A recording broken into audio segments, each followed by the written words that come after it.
begun in Rajasthan assembly elections with 1,863 candidates in the poll fray. Gehlot model versus Modi model battle in Rajasthan. Question is, can BJP smash the Gehlot gambit and can Congress break the rotation jinx in Rajasthan as the state goes to polls?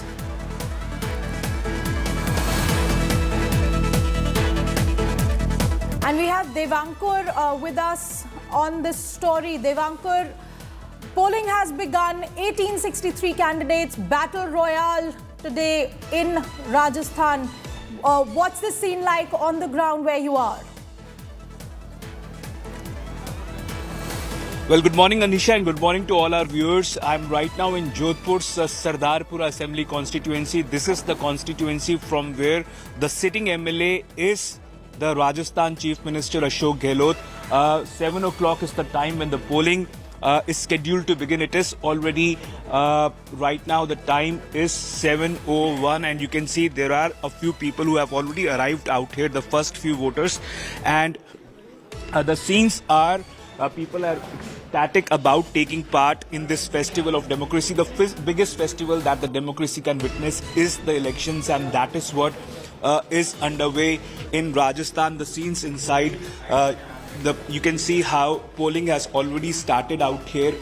199 seats, more than 1,800 candidates who are there in the fray, and in the last 20 years, Anisha, the incumbent government has not been able to repeat itself in Rajasthan for consecutively. That is what the challenge can be for Ashok Gehlot and for the Congress party in Rajasthan. The BJP perhaps is hoping that the tradition in Rajasthan will continue, and perhaps you can see the people who are already here, who have already come over here, the people who are the first few voters who have already casting their votes. The process is going on. Okay. And all of these people who have out here.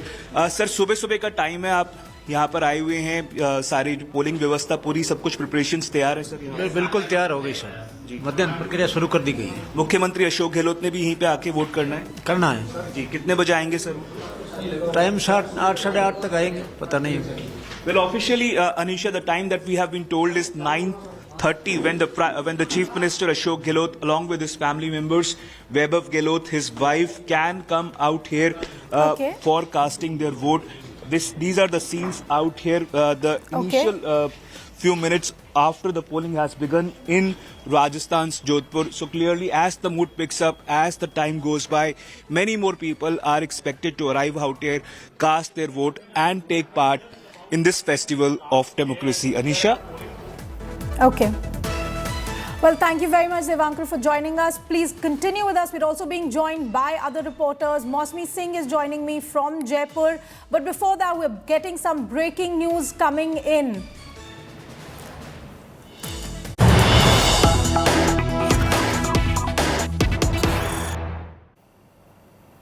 Rajasthan Chief Minister Ashok Gehlot exclusive. Gehlot exudes confidence in winning polls. Gehlot speaks to India Today, says no comparison between me and Modi. Raja Gehlot's biggest throne defense. Gehlot says there is no anti-incumbency wave in Rajasthan.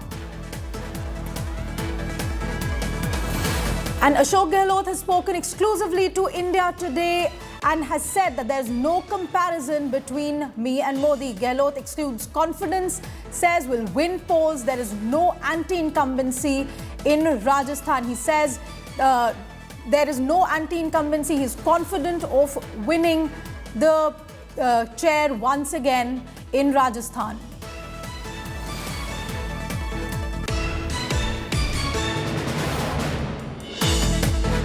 बात करने के लिए राजस्थान के मुख्यमंत्री अशोक गहलोत जी हमारे साथ मौजूद हैं। अशोक जी, जो एक रिवाज है 5 साल में सत्ता बदलने का, क्या ये चलेगा इस बार? वोटर क्या ये तय कर देंगे कि आपकी सरकार आएगी या बदल दी जाएगी?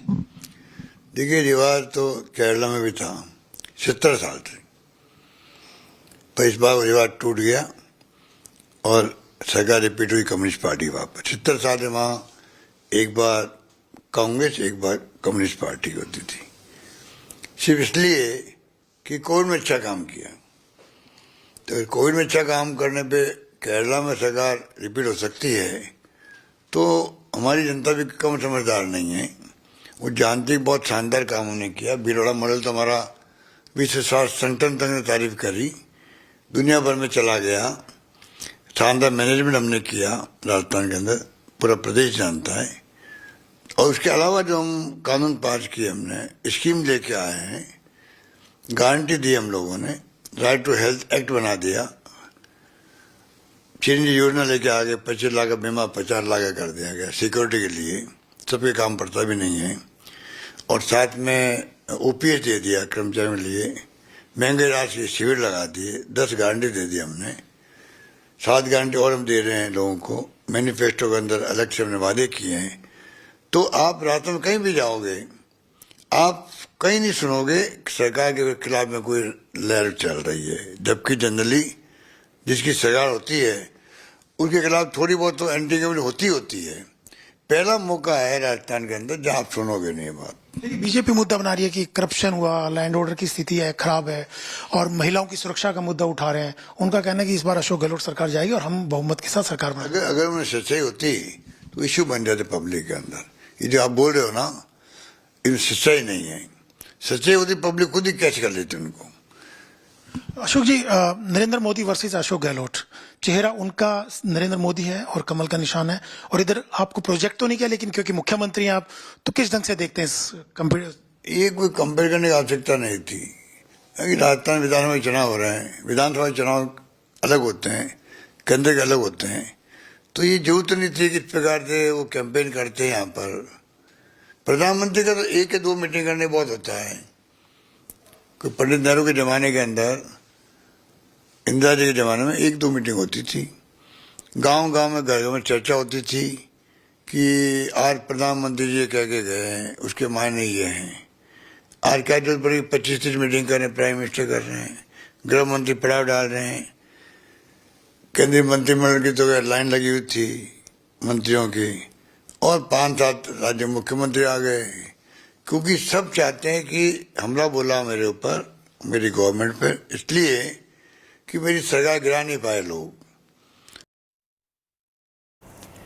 And our reporters are giving you detailed updates from across Rajasthan. Devankar joins me from Jodhpur, Maushmi Singh from Jaipur, Piyush Mishra is in Lakshmangarh, while Kumar Kunal is in Jaipur at Vidyadhar Nagar, Rahul Gautam is at Nathdwara, Brijesh Doshi is at Udaipur. All these reporters bringing you updates from across Rajasthan as the state goes to polls today. The polling, of course, has begun, and Maushmi Singh joins me live on this bulletin. Maushmi, what's the situation where you are currently? You're with Sachin Pilot right now in Jaipur. What does Sachin Pilot have to say today, this morning?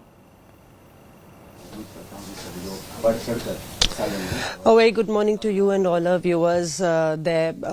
This is a big day for Rajasthan, and let me tell you, amongst all the elections, as far as the Hindi belt is concerned, this is a naak and saak ka sawal, not only for the BJP but of course for the Congress, because this battle has been bitterly fought. You'll have to give me 2 minutes before we can get one of the biggest newsmakers in the entire assembly election, Sachin Pilot, with us, who will be joining us live and exclusive. But just give me a minute and I will signal to you. Of course, but Maushmi, as you said, naak and saak ka sawal hai in Rajasthan today, and we're also being joined by other reporters from across Rajasthan. Piyush Mishra is also joining me here on the channel. Piyush, you're at Lakshmangarh. What's the situation like? Has polling begun? What are the people there saying? What are the big names there? Well, absolutely, Anisha, the polling has begun here, and it is a battle of prestige for both the parties, be it about BJP or the Congress. And the place from where I'm reporting is going to be a very important one, because the Congress's state chief Govind Singh Dotasa is contesting from this very constituency. And remember that he is a 3-time MLA from this very place. And while speaking to us a couple of minutes back, we spoke to him. While speaking to us, he ensued confidence once again that he is the one who is going to be the candidate, who is going to be the MLA, in fact, winning MLA from Lakshmangarh itself.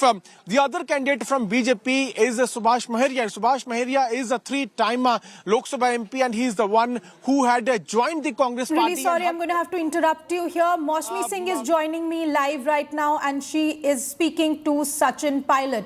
Maushmi, over to you. Yes, as I told you, it's a big day for the voters, and with the battle that has been bitterly fought, today, it's time for the voters to turn out in huge margins.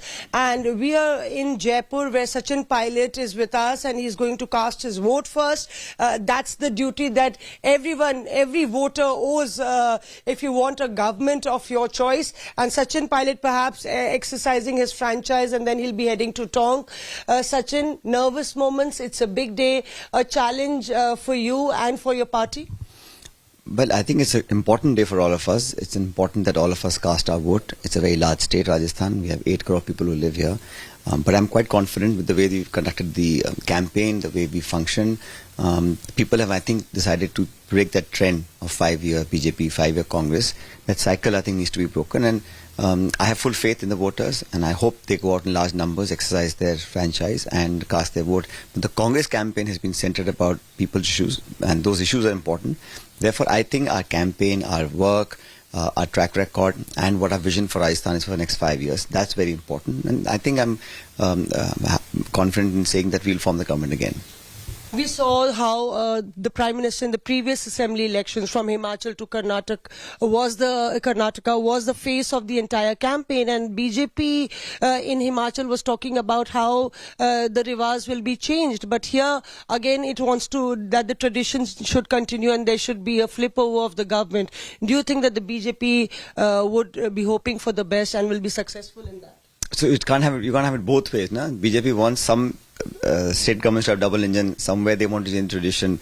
I think every state is different. People look at the leadership. People look at the way the government has worked.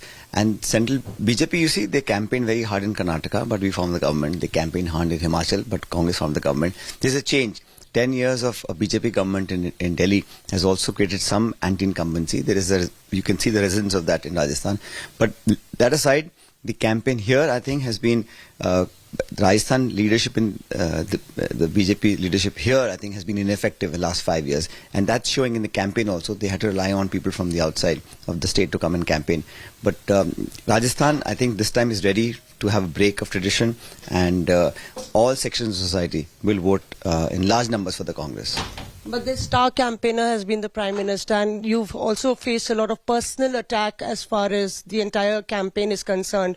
From Amit Shah, in fact, slamming you and saying that you'll never become the Chief Minister here, to Prime Minister Narendra Modi talking about your father and saying that that's the reason you would never be in the CM's chair. Election hai, sab chalta hai. People say things. I think during election campaign, one must discount half the things people say. But yes, I think it would be better for the BJP to focus on issues that matter to the people. Taking up issues that are not factual won't help them very much.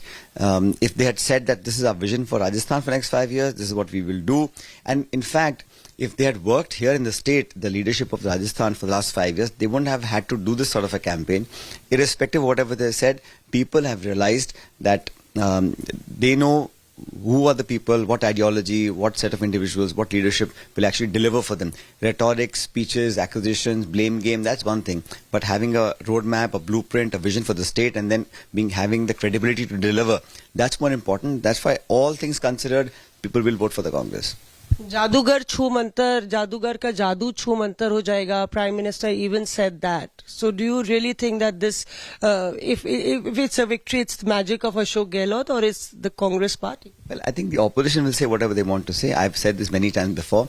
No single person can fight the elections, make someone win or make someone lose. It has to be a collective effort. And that's why a national party like the Congress Party works on an agenda, a manifesto, ideology.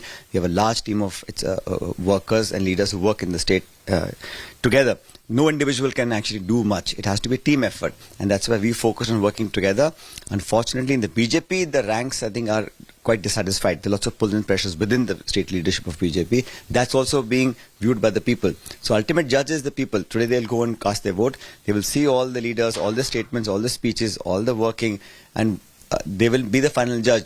But from my point of view, the response I've gotten from across the state in my travels is a very positive response.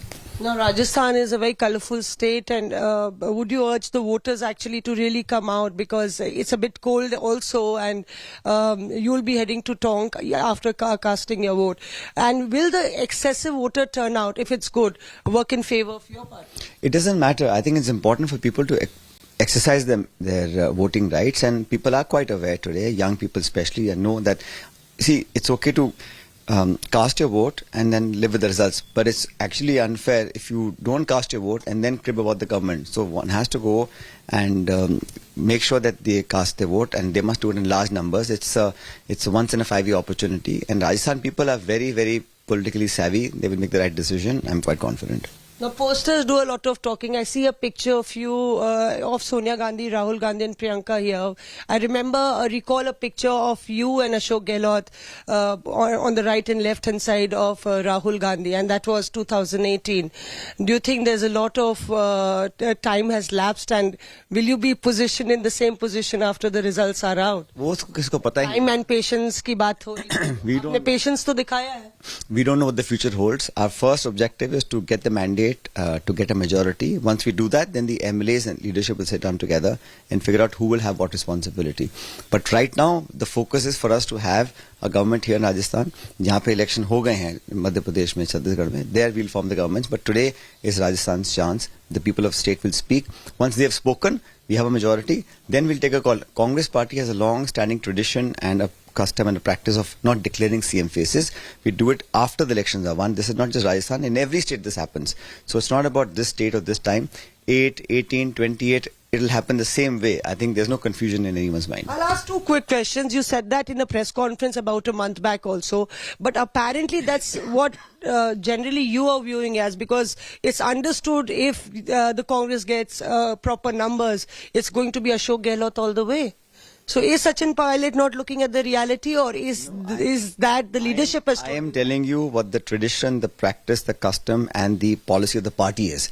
Anybody else can say whatever they want. This is exactly the standard practice that the party has adopted each and every time, not unique to Rajasthan.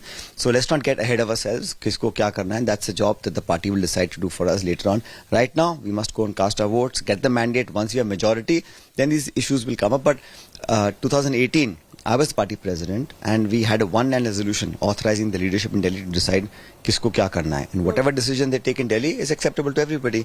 The same thing will happen now. So I think it's wrong to prejudge and to presume and to go by statements by individuals ki he will do this and she will do that. That's not important. Right now, voting and getting a majority is important. It is also being said that both the leaders, Vasundhara... I'm going to have to interrupt you here. A very important exclusive interview that Mausami Singh has gotten for us. Sachin Pilot speaking exclusively to India Today, and our reporters are across Rajasthan bringing you updates and interviews of the big faces in Rajasthan. And we're now getting breaking news just coming in from Rajasthan.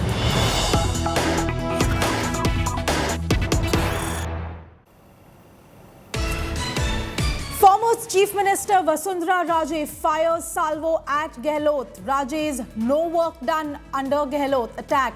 Vasundhara Raje says Rajasthan suffering under Gehlot Sarkar. This is a statement coming in from Vasundhara Raje, who has said that the Gehlot Sarkar has not done any work, and Rajasthan is suffering under Gehlot Sarkar as the state goes to poll. Big attack by Vasundhara Raje.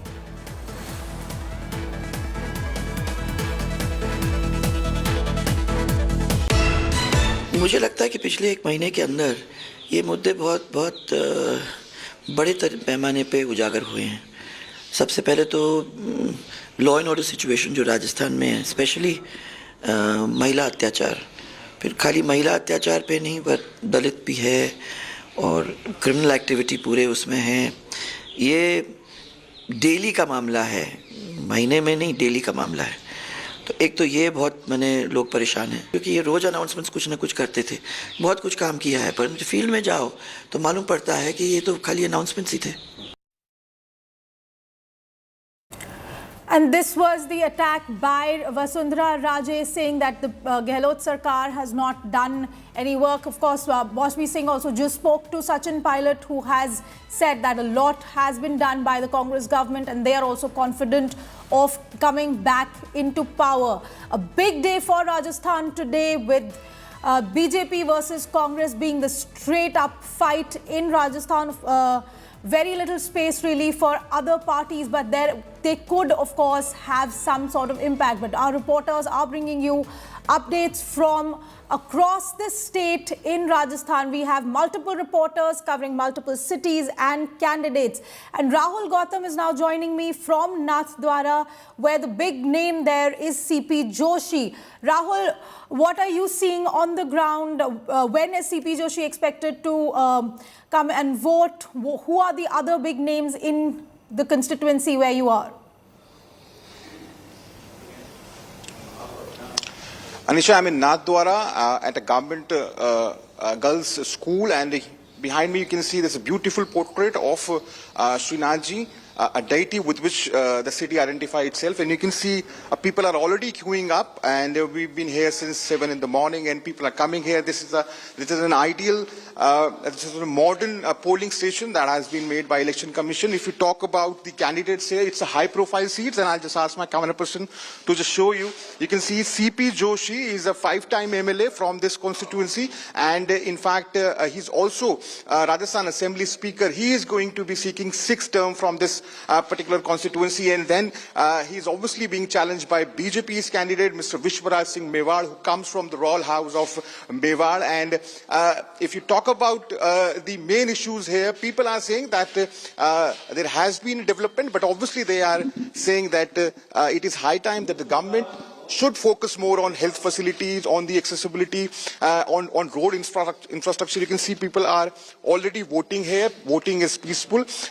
If you talk about the Congress party, Congress is banking heavily upon the 7 guarantee that they have promised to the people, and in fact they are saying that there is no anti-incumbency as far as Chief Minister Ashok Gehlot is concerned, and obviously they are saying that there might be some anti-incumbency against some MLAs whose ticket have already been cut. Therefore, Congress is certainly going to make a comeback. However, BJP is saying that, as we also listen to that soundbite of Vasundhara Raje, that the state has been suffering under the regime of Ashok Gehlot, and there has been rampant corruption as far as Ashok Gehlot regime is concerned. So clearly, it's a high-stake battle. Remember, there are 25 Lok Sabha seats, and in fact, all seats were backed by BJP in the last Lok Sabha poll. So obviously, it's a very important as far as northern politics is concerned. It's a crucial state of Hindi heartland, and therefore both BJP and Congress, they both are investing all their efforts, all their energies to retain or reclaim this particular state.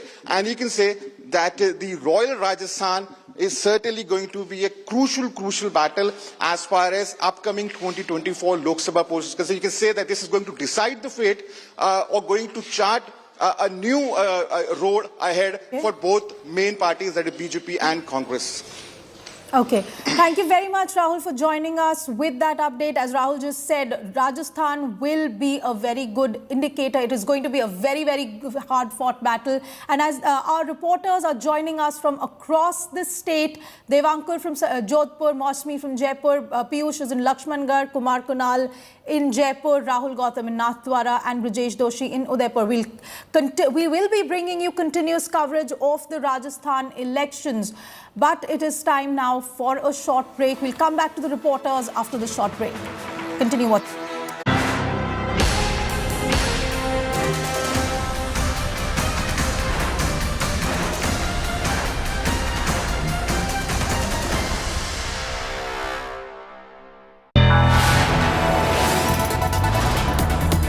You are watching India Today.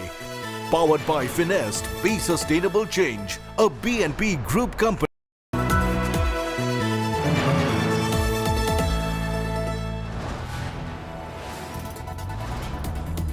You are watching India Today. Powered by Finest, Be Sustainable Change, a BNP Group company. Picture नहीं चलती तो बिल्कुल बुरा लगता है क्योंकि बहुत मेहनत जाती है, बहुत लोगों की मेहनत और टाइम और एनर्जी जाता है. उसके बाद ये होता है कि ठीक है, अगर नई वर्क की, नई क्लिक की तो there is a learning in that. You learn and you move forward and you concentrate on the next film. मिलिए विकी कौशल से. साहित्य आज तक दिल्ली में लाइव. फ्री एंट्री के लिए रजिस्टर करें www.aajtak.in/साहित्य पर या मिस्ड कॉल दीजिए 9310330033. Carved from the heat and dust, he's seen India's blood and sweat. Nooh has been simmering with communal tension. Shaped by a nation in motion, firsthand. This alliance hasn't still worked out how they intend over the next 10 months to work together. And that's why, when he hits the field to report India's politics and polls, You've always done what the Gandhis have wanted you to do. India's finest reporter and the ultimate newsman, Rajdeep Sardesai. Only on India Today TV.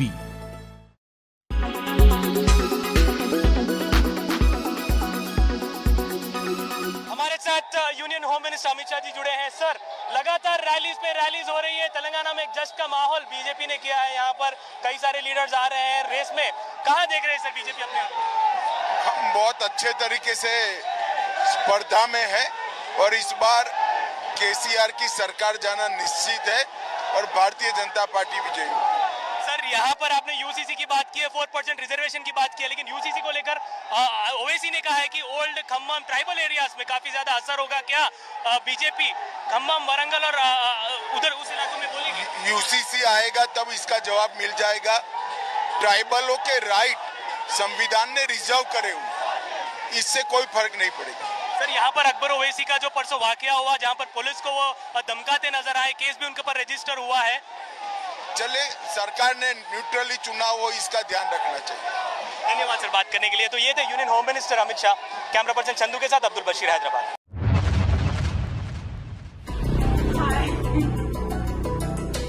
The rising danger of deepfakes, making celebrities fall prey to unforeseen threats, prompting Prime Minister Narendra Modi to press the alarm button. Deep fake समाज के लिए, व्यक्ति के लिए कितना खतरनाक है, इसकी गंभीरता को समझते हुए हमें आगे बढ़ना होगा. हम चाहते हैं कि AI should reach the people and it must be safe for the society. A worried government got into action mode, fearing massive ramification for internet users. IT Minister Ashwini Vaishnav met tech giants to counter the deepfake danger. The minister served a dire warning against misuse of new age technology. Terming deepfakes a new threat to democracy, Ashwini Vaishnav added that the government will soon come up with new regulations to tackle them. आगामी कुछ ही हफ्तों में regulation की drafting को complete करने का प्रयास किया जाएगा. हम इसको नए रेगुलेशन को नए रूल्स के फॉर्म में भी ला सकते हैं, नए कानून के फॉर्म में भी ला सकते हैं या एग्जिस्टिंग रूल्स के अमेंडमेंट के फॉर्म में भी ला सकते हैं.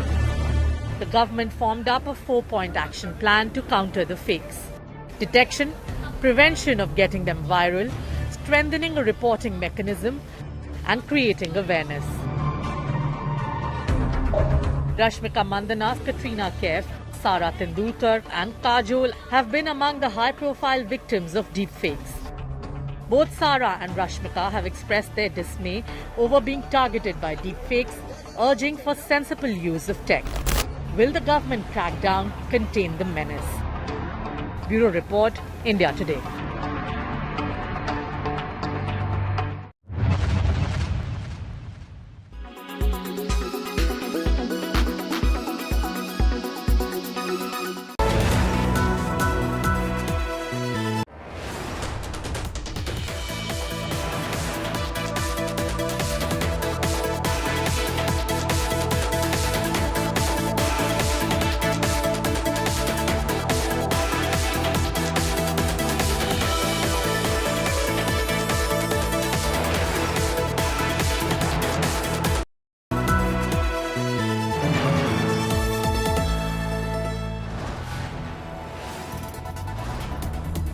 You are watching India Today, powered by Finest, Be Sustainable Change, a BNP Group company.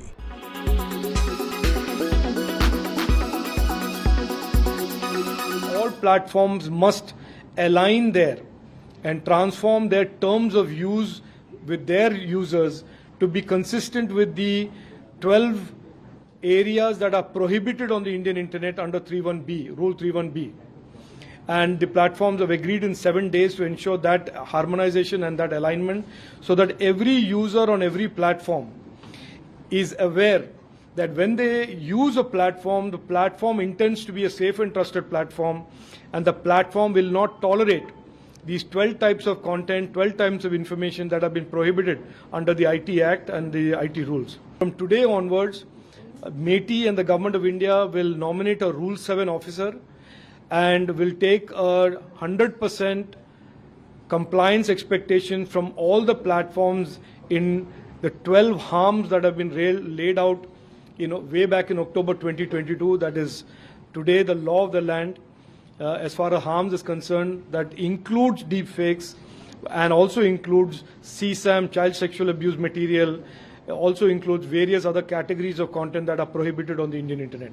Rule 7 officer will also be a person who will create a platform where it will be very easy for digital Nagriks to bring to the attention of the Government of India their notices of allegations of or their notices or allegations or reports of violation of law by the platforms, and the Rule 7 officer will take that digital platform information and respond accordingly. So we'll make it very simple for the citizen to report violations of law by platforms to the government, and we'll make it very simple for the government to invoke Rule 7 and make it possible for the citizen to invoke the court of law against a platform that is violating the law.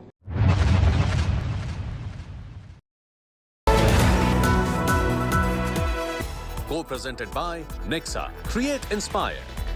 Co-presented by Aapka Joy, Bharat Ka Joy, Joy E-Bike. Co-powered by Parul University, Vadodara, Gujarat.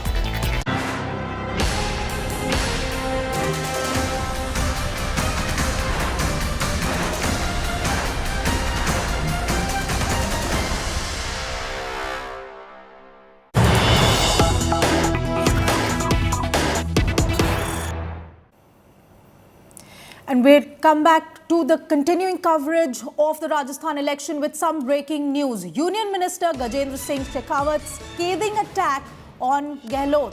Shekhawat says people fed up of graft in Gehlot government, saying slams deteriorating law and order in Rajasthan, and says women are unsafe in Rajasthan. Union Minister Gajendra Singh Shekhawat has made a scathing attack on the Gehlot government in Rajasthan, saying people are fed up of graft in Gehlot government. There is deteriorating law and order situation and women are unsafe in Rajasthan.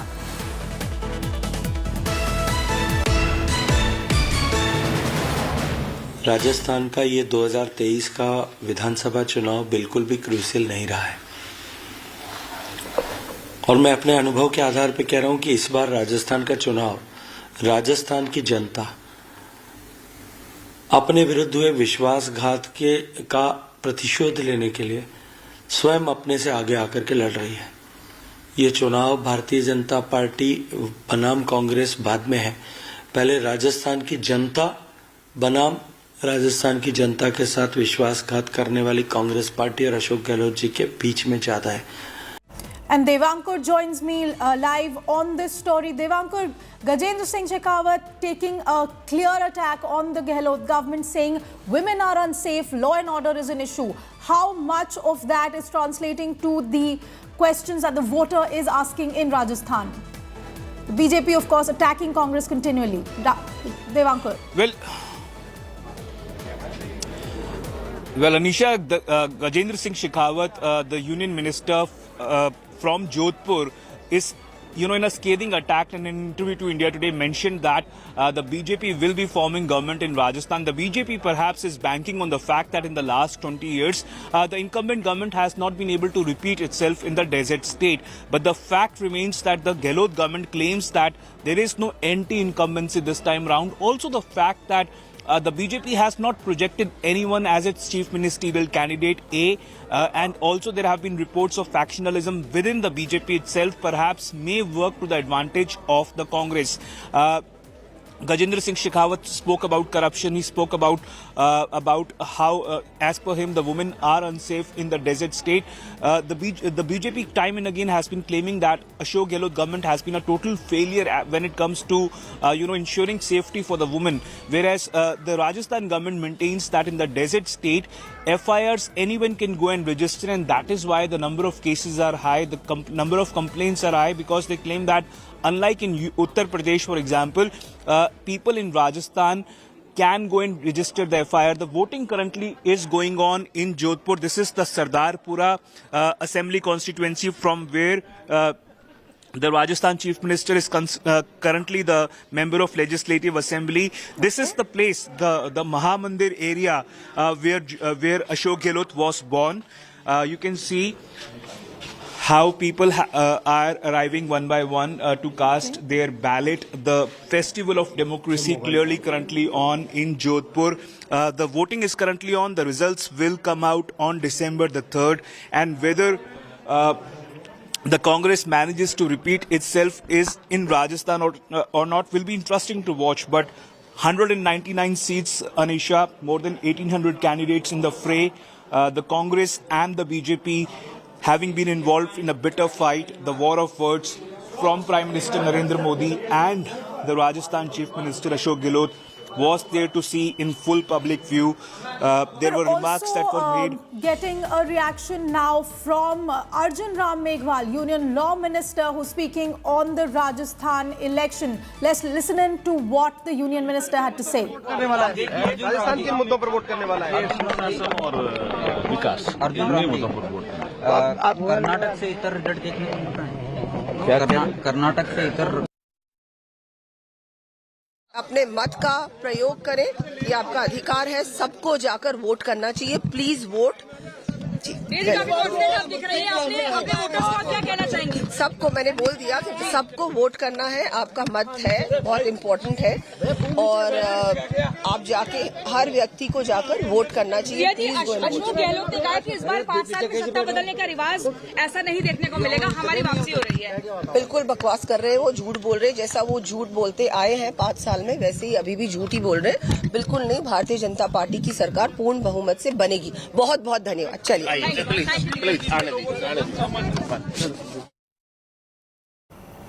And Kumar Kunal is live with us on this story. Kumar Kunal, Diya Kumari very clearly saying that Ashok Gehlot will lose power in Rajasthan, but the Congress, Mosmi Singh recently spoke to Sachin Pilot just a few minutes ago, who has said that Congress is going to come back into power. The Rajasthan, of course, has been a swing state. We've seen the winds being tossed back and forth between BJP and Congress every 5 years.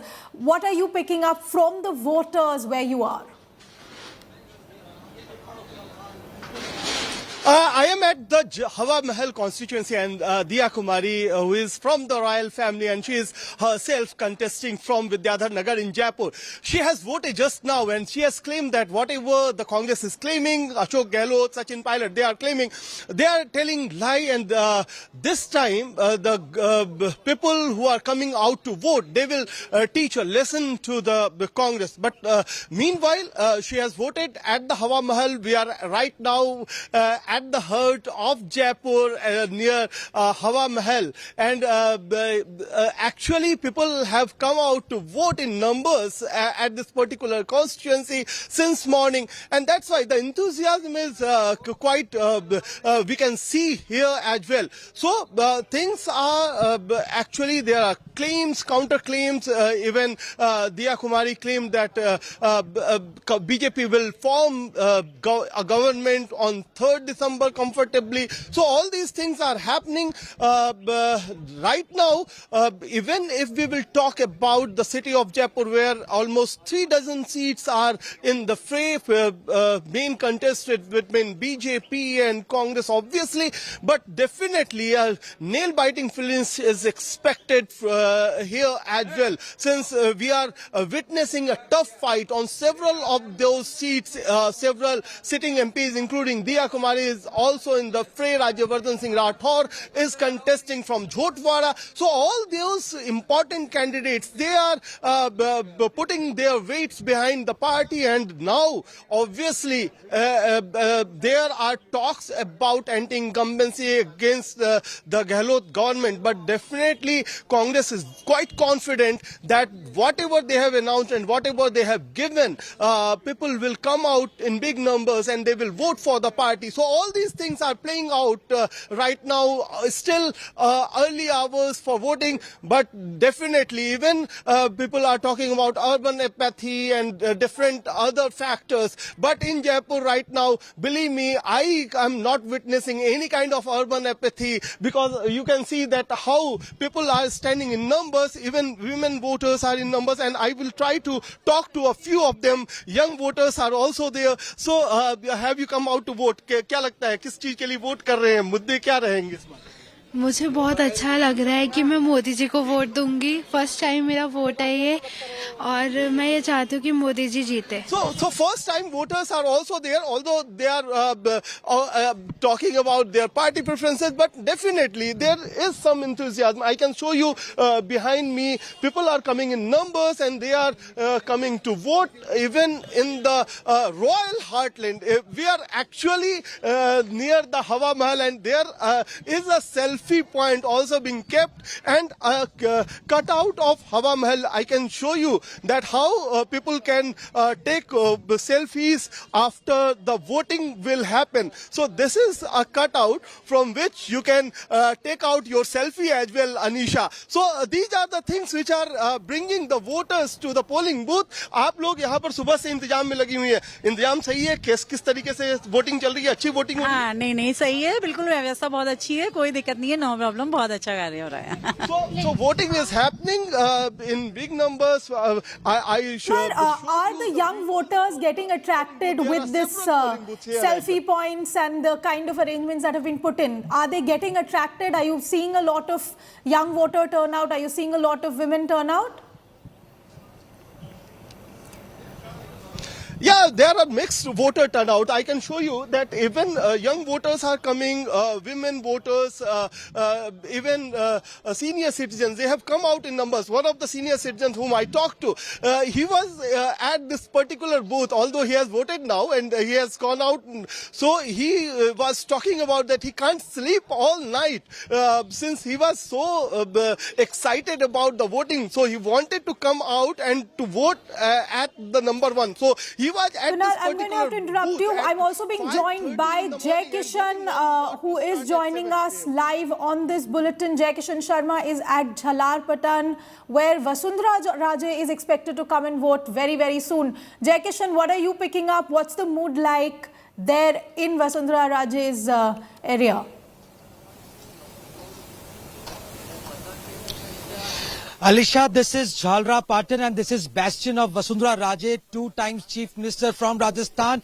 And currently we are standing outside a booth in Housing Board Colony of Jhalawad district, where Vasundhara Raje is expected to cast her vote very shortly.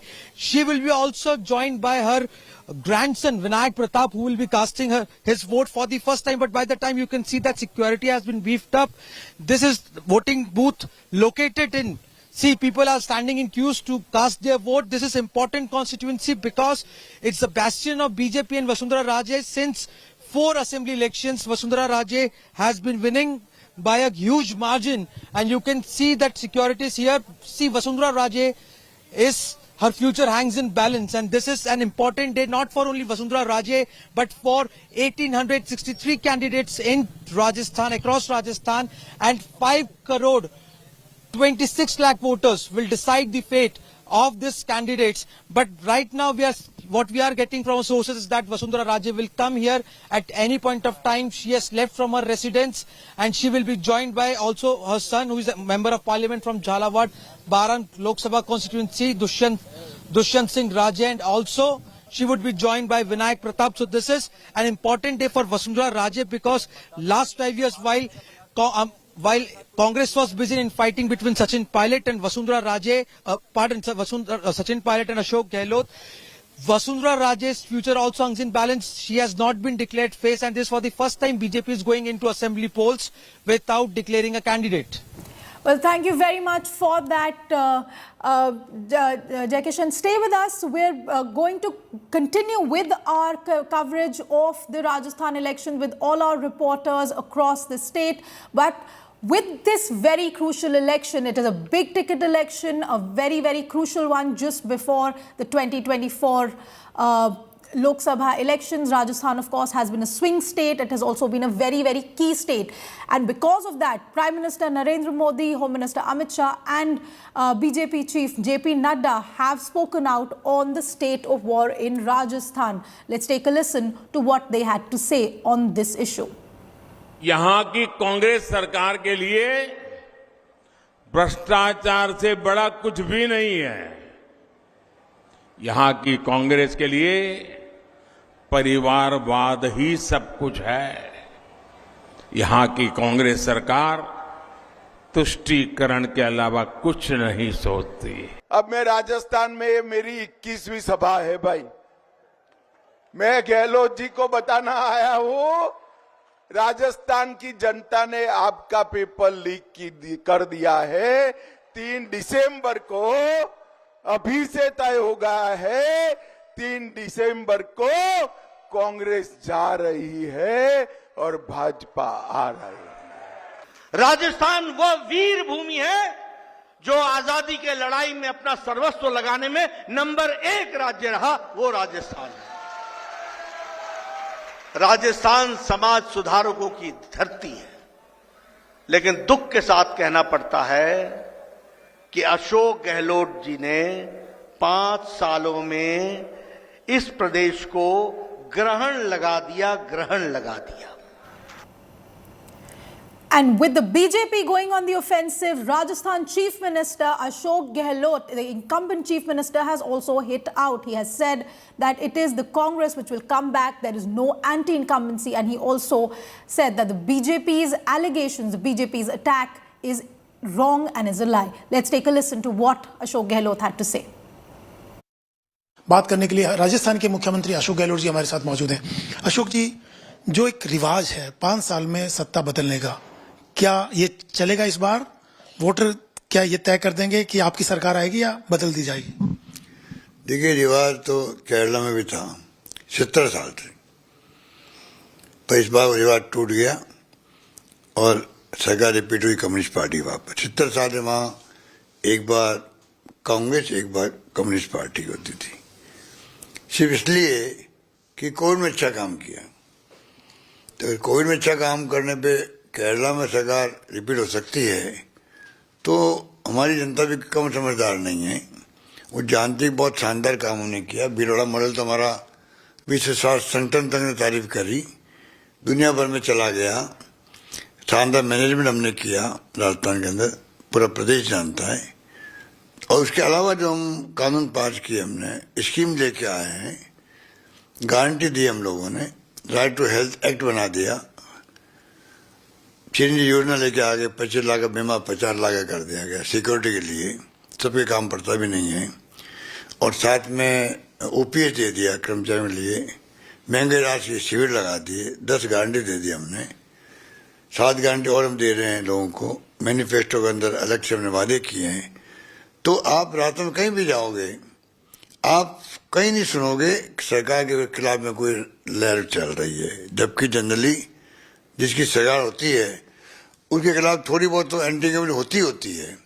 पहला मौका है राजस्थान के अंदर जहां आप सुनोगे नहीं बात। देखिए, बीजेपी मुद्दा बना रही है कि करप्शन हुआ, लैंड ऑर्डर की स्थिति है खराब है, और महिलाओं की सुरक्षा का मुद्दा उठा रहे हैं। उनका कहना है कि इस बार अशोक गहलोत सरकार जाएगी और हम बहुमत के साथ सरकार बनाएंगे। अगर उन्हें सच्चाई होती तो इश्यू बन जाते पब्लिक के अंदर।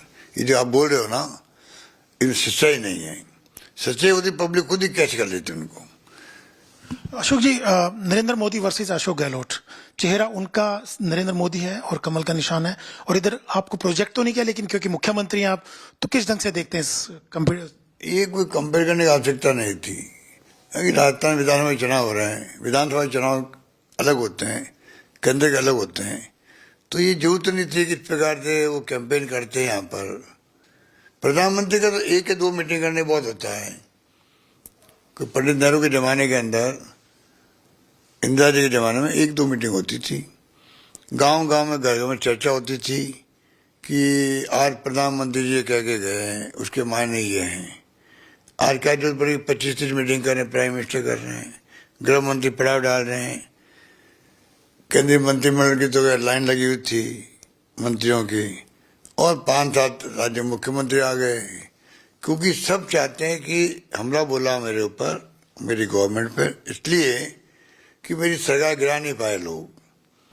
And it's Battle Royale in Rajasthan, and we will be bringing you continuous coverage from across Rajasthan. And right now, Vasundhara Raje, the tallest leader of the BJP, currently visiting a temple at Jhalarpatan in Rajasthan before heading to cast her own vote. This is a very crucial election, big ticket names, and Rajasthan, being a swing state, is something that both the Congress and the BJP are watching very, very closely. And with that, it's a wrap on this bulletin. Thank you for watching India Today.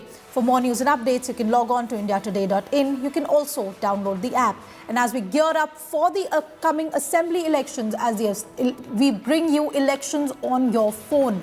Join India Today now on WhatsApp with the #1 election team. You can scan the QR code on your screen right now.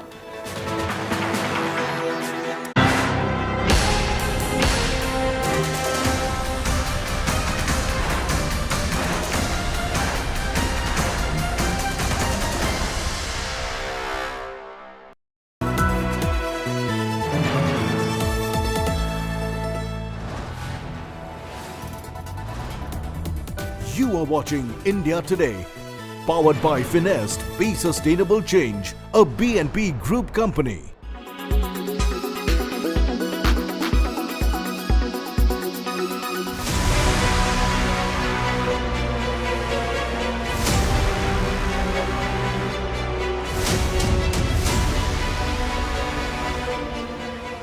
Four years on since the COVID-19 pandemic first broke out, and a horrible sense of deja vu.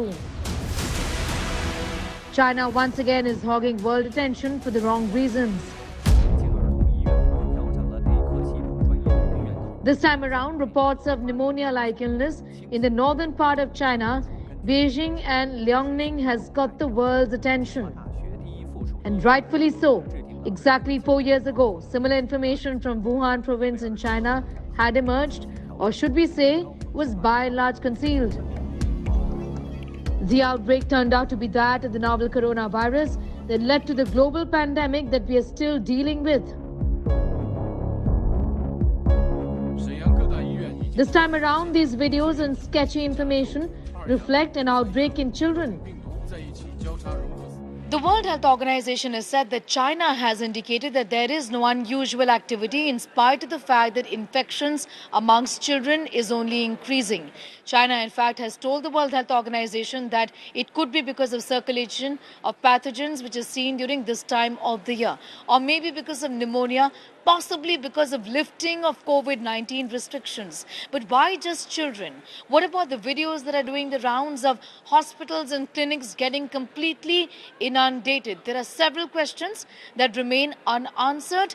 The World Health Organization says that they are, in fact, monitoring the situation very closely, and this time around, China has been communicative. The World Health Organization has alerted member countries and underscored that this time around, China has kept the world body posted.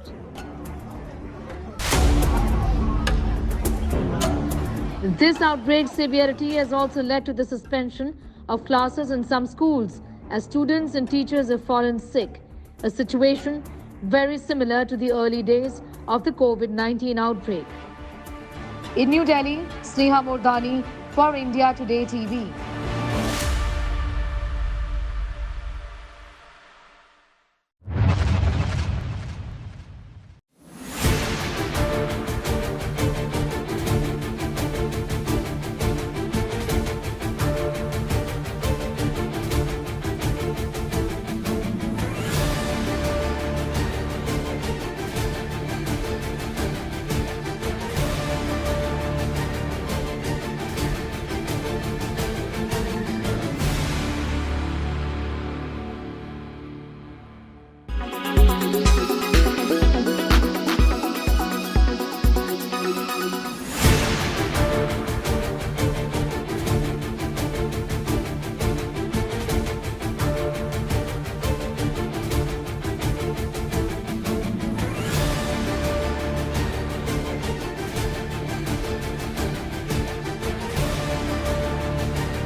You are watching India Today, powered by Finest, Be Sustainable Change, a BNP Group company.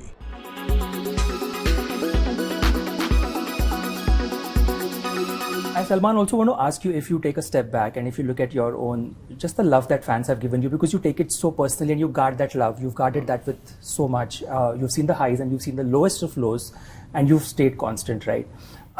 What is in the lowest of lows also, from my expectation about me for my future, that is also very high. What does that mean? Like in what sense? So when I started working, and the lows that you're talking about it's like it was, if I would not made it, and that was my highest best from when I struggled and I made it, I'd have been happy with that.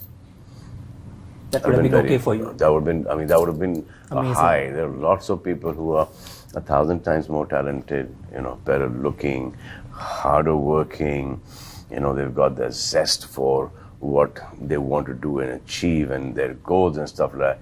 They have not made it.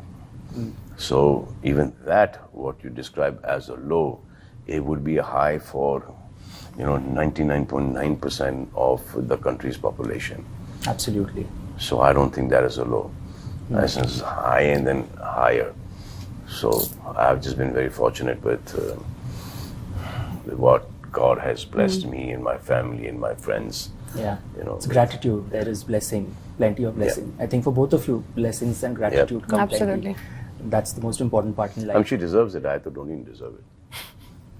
I mean, you can't say that. I don't deserve it. You worked hard for it. Yeah, I worked hard. I also done, but it's there. So you undo those things also, na?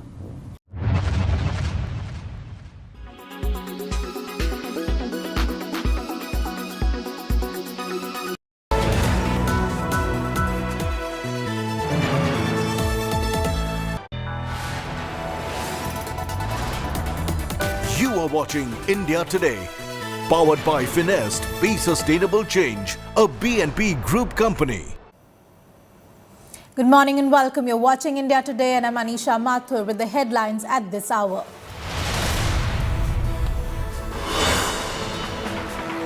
Battle royale for Rajasthan. Rajasthan votes in crucial poll. Gehlot says confident of winning polls. BJP says it will win with massive majority. Can Congress break the rotation jinx?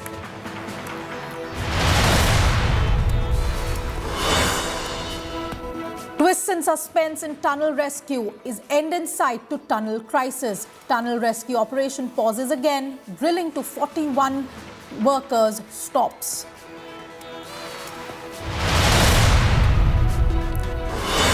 Battle for Telangana in top gear. 5 days to go for Telangana vote. An election battle like no other.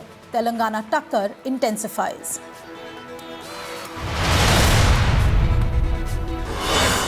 "13 Israeli hostages freed from Gaza. 4 days ceasefire begins for hostage swap. Israel releases 39 Palestinian prisoners.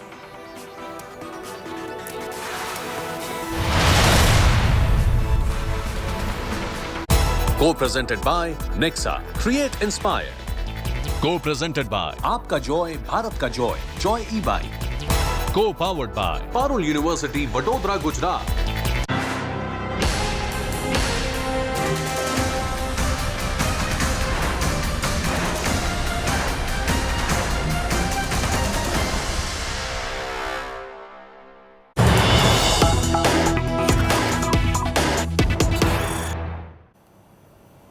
And breaking news just coming in. In battleground Rajasthan, Vasundhara Raje seeks blessings before casting her vote as BJP seeks to reclaim fortress. Vasundhara Raje, BJP's tallest leader, but not the person who's been named so far as the face of the BJP as the CM candidate. Vasundhara Raje has gone to the temple at Jhalawar to seek blessings before casting her vote this morning. BJP, of course, seeking to reclaim the fortress, while it is going to be a well-fought battle between BJP and Congress, as both national parties have put in a lot of effort in the swing state. Vasundhara Raje right now at the temple, and I'm being joined by Jai Kishan from Jhalawar. Jai Kishan, Vasundhara Raje has gone to the temple, of course, before going to the voting booth. You're at the voting center. What is the mood there? What are the voters on the ground saying? It is a very, very key constituency. Vasundhara Raje, of course, has won it multiple times. Yes, Alisha, definitely. Vasundhara Raje has spent her 34 years in Jhalawar district, and from last 20 years, she is member of Legislative Assembly from Jhalra.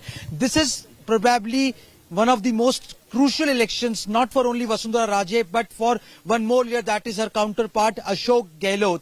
We are standing at one of the polling booths of Jhalawar district, where Vasundhara Raje will shortly reach here and will cast her vote with her family members. Dushyant Raje will also join her, and her grandson Vinayak Pratap will also have to see. This is the polling booth. People are excited since 7 a.m. in the morning. People are standing in queues to cast their vote. Jhalra Patan, it's an interesting constituency because it comprises of 2.98 lakh voters, and out of that 1.5 lakh 5.1.5 lakhs are male voters and rest are female. We'll talk to few of the voters who have casted their vote, and we'll try to get in what is the mood of what is their mood and what are they feeling. क्या सोचा आपने? मैं खुद एक government को support करती हूँ, तो इसलिए मुझे वोट देने का अधिकार है और मैं अपना राइट यूज करना चाहती थी। तो ये बताइए, शादी की तमाम तैयारियां पूरी हो चुकी हैं? जी बिल्कुल, तो पापा मम्मी सब वोट देके जा चुके हैं, बस मैं ही बची थी। अच्छा, आप बचे थे। तो आपके जो होने वाले शौहर हैं, जी, आपने ये नहीं सोचा उनको भी लाऊं? वो आएंगे वोट डालने, वो अपने पोलिंग बूथ पे गए वोट डालने। अच्छा, उनका अलग पोलिंग जी जी बिल्कुल। तो ये बताइए आप। So Alisha will be talking to, she was voting for the first time and she is going to get married today. So before getting married, she has just casted her vote and she is enjoying her the voting right. But again, coming back to Vasundhara Raje, see, this is important election from last 34 years. This 5 years, she was kept, it was a puzzle for her that whether she'll be declared chief minister face or not. The first list of the Bharatiya Janata Party was very disappointing for her, but now in the second list and third list, many MLAs, many candidates who are close to Vasundhara Raje, around 60 of them got ticket, and Vasundhara Raje and her AD seem to be very confident that she will be the chief minister if Vasundhara Raje wins from here and if Bharatiya Janata Party wins the Rajasthan election. What we have been picking up from our sources that she has left from Radhika Balaji. I remember exactly 2 weeks ago when Vasundhara Raje was here for her nomination. At that time also, before going for nomination, she had visited Radhika Balaji temple, and a day before that she had visited Tripura Sundari temple in Baswara district. She would be casting her vote in housing board polling booth very shortly in 1 or 2 minutes, but she is very confident. This is her bastion. She has been conquering this Jhalra Patan seat from last 20 years, and now before becoming MLA, she was brought here by Atal Bihari Vajpayee. She has been cabinet minister during Atalji's government, and now she was the first women chief minister in Rajasthan, and she is very hopeful, and all the people in Jhalra Patan are very hopeful that Vasundhara Raje will win again. Last time she contested. Of course, thank you very much, Jai Kishan, for joining us with this. Thank you very much for joining us on this. But be with us right now. It is a very crucial day today. Big names, big ticket candidates across Rajasthan, and we've been joined by our reporters from across Rajasthan, where Piyush Mishra is in Lakshmangarh, Jai Kishan, of course, in Jhalarpatan, Rahul Gautam is in Nathdwara, Brijesh Doshi is in Udaipur, and our reporters have been bringing you continuing coverage from across the state as Rajasthan's battle royale plays out. And today is going to be very, very crucial, and as we've just seen, with the voters now at the polling booths, the candidates are taking to the gods for the last-minute blessings. I'm going to go across now to my reporters who are on the ground on this story. Brijesh, if I can go to you first. What are you picking up? You're in Udaipur. What is the situation there? What's the scene like? How many people have come in to vote early morning? See, Udaipur region or the Mewar region is the one of the key region of the Rajasthan where whoever wins, there is a belief that whoever wins the Mewar region will form the government. Though in the last election it didn't happen. Congress has lost the Mewar region. Still they formed the government. But right now I'm at the polling center of the Udaipur where just a short while ago the Congress candidate Gaurav Vallabh has casted his vote. People are in the queue. People are voting. We will talk with them. आपने vote डाला है, क्या देख के vote किया है, क्या सोच के वोट किया है, किस चीज को ध्यान में रखकर वोट डाला? कुछ पता नहीं। नहीं, आपने क्या देख के वोट किया है? आपने इतनी जल्दी वोट कर दिया है, कौन से मुद्दे ध्यान में रख के वोट किया है? यूं ही है कि अपना भी आगे जाके ये लोग अपना ध्यान रखेंगे या कुछ करेंगे लोगों के लिए, यही सोच के डाला है। ये बोला ना, वही मेरा ध्यान। देखिए जो लोग the people who are the old age people have also come here to vote we will talk with the other people as well. यहाँ पे आप वोट के लिए खड़े हैं, क्या सोच के वोट करेंगे? युवा वोटर्स हैं। बिल्कुल एकदम जो राजस्थान का उद्धार करेगा उनके लिए वोट करेंगे, बिल्कुल व्यवस्थित है। कोई मुद्दा है इस चुनाव का यहाँ पे? बिल्कुल, जो इंडस्ट्रीज को डेवलप करे गवर्नमेंट, हम उसको सपोर्ट करेंगे। आपके लिए कौन सा मुद्दा रहेगा जो देख के आप वोट कर रहे हैं, युवा वोटर हैं? सर, जो भी अच्छा कैंडिडेट होगा, जिसके क्रेडेंशियल्स अच्छे हैं, उसको वोट देंगे हम। कैंडिडेट्स में क्या देखते हैं, मतलब क्या उनकी पढ़ाई की बात है या फिर दूसरा कोई आप एलिमेंट देखना चाहते हैं जो कैंडिडेट यहाँ पे है? यंग कैंडिडेट होना चाहिए, पढ़ाई एक बहुत महत्वपूर्ण मुद्दा है। अच्छा पढ़ा लिखा आदमी होगा तो वो डेवलपमेंट की तरफ ज़्यादा ध्यान देगा, ये मैं मानता हूँ। So young people are saying that if a young candidate is there, it will give a huge impact, and that's why there are the certain issues are there. Industry is the one of the issue, development is the one of the issue, and the young voters are looking for the young candidate who is here in Udaipur as well. All right, thank you for that perspective, Brijesh. We're going back right now to Jai Kishan, who is in Jhalawar, who's in Jhalapatan. Jai Kishan, Vasundhara Raje is expected to arrive at any moment. Has she said anything? What are you picking up there? Yes, this is a very crucial election for Vasundhara Raje. She would be arriving very shortly at Housing Board polling booth of Jhalawar district. See, this is an important election for Vasundhara Raje, no doubt in that. 34 years ago, she came here from Madhya Pradesh. She's from the royal family of Gwalior. Her sister was minister in Madhya Pradesh. Her nephew is a Union Cabinet Minister, Jyotiraditya Scindia. And this 34 years, she has witnessed all twists and turns in her political career. It was Vasundhara Raje, when she was in her leadership, Bharatiya Janata Party got full majority for the first time. And after that, she carried out Yatra again back in 2013. And in 2013, BJP got a thumping majority of 163 seats.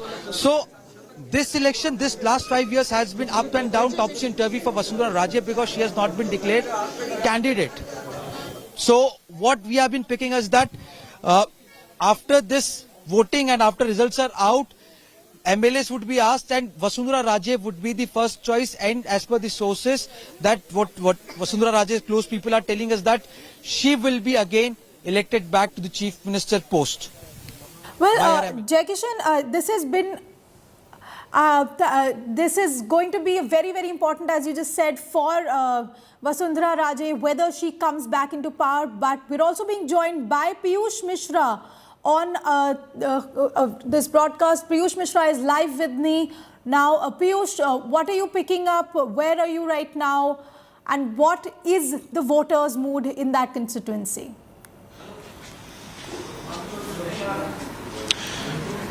Well, right now I'm in Lakshmangarh, which is in Sikar, and remember that amidst the chilly morning, now sun has started showing its magic, and people have also started turning out here at the polling booth. Let me also try to show you the pictures of BJP MP Sumedanand Saraswati, who is right now casting vote in his constituency. And this place, Sikar, is very much important for both BJP and Congress, because the Congress president from the state president Arvind Singh Dotasra is contesting from this from Lakshmangarh.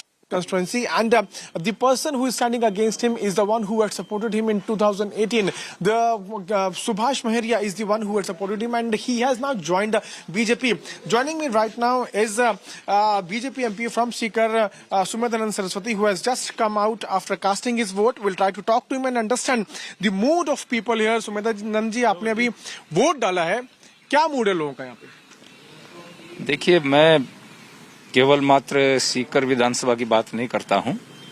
जहां तक सीकर की बात है, पूरे विधानसभा के अंदर लोगों में एक जोश और उत्साह का वातावरण है, और जिस प्रकार का रुझान पब्लिक का लग रहा है, यूथ है, वृद्ध हैं, माताएं बहनें हैं, सब हैं, उसे स्पष्ट लगता है कि ये सीट हम जीत रहे हैं। बात रही पूरे राजस्थान प्रदेश की, सभी सर्वे, सभी लोग, क्योंकि मेरे साथी एमपीज हैं सभी, उसमें 6 साथी तो चुनाव लड़ रहे हैं, लोकसभा के, एक राज्यसभा के साथ लड़ रहे हैं। मैं सब डेली नित्य प्रति उनसे फीडबैक लेता रहता हूं। भारतीय जनता पार्टी 140 और 150 के बीच में सीटें लेकर अपनी सरकार बना रही है। विजय निश्चित है। 140 से 150 की आपको उम्मीद है? बिल्कुल है, क्योंकि रोज नित्य प्रति मैं उनसे सर्वे की फीड लेता हूं, पब्लिक से भी लेता हूं, और मैं खुद गंगानगर गया हूं, भरतपुर गया हूं, और भी कई स्थानों पर मुझे जाने का मौका मिला है। तो मैं खुद इस बात को बड़े विश्वास के साथ कह सकता हूं कि भाजपा की सरकार सुनिश्चित। तो वसुंधरा राजे मुख्यमंत्री बनेंगी?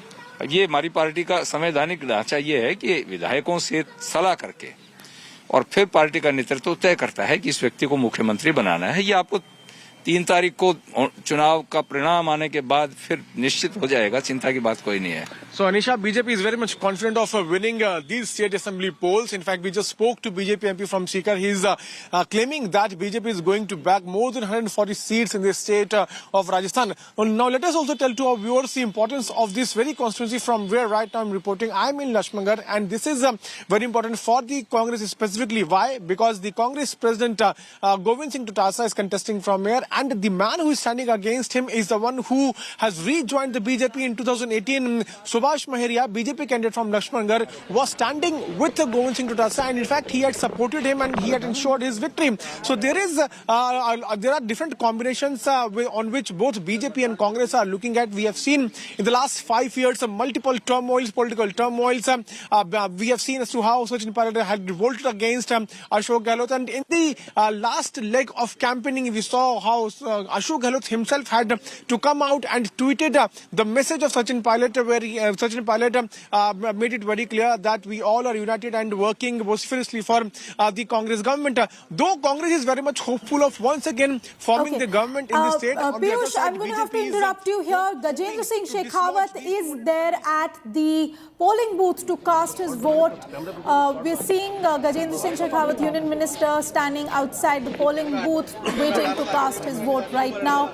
As Piyush was saying, it is a very crucial election, big ticket names. We've seen a lot of the MLAs moving from party to party. We've seen rebel MLAs, we've seen disputes within the parties, and now today is the crucial day. The voters will decide who comes back, who comes to power here.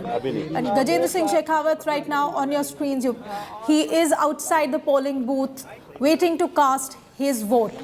Rajavardhan Rathod has also cast his vote today in the Rajasthan elections. Big ticket names, big faces. Rajasthan, a very key state for the elections and also for the upcoming Lok Sabha elections. What happens today in Rajasthan, what happens in these 5 states which are going to polls, is going to be a sort of a semi-final really for the 2024. Rahul Gautam is now joining me live on this bulletin. Rahul, you've been talking to the voters since the morning.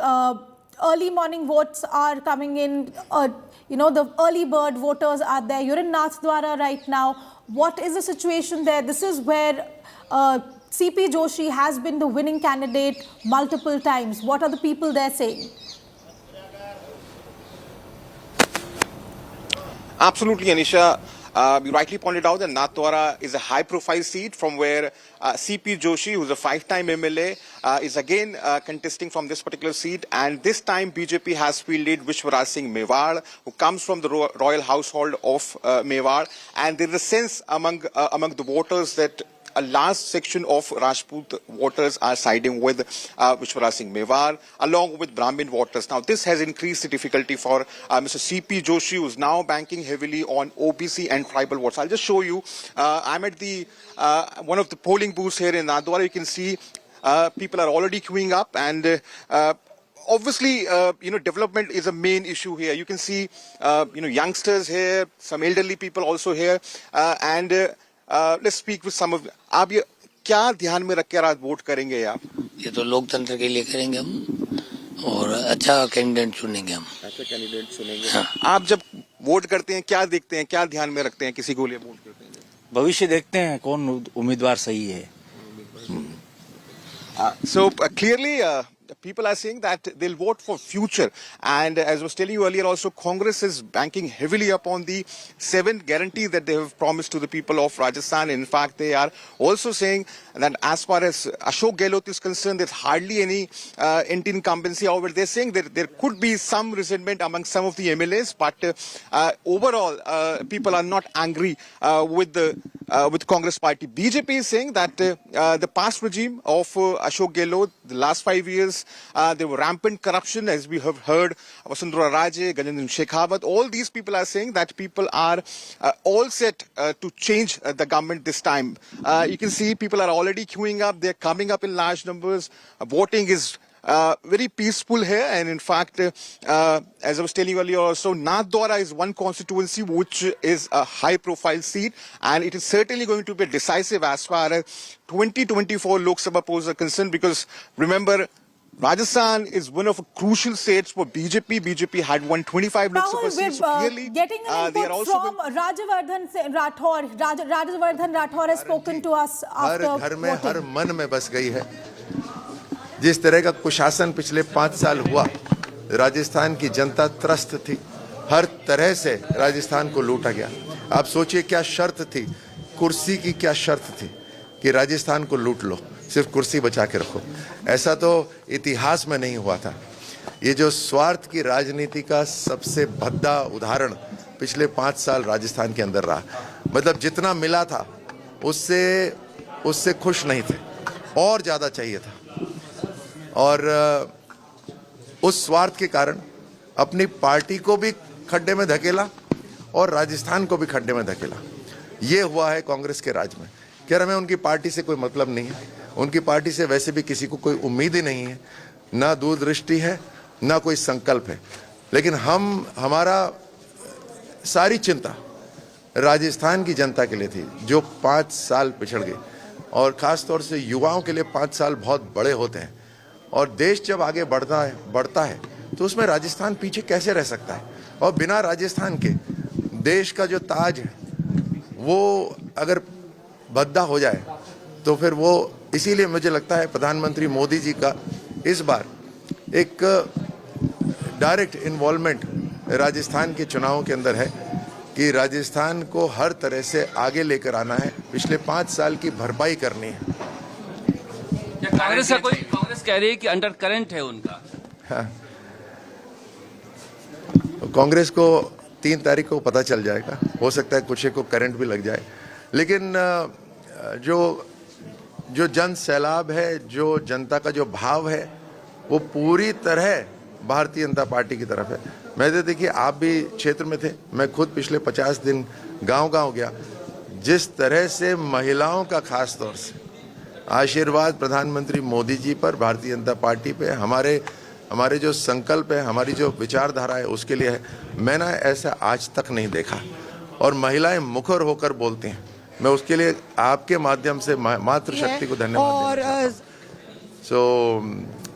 युवा शक्ति, मातृशक्ति बदलाव का बहुत बड़ा कारण राजस्थान में। मोदी के नाम पर वोट तो हो गया, लेकिन मुख्यमंत्री कौन बने? Maushmi Singh is following Sachin Pilot right now. Let's listen in. नेता है, नेताओं से जनता मांग करती है, लेकिन जो वोट वाला दिन होता है उस दिन जो है सियासतदान आते हैं मंदिर में। यहाँ पे सचिन पायलट पहुंचे हुए हैं हनुमान जी के मंदिर में।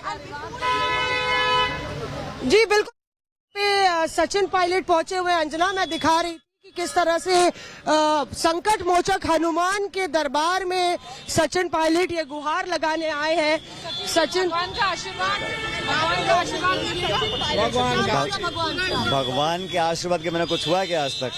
तो परमपिता परमेश्वर का आशीर्वाद और प्रदेश की उन्नति हो, आज चुनाव अच्छे से संपन्न हो जाए और प्रभु की कृपा हम सब पर बनी रहे, ये कामना आज मैंने की। आप संकट मोचक होंगे? कांग्रेस के आप संकट मोचक के दरबार में आए हैं? मैं तो जनता के लिए समर्पित हूं और मैं समझता हूं कि हम सबको मिलकर एक शांति सद्भाव का माहौल बनाए रखना चाहिए, लेकिन हनुमान जी की जो ताकत है वो हम सबको, सभी लोगों को मिले, मैं इस बात की प्रार्थना करता हूँ।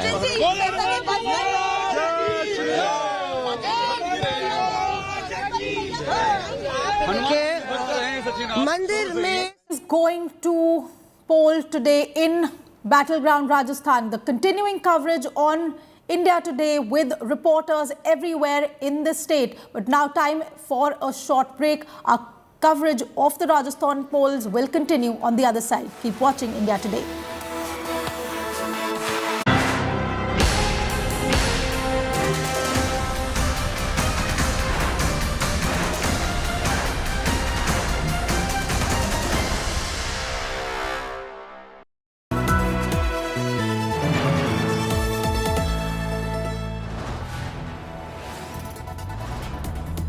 You are watching India Today, powered by Finest, Be Sustainable Change, a BNP Group company. सपने ले लिए, सिस्कियां दे दी, हौसला न दिया, हिचकियां दे दी, और तेरे यहाँ भी लफ्जों के माने अजीब हैं। ये तूने किस तरह की खुशियां दे दी? मिलिए शैलेश लोढ़ा से, साहित्य आज तक दिल्ली में लाइव। फ्री एंट्री के लिए रजिस्टर करें www.aajtak.in/साहित्य पर या मिस्ड कॉल दीजिए 9310330033। Get ready for an immersive journey into the heart of news, politics and insights that matter. Join India Today now on WhatsApp with the #1 election team as we gear up for the upcoming assembly elections. Scan the QR code. Join India Today now on WhatsApp. Follow these steps. Open WhatsApp on your phone. Check for a new updates tab. Select Find Channel and type India Today. After finding the channel, tap the Follow button.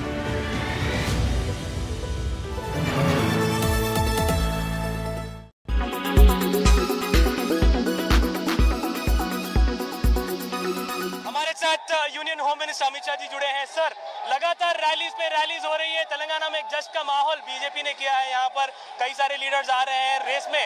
कहाँ देख रहे हैं sir BJP अपने आप? हम बहुत अच्छे तरीके से स्पर्धा में है और इस बार केसीआर की सरकार जाना निश्चित है और भारतीय जनता पार्टी विजयी। सर, यहाँ पर आपने यूसीसी की बात की है, 4% रिजर्वेशन की बात की है, लेकिन यूसीसी को लेकर ओवैसी ने कहा है कि ओल्ड खम्मम ट्राइबल एरियाज में काफी ज्यादा असर होगा। क्या बीजेपी खम्मम, वरंगल और उधर उस इलाकों में बोलेगी? यूसीसी आएगा तब इसका जवाब मिल जाएगा। ट्राइबलों के राइट संविधान ने रिजर्व करे हुए, इससे कोई फर्क नहीं पड़ेगा। सर, यहाँ पर अकबर ओवैसी का जो परसों वाकया हुआ, जहाँ पर पुलिस को वो धमकाते नजर आए, केस भी उनके ऊपर रजिस्टर हुआ है। चले, सरकार ने न्यूट्रली चुनाव हो, इसका ध्यान रखना चाहिए। धन्यवाद सर बात करने के लिए। तो ये थे union home minister Amit Shah. Camera person Chandu के साथ Abdul Bashir, Hyderabad.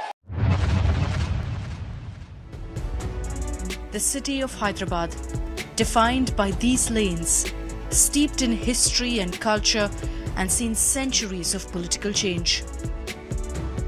And here, the fight for power could just decide the ruler of Telangana as the margins become closer.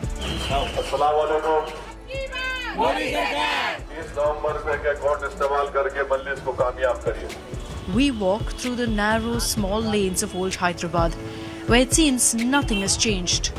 Cars can just about squeeze through these cramped streets, now filled with political noise.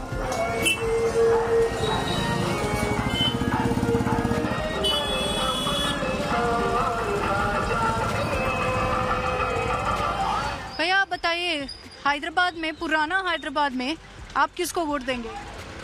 अब vote तो हम तो ऐसा देंगे, हमको जो अच्छा देखेगा तो उनको वोट देंगे। तो कौन कौन दिया अब तक आपके लिए? देखो अभी जो वक्त बताएगा तो वो हिसाब से हम अब आप नहीं बताएंगे अभी कि कौन किसको वोट कर रहे हैं? नहीं ऐसा नहीं ना, हम जरूर वोट देंगे और जो देश का जो भी अच्छा करेंगे उनको हम देंगे। तो आपके क्या मुद्दे हैं आपके लिए? ये तो क्या है, देखो गरीबी से थोड़ा वो होना चाहिए ना, गरीबी हटेंगे तो हमको थोड़ा वो सुख पाएंगे। अच्छा, आप कहाँ से हैं वैसे? हम तो महाराष्ट्र के हैं, तो हैदराबाद में रोजगारी करते हैं। This is something I notice a lot in Koshamahal. Perhaps is the only part of old Hyderabad where you've got a mix of the population. The demographic is very different because people from the north largely have also settled here. The AIMIM is clearly popular here, as the voters themselves say, because of the Muslim factor. AIMIM has fielded 9 candidates as compared to 7 last time, but all within Hyderabad. We scoured through the lanes of Malakpet trying to find AIMIM chief and Hyderabad MP Asaduddin Owaisi, and finally spot him going door to door appealing to people of all ages to vote for the kite, the AIMIM symbol.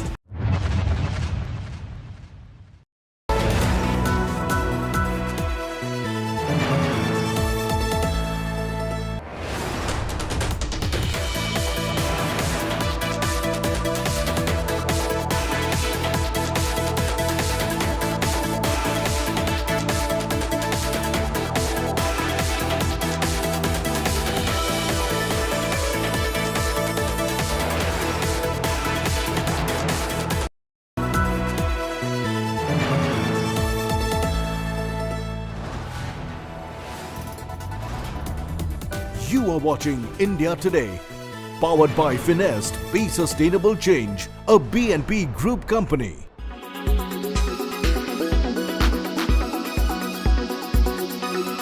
If I brush harder, my teeth will be cleaner.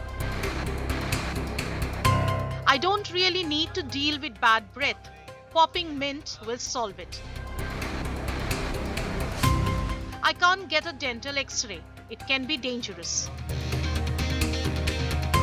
Pregnant women should not go to a dentist. I have crooked teeth, but how can I wear braces? Is that not for kids? These and many more myths around oral health prevents us from getting the right kind of attention our teeth and gums deserve. We are busting a dozen of these myths, and our experts are weighing in on each one of them. Do you have yellow teeth and brush till your gums bleed? Then stop immediately. It's important to brush your teeth thoroughly. However, brushing too hard can wear down the enamel and cause discoloration and sensitivity. In addition, brushing too hard may also damage your gums and even cause them to bleed and recede. While we all love chewing gum and the fresh breath it leaves us with at least for some time, this is not the solution to bad breath. It is not to say that chewing gum does not have its benefits for oral health. However, it is never a replacement for brushing your teeth.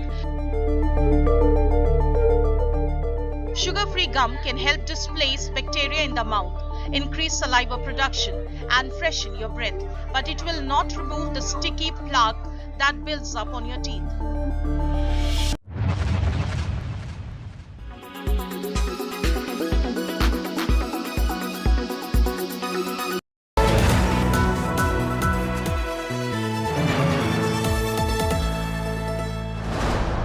Co-presented by Nexa, Create Inspire. Co-presented by आपका Joy Bharat का Joy, Joy e bike. Co-powered by Parul University, Vadodara, Gujarat.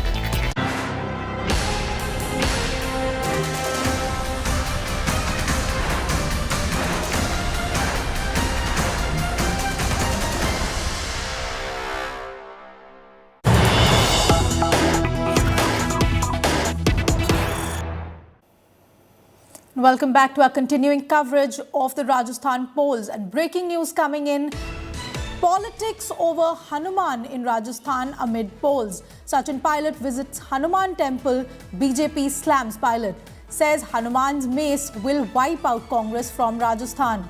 As the morning of the polls, Sachin Pilot visited the Hanuman temple with the BJP now saying Hanuman's mace will wipe out the Congress from Rajasthan. It's polling day in state of war Rajasthan, and birds are flying thick and fast between the BJP and Congress as the key swing state comes out to vote. Big ticket names and statements being made by the senior leaders of both the Congress and the BJP about the poll today. And with Sachin Pilot visiting the Hanuman temple this morning, the BJP has said Hanuman's mace will wipe out the Congress from Rajasthan.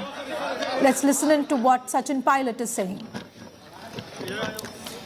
Sachin Pilot, of course, told India Today that the blessings of the gods are with them, and he also asked voters to come out and vote in large numbers. The Congress, of course, eyeing another term of governance, while BJP is seeking to replace the Ashok Gehlot government. The BJP has been attacking the Congress continually. This morning, of course, with the state going to polls, voters have come out in large numbers, and the senior leaders are going to seek the blessings of the gods before the state votes, before the election results, of course, expected on December 3rd. We are seeing senior leaders from across parties coming out, taking blessings from the gods, then going to vote, then going to cast their vote. Rajasthan Assembly, of course, Rajasthan Assembly election, of course, is a very crucial election for the upcoming 24 elections as well. Let's listen to what Sachin Pilot is saying to the media right now.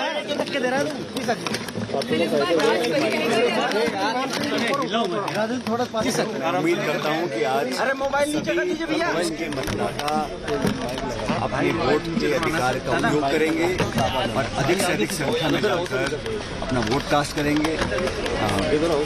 मैं उम्मीद कर रहा हूँ कि इस बार अच्छा निर्णय जनता लेगी और हम लोगों के काम को, हमारी परफॉर्मेंस को और पार्टी की जो सोच है उसको ध्यान में रखकर आकलन करने के बाद सही निर्णय जनता लेगी, ऐसा मैं मानता हूँ। विवाद बदलेगा सर इस बार 5 साल का? नहीं, मुझे लगता है कि इस बार जनता चाहती है कि कांग्रेस पार्टी की सरकार दोबारा बने और जो भाजपा का अंदरूनी बिखराव रहा, जो उनकी परफॉर्मेंस रही पिछले 5 साल एज ऑपोजिशन, उसको भी लोग देख रहे हैं। और हम लोगों का जो देश भर में आज जो कार्यकर्ताओं में उत्साह बढ़ा है, जो नई ऊर्जा के साथ काम कर रहे हैं, हाल ही में हम लोगों ने सरकार बनाई है कर्नाटक में, हिमाचल में, उसका भी लाभ हम लोगों को मिलेगा। और पार्टी, हमारी सोच, हमारा जो आगे का विजन है प्रदेश के लिए 5 साल का, उसको लोग आंक रहे हैं, देख रहे हैं। भारतीय जनता पार्टी ने 5 साल यहाँ विपक्ष की भूमिका निभाने में नाकाम रहे हैं, इसलिए मुझे पूरा विश्वास है कि भारी बहुमत के साथ हम लोग यहाँ सरकार बना पाएंगे। सर, इस बार पीएम मोदी खुद जनसभा करने के लिए उतरे थे, क्या असर देखने को मिल रहा है? कल आपका एक वीडियो सीएम के ट्विटर हैंडल से साझा किया, 5 साल में पहला इसमें बहुत देर हो गई। देखिए, हम लोग तो मिलकर चुनाव लड़ रहे हैं। कोई भी एक व्यक्ति ना तो चुनाव लड़वा सकता है, ना चुनाव हारवा सकता है, ना जितवा सकता है। पूरा टीम एफर्ट होता है और हमारी पार्टी में हम लोग कलेक्टिव लीडरशिप में काम करते हैं। 2018 में भी यही हुआ था, हम मिलकर चुनाव लड़े और सरकार हम लोगों ने बनाई। हम मिलकर चुनाव इस बार लड़ रहे हैं और उस समय बहुत चुनौती थी, हम विपक्ष में थे, बहुत संघर्ष कर हम लोगों ने लोगों का विश्वास जीता। हम 21 विधायक रह गए थे 200 में से, 5 गुना हमारी सीट बढ़ी, हम सरकार बनाने में कामयाब रहे। इस बार हम सरकार में, हमारे पास प्लेटफॉर्म था, हम डिलीवर कर पाए हैं, लोगों की संसाधनों से लोगों की मदद कर पाए हैं, तो इसलिए थोड़ा काम आसान है। और यहाँ पर जो 30 साल की परंपरा है, 5 साल बीजेपी 5 साल कांग्रेस, उसको लोग बदलना चाहते हैं। और प्रदेश के साथ देश में जो सरकार है उसको भी 10 साल से लोग देख रहे हैं। महंगाई, बेरोजगारी सब लोग देख रहे हैं, इसलिए मुझे पूरा विश्वास है। और जो आप कह रहे हैं कि हम लोग चुनाव मिलकर लड़ रहे हैं, जो बिखराव है, जो खिंचाव है, जो तनाव है, वो भाजपा में है। हम लोग तो पहले भी एक थे, आज भी एक हैं, और पार्टी को जरूरत आज है, पार्टी को जरूरत है हम स्टेट में चुनाव जीतें। स्टेट्स में हम चुनाव तब जीतेंगे जब मिलकर चुनाव लड़ेंगे, और हम इसी दिशा में काम कर रहे हैं। अशोक गहलोत अंडर करंट है, 156 आएंगी। देखिए, मुझे लगता है कि हम लोग बहुमत ला पाएंगे, इसके अनेकों कारण हैं, लेकिन मैं भविष्यवाणी इतनी कर सकता हूं कि मुझे जनता के वोट पे, जनता के विवेक पर विश्वास है। हमारा जो रिस्पांस कैंपेन का रहा, राहुल गांधी जी आए, खड़गे साहब आए, प्रियंका जी आए, तमाम रैलियां की पूरे प्रदेश में, उसका एक अच्छा इम्पैक्ट गया। भाजपा के कैंपेन में दम नहीं था, वो बहुत कोशिश उन्होंने की, प्रदेश के नेताओं से खूब करवाया, अंत में फिर बाहर के लोग आके यहाँ भाषण देके गए हैं। लेकिन जो पब्लिक का सेंटिमेंट है वो कांग्रेस के साथ है। रिस्पांस हमको मिला वो बहुत पॉजिटिव है और हम लोग पिछली बार से ज्यादा बहुमत ला सकते हैं, ऐसा मैं मानता हूँ। प्रधानमंत्री ने आपका नाम लेकर भी कई बार कहा और खासकर कई सभाएं प्रधानमंत्री ने की। मुझे खुशी होती है अगर केंद्र के जो नेता हैं भाजपा के यहाँ पे आके अपनी रिपोर्ट कार्ड पेश करते हैं कि उन्होंने कितना 10 साल में काम किया, राजस्थान प्रदेश को क्या विशेष परियोजनाएं दी हैं, राजस्थान को स्पेशल स्टेट का स्टेटस दिया है, इन्वेस्ट किया है, हमारे को हमारे अधिकार का पैसा भी तक नहीं मिला है। तो राजस्थान के लोगों के बारे में अपनी रिपोर्ट कार्ड प्रस्तुत करते, अपना विजन प्रस्तुत करते। हम लोग बात करते हैं नौजवान की, किसान की, बेरोजगारी की, महंगाई की, शिक्षा की, चिकित्सा की, सड़कों की, उसकी चर्चा नहीं करना है। तो वो ध्यान भटकाने के लिए after casting his vote, Sachin Pilot of course went to take blessings from Lord Hanuman this morning. He went to the temple and politics has broken out now over Hanuman in Rajasthan amid the poll. That's the breaking news just coming in. After Sachin Pilot visited the Hanuman temple, the BJP has slammed Sachin Pilot, saying that Hanuman's mace, Hanuman's gada will wipe out the Congress from Rajasthan. This is a statement that came in from Balaknath, Mahant Balaknath of the BJP, saying that Hanuman's mace will wipe out the Congress. There is politics now over the temple visit by Sachin Pilot as the state goes to polls. Senior leaders from all parties visiting the temples to seek the God's blessings, but the BJP has hit out at Sachin Pilot. Let's listen in to what Mahant Balaknath had to say. कट्टरपंथी विचारधारा सोच के लोगों की B team है ये कांग्रेस। उन्हीं के द्वारा चलाई जाती है, उन्हीं के पैसे से चलती है और बहुत ही गहरे इनके रिश्ते हैं उनके साथ। इन लोगों ने जिस प्रकार का षड्यंत्र इस चुनाव के लिए रचा है, उसको हनुमान जी की जो है कि लीला और हनुमान गदा जो है कि उसको ध्वस्त करेगी और इनको धराशायी करेगी और एक ऐतिहासिक जीत आपको देखने को मिलेगी तिजारा में। And our reporters continue to cover the Rajasthan election from all parts of the state. Jai Kishan is joining me live right now from Jhalar Patan, where Vasundhara Raje is the tallest leader of the BJP. But Jai Kishan, this is a very interesting election, whether it is the BJP's allegations of corruption, whether it's Congress attacking the BJP over money. There is law and order issues, there are women issues, there is caste configurations that have to be looked at, and also there are MLAs who've jumped ship from one party to the other. There are a lot of things to be seen in the Rajasthan election. What are you picking up where you are right now? What is the mood of the voter? What are the issues really for them? See, Anisha, we are first breaking that Vasundhara Raje has arrived at one of the polling stations in Jhalawad Housing Board. This is one of the most important polling booths across state because 2 times former Chief Minister of Rajasthan, Vasundhara Raje, has just arrived the polling booth located in Housing Board colony of Jhalawad district. She would be casting her vote. Also, she might be joined by her grandson Vinayak Pratap, who would be casting his vote for the first time. You can see in the frames that all her supporters are excited, welcoming her with flowers, and you can see she's wearing a multicolored sari, Rajasthani sari, and Vasundhara Raje has just arrived and she would be casting her vote. She is joined by her supporters and she is entering here. Her energy remains the same. She looks confident. She's carrying a smile on her face. Vasundhara Raje looks confident. All the locals nearby are standing here to get a glimpse of Vasundhara Raje. You can see before reaching here, Vasundhara went to Balaji temple and now she would be casting her vote along with few women. We are showing you some exclusive visuals from the polling booth. She is standing here. Few women have also joined her. They are giving her flowers and welcoming her. Vasundhara Raje is definitely one of the strongest candidate in Rajasthan. She is talking to women here and they are sharing what other issues. See, Vasundhara Raje would be talking to media after casting her vote. She visited Radhike Balaji temple like she did before filing her nomination. You can see she has arrived at the polling booth and she would be casting her vote. She would be casting her vote, and so see Vasundhara Raje has her voter card in her hand and she would be casting her vote at the housing board polling station in Jhalawad district. She has been member of Legislative Assembly from here from last 4 times. She has been member of parliament from Jhalawad district, 5 times former cabinet minister. This time BJP is not going with any face in Rajasthan, and you can see the energy level has completely elevated to 10 times in this polling booth. As Vasundhara Raje arrives here, the locals were seen standing welcoming her. Now she is completing her formalities. She is doing her formalities, and after doing this she will cast her vote and then talk to media. Definitely, as you said, this election is very important because rising crime against women versus the guarantees of Ashok Gehlot. This elections would be against the social welfare schemes and the alleged corruption in the Congress government. But Vasundhara Raje still is one of the most important figures in Rajasthan.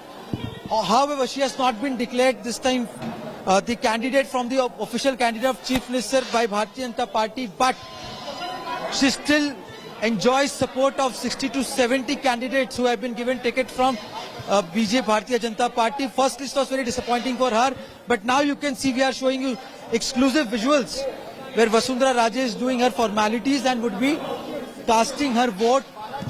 She visited Radhike Balaji temple, and probably for 3 leaders, Rajendra Rathod, Vasundhara Raje and Ashok Gehlot, these 3 leaders are 73 plus, and this could be the last election, probably the last assembly election for these 3 leaders, 3 stalwarts of Rajasthan. And future of Vasundhara Raje is also uncertain right now. Questions are hovering the mind of Vasundhara Raje's supporters whether she would be declared the Chief Minister candidate or not. Last time Manvinder Singh was defeated by Vasundhara Raje. This time Ramlal Chaudhary is contesting against her.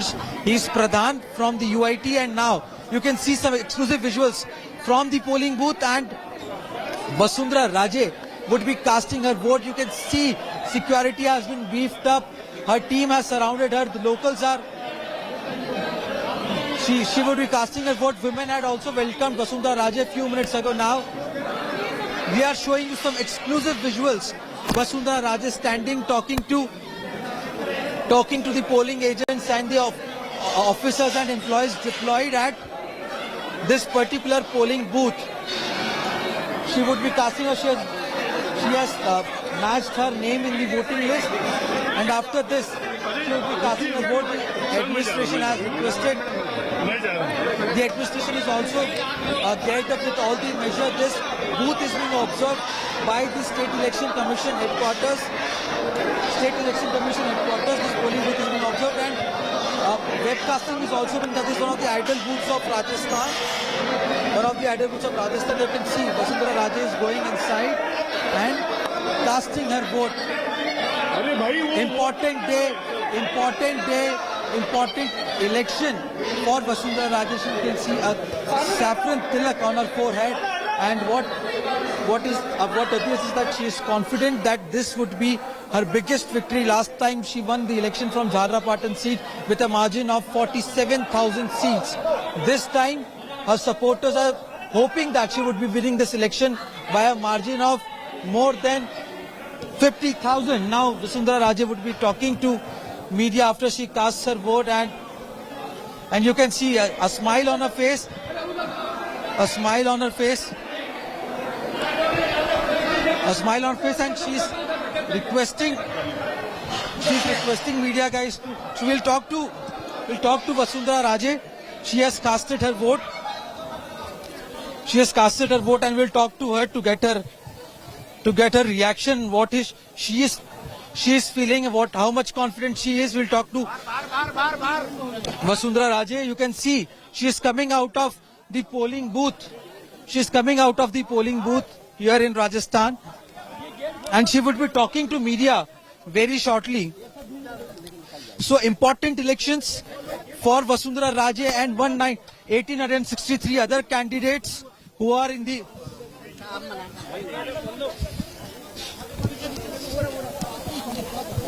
So see, Vasundhara...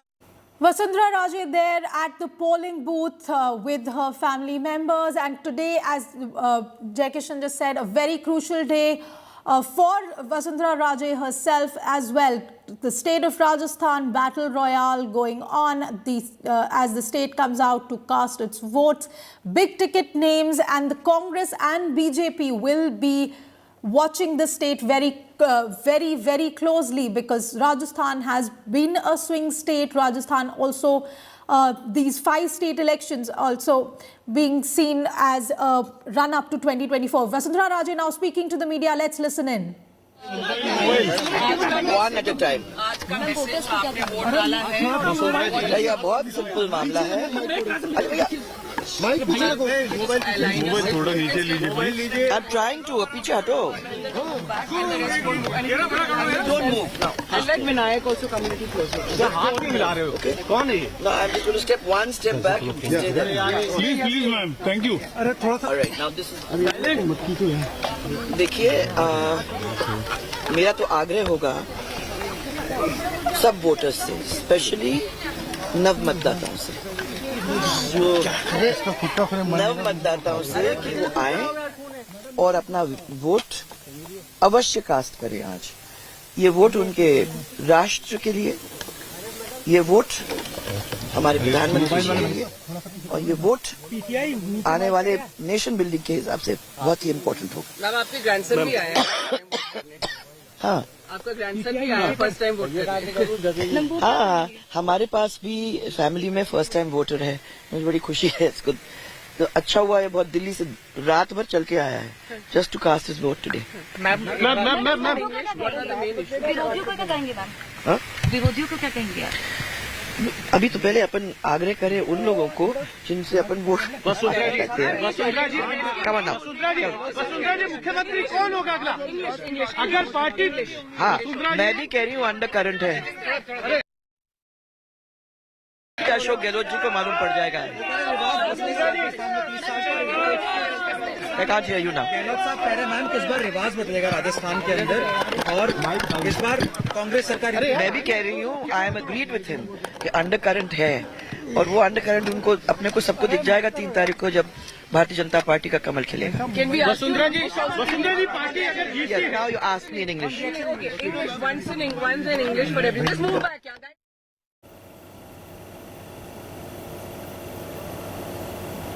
Okay. पता नहीं कर आराम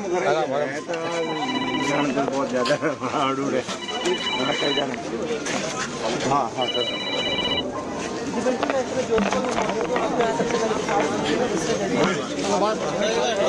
We're staying on the continuing coverage of the Rajasthan election with reporters covering all sides of the state and the issues there. But breaking news just coming in as well. We'll continue with the Rajasthan coverage, where the battle royale is playing out right now. Over 1800 candidates, and a crucial swing state of Rajasthan.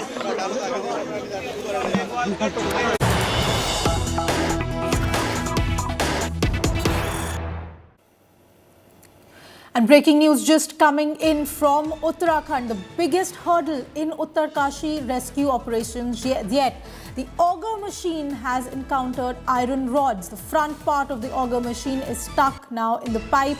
Vertical drilling is the next option. The 41 workers who've been stuck in Uttarkashi, it's day 14, and now the biggest hurdle in the rescue operation so far, the auger machine has encountered iron rods in the tunnel. Front part of the auger machine is stuck in the pipe. Vertical drilling could be the next option at Uttarkashi. The tunnel horror continues as 41 workers wait to be rescued.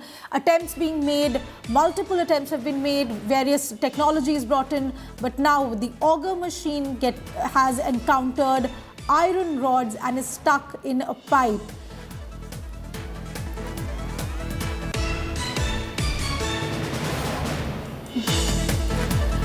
14 days after the tunnel collapse, 41 workers still wait for rescue. But now the biggest hurdle in the Uttarkashi rescue operations yet. The auger machine that was brought in to dig through the rubble and get to the workers has encountered iron rods. The front part of the machine is now stuck in a pipe. The option now could be vertical drilling to reach the stuck workers. And it's time now for a short break. More news and updates on the other side. Continue watching India Today.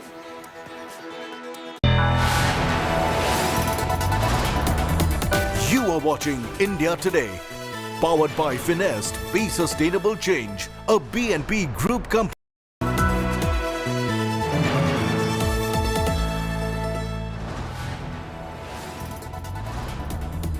You are watching India Today, powered by Finest, Be Sustainable Change, a B&P Group company.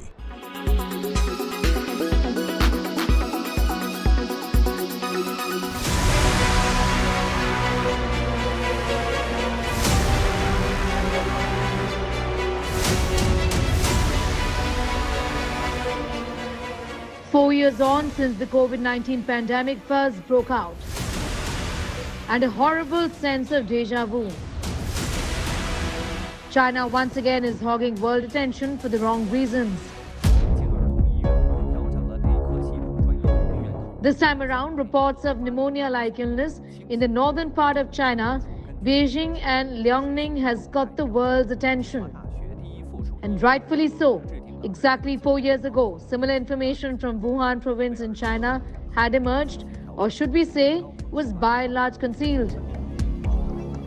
The outbreak turned out to be that of the novel coronavirus that led to the global pandemic that we are still dealing with. This time around, these videos and sketchy information reflect an outbreak in children. The World Health Organization has said that China has indicated that there is no unusual activity in spite of the fact that infections amongst children is only increasing. China, in fact, has told the World Health Organization that it could be because of circulation of pathogens which is seen during this time of the year, or maybe because of pneumonia, possibly because of lifting of COVID-19 restrictions. But why just children? What about the videos that are doing the rounds of hospitals and clinics getting completely inundated? There are several questions that remain unanswered. The World Health Organization says that they are, in fact, monitoring the situation very closely, and this time around, China has been communicative.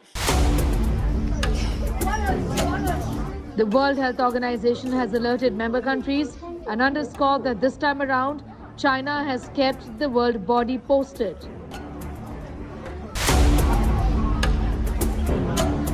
This outbreak's severity has also led to the suspension of classes in some schools as students and teachers have fallen sick, a situation very similar to the early days of the COVID-19 outbreak.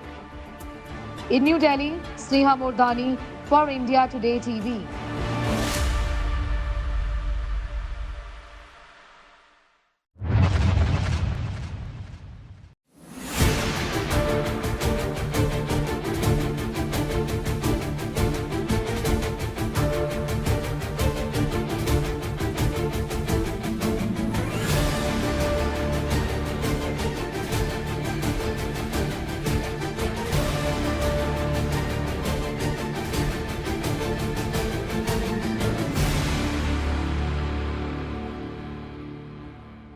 Weather forecast now.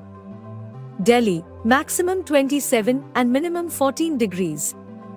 Mumbai, maximum 31 and minimum 26 degrees.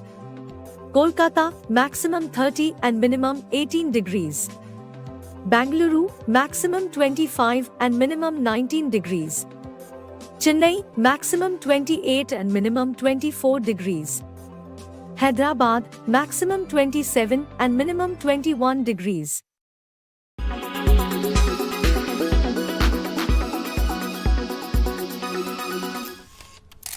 Kerala's public health. All political parties traveling from different parts. Armed with facts, Looking at political back. she takes the news by its horns. Do you think the future of these students are not hampered? Fierce, bold and direct, setting the tone for the bigger stories. From every corner and every angle. Expect nothing but the unfiltered truth. News first, niceties later. Watch me, Nabila Jamal, on India Today.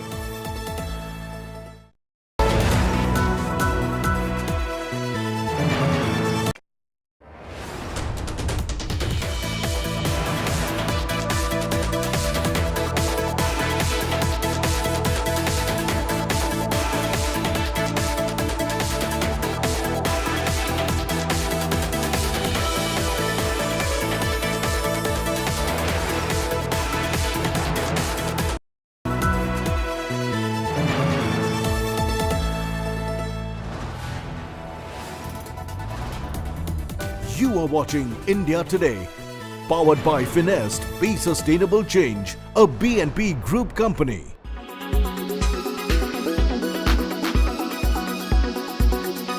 Katrina, welcome to India Today. Thank you. First of all, many congratulations. Thank you The so film much. is a huge hit. More than that, the love that is coming towards Zoya. I have to address the elephant in the room. Is something that people have been campaigning for the longest time. It's time. I think it's due that Zoya gets her own spin-off. And I know this, that every time you get this question asked, you have this smile on your face. What will it take for us to get a Zoya spin-off? I agree with you. I think that it would be a lot of fun to see what you could do with Zoya as a character in her own film. But having said that, I also love doing the Tiger series because, you know, it was my friend who said this to me yesterday, actually, the director of Tigers in the Eye, which was the second one. Yeah. He said that, you know, for me, Tiger and Zoya are one unit. And I realized that actually that is kind of true. If you go to see the films, like from Ek Tha Tiger, when we saw Tiger and Zoya, you saw these two really fiery, independent, dynamic personalities who, when they met, just kind of seamlessly blended against all odds, organically, you know?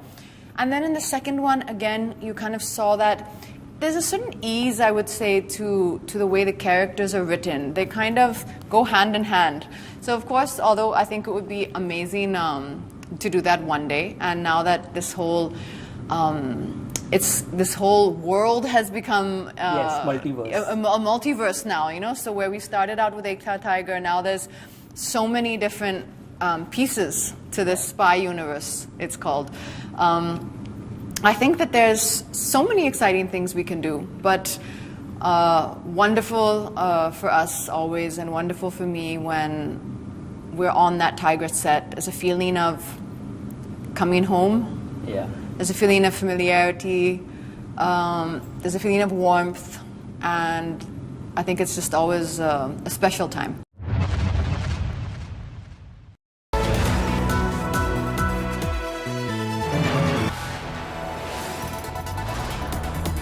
You are watching India Today, powered by Finest, Be Sustainable Change, a B&P Group company.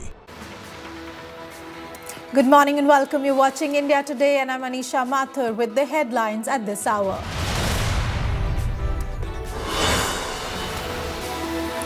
Battle Royale for Rajasthan. Top Congress BJP guns vote in crucial poll.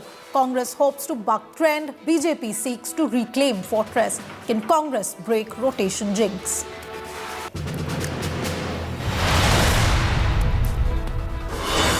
Biggest hurdle in Uttarkashi rescue operation. Auger machine encounters iron rods. Front part of machine stuck in pipe. Vertical drilling next option.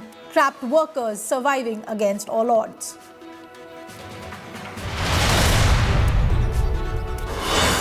Battle for Telangana in top gear. 5 days to go for Telangana vote. An election battle like no other. Telangana tucker intensifies. 13 Israeli hostages freed from Gaza. 4-day ceasefire begins for hostage swap. Israel releases 39 Palestinian prisoners.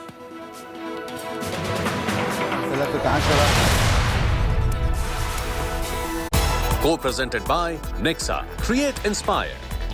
Co-presented by आपका Joy Bharat का Joy Joy e bike. Co-powered by Parul University, Vadodara, Gujarat.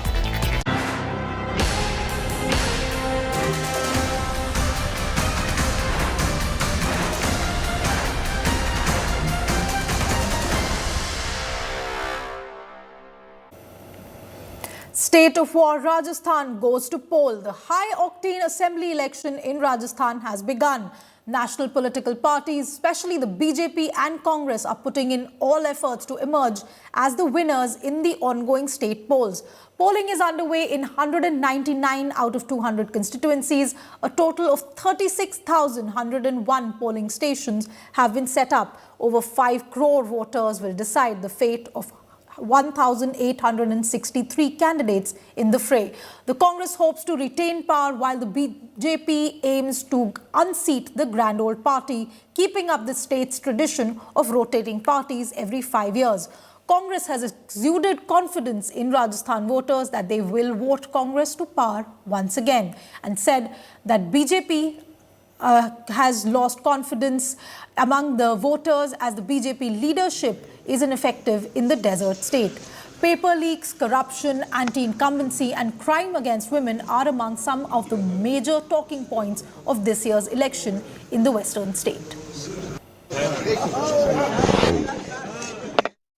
मुझे लगता है कि पिछले 1 महीने के अंदर ये मुद्दे बहुत बड़े पैमाने पे उजागर हुए हैं। सबसे पहले तो लॉ एंड ऑर्डर सिचुएशन जो राजस्थान में है, स्पेशली महिला अत्याचार, फिर खाली महिला अत्याचार पे नहीं पर दलित भी है और क्रिमिनल एक्टिविटी पूरे उसमें है। ये डेली का मामला है, महीने में नहीं, डेली का मामला है। तो एक तो ये बहुत लोग परेशान हैं क्योंकि ये रोज़ अनाउंसमेंट्स कुछ ना कुछ करते थे, बहुत कुछ काम किया है, पर फील्ड में जाओ तो मालूम पड़ता है कि ये तो खाली अनाउंसमेंट्स ही थे। ये रिवाज तो केरला में भी था 70 साल से, पर इस बार रिवाज टूट गया और सरकार रिपीट हुई कम्युनिस्ट पार्टी वापस। 70 साल से वहाँ एक बार कांग्रेस एक बार कम्युनिस्ट पार्टी होती थी, सिर्फ इसलिए कि कोविड में अच्छा काम किया। तो कोविड में अच्छा काम करने पे केरला में सरकार रिपीट हो सकती है, तो हमारी जनता भी कम समझदार नहीं है। It's a big day for the voters and with the battle that has been bitterly fought, today it's time for the voters to turn out in huge margins, and we are in Jaipur where Sachin Pilot is with us and he's going to cast his vote first. That's the duty that every voter owes if you want a government of your choice, and Sachin Pilot perhaps exercising his franchise and then he'll be heading to Tong. Sachin, nervous moments, it's a big day, a challenge for you and for your party? Well, I think it's an important day for all of us. It's important that all of us cast our vote. It's a very large state, Rajasthan. We have 8 crore people who live here. But I'm quite confident with the way we've conducted the campaign, the way we function. People have, I think, decided to break that trend of 5-year BJP, 5-year Congress. That cycle, I think, needs to be broken. And I have full faith in the voters, and I hope they go out in large numbers, exercise their franchise and cast their vote. But the Congress campaign has been centered about people's issues, and those issues are important. Therefore, I think our campaign, our work, our track record, and what our vision for Rajasthan is for the next 5 years, that's very important. And I think I'm confident in saying that we'll form the government again. We saw how the Prime Minister in the previous assembly elections from Himachal to Karnataka was the face of the entire campaign, and BJP in Himachal was talking about how the Rivas will be changed. But here again it wants that the traditions should continue and there should be a flip over of the government. Do you think that the BJP would be hoping for the best and will be successful in that? So you can't have it both ways, na? BJP wants some state governments to have double engine. Somewhere they want to change tradition. I think every state is different. People look at the leadership. People look at the way the government has worked.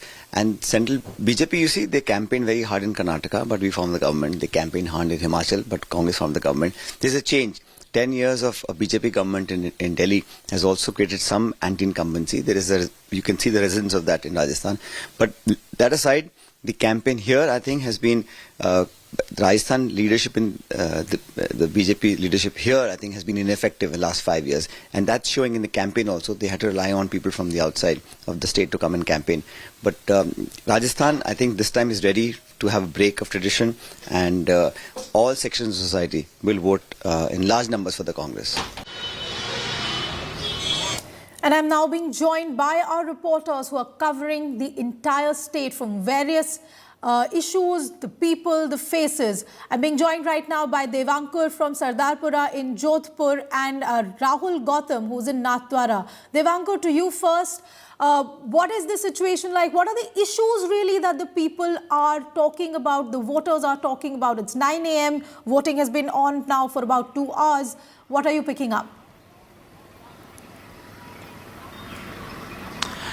Well, Anisha, so I've covered the elections in 2013 as well as in 2018. This time round, the Congress maintains that there is no anti-incumbency against the Gehlot government.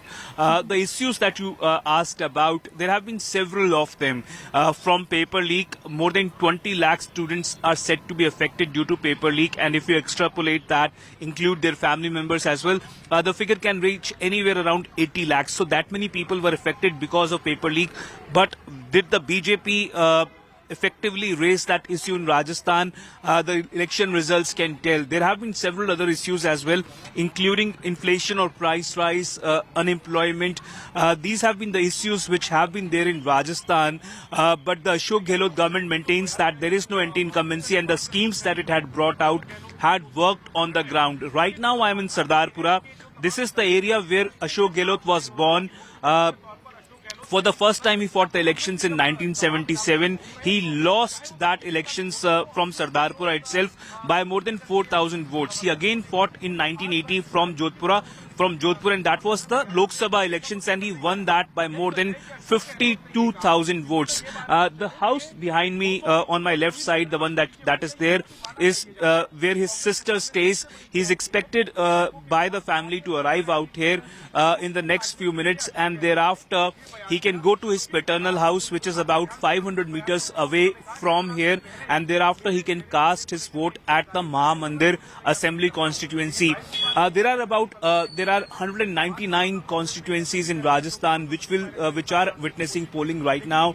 The BJP, on the other hand, Anisha, has not put up any chief ministerial candidate this time round. In 2013, the elections that I covered in Rajasthan, Vasundhara Raje was the official candidate of the party as its chief ministerial candidate. The same was the case in 2018, but this time round, the Gehlot government maintains that there is no anti-incumbency, there is no current against the sitting chief minister.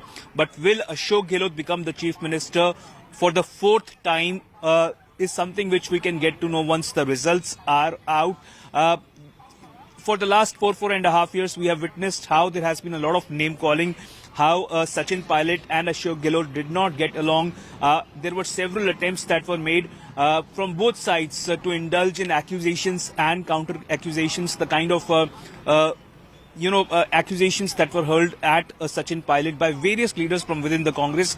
Can that work against the Congress in Rajasthan is something which we will get to know. But there is a certain section of people who belong to the Gujar community, which the community that Sachin Pilot comes from, who were clearly antagonized by Sachin Pilot not getting to helm the Rajasthan as the Chief Minister of State. And there are about 25 to 30 seats on which Gujar community is said to have its influence. Whether that can work against the Congress is something which is yet to know. But the manner in which the Prime Minister Narendra Modi came out and hit out at the Congress, mentioning that earlier the Pilot senior, that is Rajesh Pilot, was sidelined in the Congress because he tried to challenge the Congress leadership, is something which is again happening within the Congress, as Sachin Pilot has also been sidelined. Now, whether that will work against the BJP or work in its favor, because the Congress maintains that 72 of the Gujars were shot dead in 2008 when Vasundhara Raje was the sitting chief minister.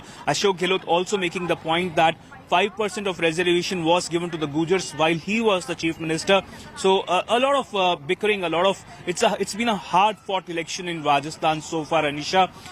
Prime Minister Narendra Modi has undertaken a slew of rallies in Rajasthan, and so has the Home Minister Amit Shah. On the other hand, from Rahul Gandhi to Priyanka Gandhi to Ashok Gehlot to Sachin Pilot and a slew of other Congress leaders have decided to pan out across the state of Rajasthan.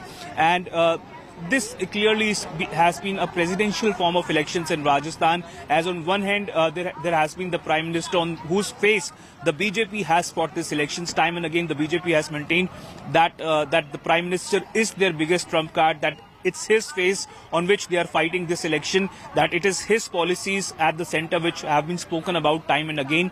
But on the other hand, Ashok Gehlot from the Congress has clearly been the biggest face of the Congress, who has been showcased as the numero uno leader of the Congress, and it's been his schemes in the last 4.5 years which have been talked about. So Ashok Gehlot likely to arrive out here at this residence in Sardarpura in Jodhpur. This is his sister's residence. This is where she stays, and a lot of hectic activity has already ensued out here. And minutes from there, he can go and cast his ballot.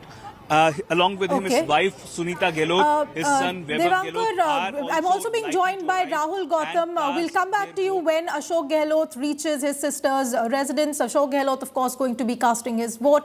But Rahul Gautam is also joining me. But before we go to Rahul Gautam, let's take a look at the bigwigs who have cast their vote in the crucial Rajasthan poll battle. We're showing you visuals of all the senior leaders of the two major parties, the BJP and the Congress, who cast their votes this morning in the Rajasthan election. But now you can see we are Vasundhara Raje, Sachin Pilot, Rajavardhan Rathore, Union Minister Arjun Ram Meghwal, you can see Gajendra Shekhawat, Kailash Chaudhary. Senior leaders from both parties have come out to vote this morning. Rajasthan is a key state, a key swing state, which both parties are going to be watching very carefully. Both parties also saying that they are confident of a win. We've seen the battle of words play out. We've seen the promises being made by both parties. We're showing you visuals of Vasundhara Raje, Sachin Pilot, Rajavardhan Rathore, Kailash Chaudhary, Gajendra Singh Shekhawat and Arjun Ram Meghwal, the senior leaders who have come out to vote today. And I'm now going to Rahul Gautam, who's on the ground in Rajasthan. Rahul, you're at Nathdwara. What is the mood of the voters like? What are the big issues that the voters in Nathdwara are looking at? Well, Anisha, Nathdwara is a very high-profile constituency given the fact that C.P. Joshi is contesting here. He's a 5-time MLA seeking 6th term, and you can see behind me, I'm right in the middle of the city. This is a primary school in the area of Nai Haveli, and you can see people are standing in long queues since 7 in the morning. And as far as issues are concerned, people here are saying that unemployment, inflation, paper leak is a major issue. And in fact, if you remember, Kanhaiya incident happened here in Udaipur only, which is very nearby to Nathdwara. And these are the issues that are actually dominating this particular region. If you talk about the candidates, C.P. Joshi, who's the Speaker of Rajasthan Assembly, he's contesting from this particular seat, is going to be seeking 6th term from here. And BJP had fielded Vishwara Singh Mewar, who comes from the royal household of erstwhile Mewar Kingdom. And the BJP is banking heavily upon the anti-incumbency against C.P. Joshi. In fact, Mr. Vishwara Singh Mewar had alleged that C.P. Joshi, there hasn't been a people contact between C.P. Joshi and the voters of Nathdwara. In fact, he's been banking upon as to how BJP had mobilized the Rajput community in this particular area. I remember, there's a sizable population of Rajput community here, and along with Brahmin voters, BJP is hopeful to snatch this seat from Congress party. C.P. Joshi, what we are learning from our sources, is trying to make or to consolidate the OBC and tribal voters. I'll just catch a quick word from here. किन चीजों को ध्यान में रखकर आज आप vote कर रहे हैं? हम इन चीजों को इस चीज में आदमी युवा पुरुष विकास पुरुष को ध्यान में रखते हुए वोटिंग कर रहे हैं। आप भी यही सर, नाथद्वारा का विकास हो, कोई भी पार्टी आए, नाथद्वारा विकास करना चाहिए। नाथद्वारा का विकास करें। So development is the key word here. And voters here are saying that this is a city of Lord Srinath, which should be developed. It's a major tourism spot, and therefore people are now saying that the next MLA whosoever going to be, whether C.P. Joshi or Vishwara Singh Mewar or any other person, should emphasize on development here. Anisha, as you if said, you talk about Rahul, Rajasthan, development is the we've been key seeing elections. point where you are, the voters there in Nathdwara talking about development. But let's also take a look at what the political leaders have been saying. The voters, of course, talking about development, they're talking about their issues. What is the politics of the Rajasthan elections? Take a look at what the senior leaders have been saying. स्वार्थ के कारण अपनी party को भी खड्डे में धकेला और राजस्थान को भी खड्डे में धकेला। ये हुआ है कांग्रेस के राज में। कह रहे हैं उनकी पार्टी से कोई मतलब नहीं है, उनकी पार्टी से वैसे भी किसी को कोई उम्मीद ही नहीं है, ना दूरदृष्टि है, ना कोई संकल्प है। लेकिन हमारा सारी चिंता राजस्थान की जनता के लिए थी, जो 5 साल पिछड़ गए, और खास तौर से युवाओं के लिए 5 साल बहुत बड़े होते हैं, और देश जब आगे बढ़ता है तो उसमें राजस्थान पीछे कैसे रह सकता है। अशोक गहलोत है कि इस बार 5 साल में सत्ता बदलने का रिवाज ऐसा नहीं देखने को मिलेगा, हमारी वापसी हो रही है। बिल्कुल बकवास कर रहे हैं, वो झूठ बोल रहे हैं। जैसा वो झूठ बोलते आए हैं 5 साल में, वैसे ही अभी भी झूठ ही बोल रहे हैं। बिल्कुल नहीं, भारतीय जनता पार्टी की सरकार पूर्ण बहुमत से बनेगी। जिस तरह से मेरे इस बूथ पर जो उत्साह मुझे नजर आया, आपने देखा होगा कि बड़ी संख्या में महिलाएं देखो मतदान का प्रयोग करने के लिए आ गई, और ये जो मताधिकार का जो अधिकार दिया बाबा साहब ने, वो मुझे हर मतदान दिवस में बाबा साहब याद आते हैं। राजस्थान का ये 2023 का विधानसभा चुनाव बिल्कुल भी क्रूशियल नहीं रहा है, और मैं अपने अनुभव के आधार पर कह रहा हूं कि इस बार राजस्थान का चुनाव राजस्थान की जनता अपने विरुद्ध हुए विश्वासघात का प्रतिशोध लेने के लिए स्वयं अपने से आगे आकर के लड़ रही है। ये चुनाव भारतीय जनता पार्टी बनाम कांग्रेस बाद में है, पहले राजस्थान की जनता बनाम राजस्थान की जनता के साथ विश्वासघात करने वाली कांग्रेस पार्टी और अशोक गहलोत जी के बीच में ज्यादा है।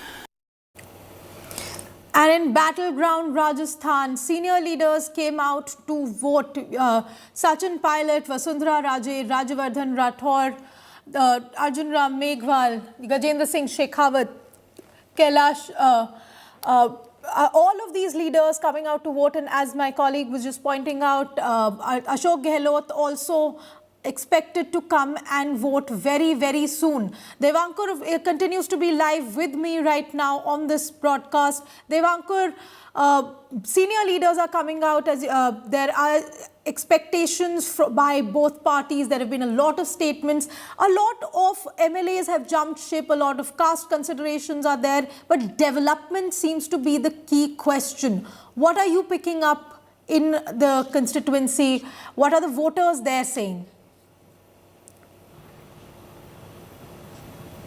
Well, clearly, development has been one of the key issues, Anisha, and on that front, the Congress claims that it has worked considerably. There has been a certain period from 2020, around March till about January, February in 2022, when COVID pandemic had hit the state like other states in the country, and Ashok Gehlot claims that he had worked day in, day out, during the course of nights also sometimes, to ensure that the development or the infrastructure does not dither away. There have been several times when he claimed that he used to hold meetings till about 1 a.m. till 2 a.m. in the night.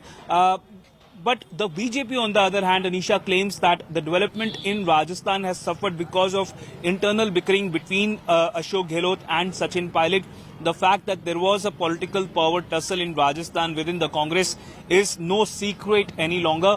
And on the ground, there have been several, comments that have been made from both sides between Ashok Gehlot and Sachin Pilot. But both leaders claim that that is a thing of the past, and that the Congress will be able to manage to break tradition in the state. In the last 20 years, the incumbent government, whether it is of the BJP or of the Congress, has not been able to repeat itself. But what has been different, Anisha, is that in 2008, when Ashok Gehlot became the chief minister of the state, and he continued till 2013, it was a minority Congress which was able to form the government. It has been an assembly of 200.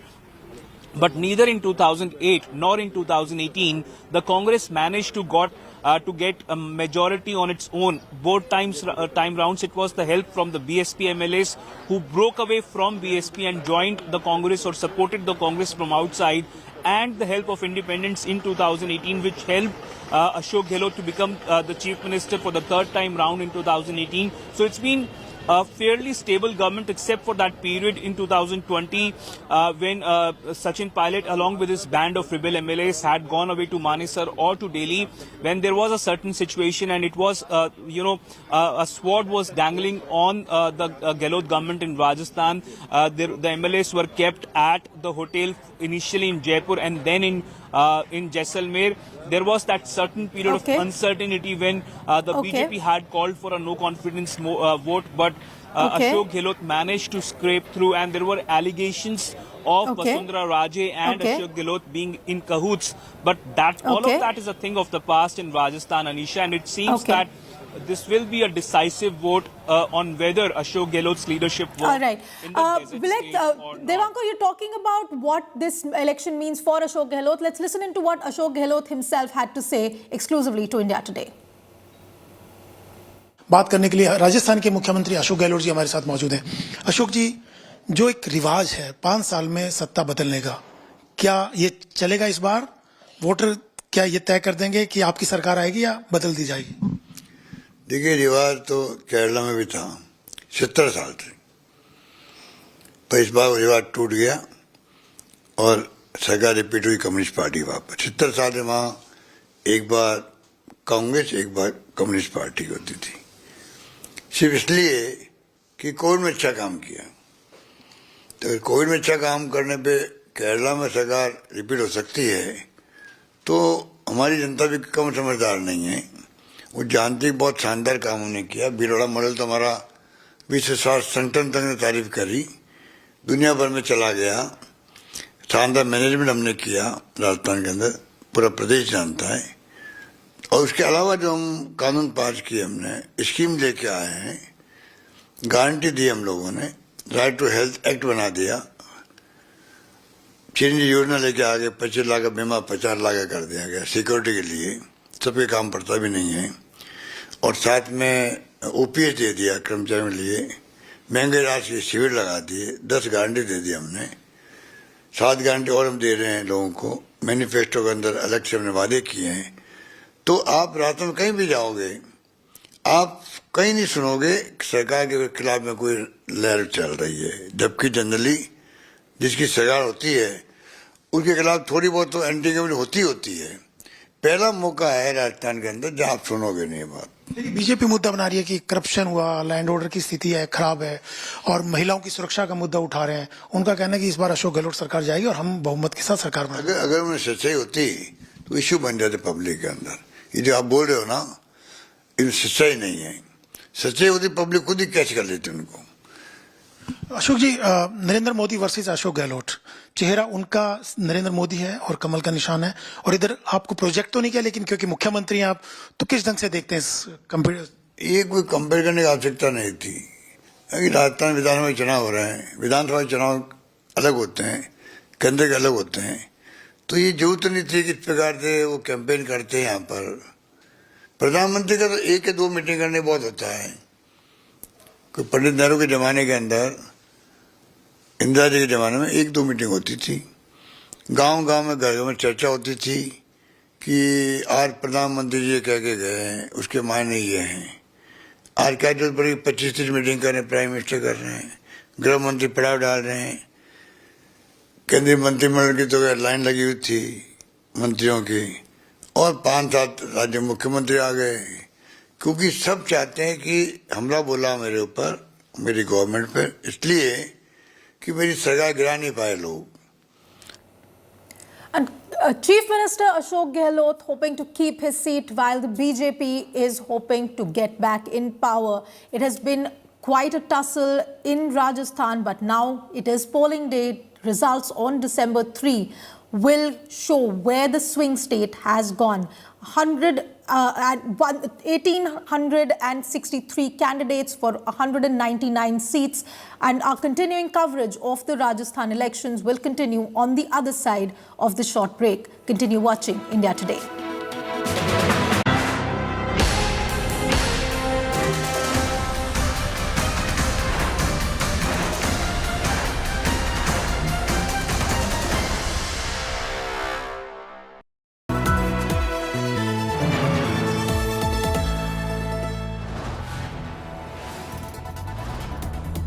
You are watching India Today, powered by Finest, Be Sustainable Change, a BNP Group company. आज तक के इतिहास में पहली बार OTT stars के साथ एक करीबी मुलाकात।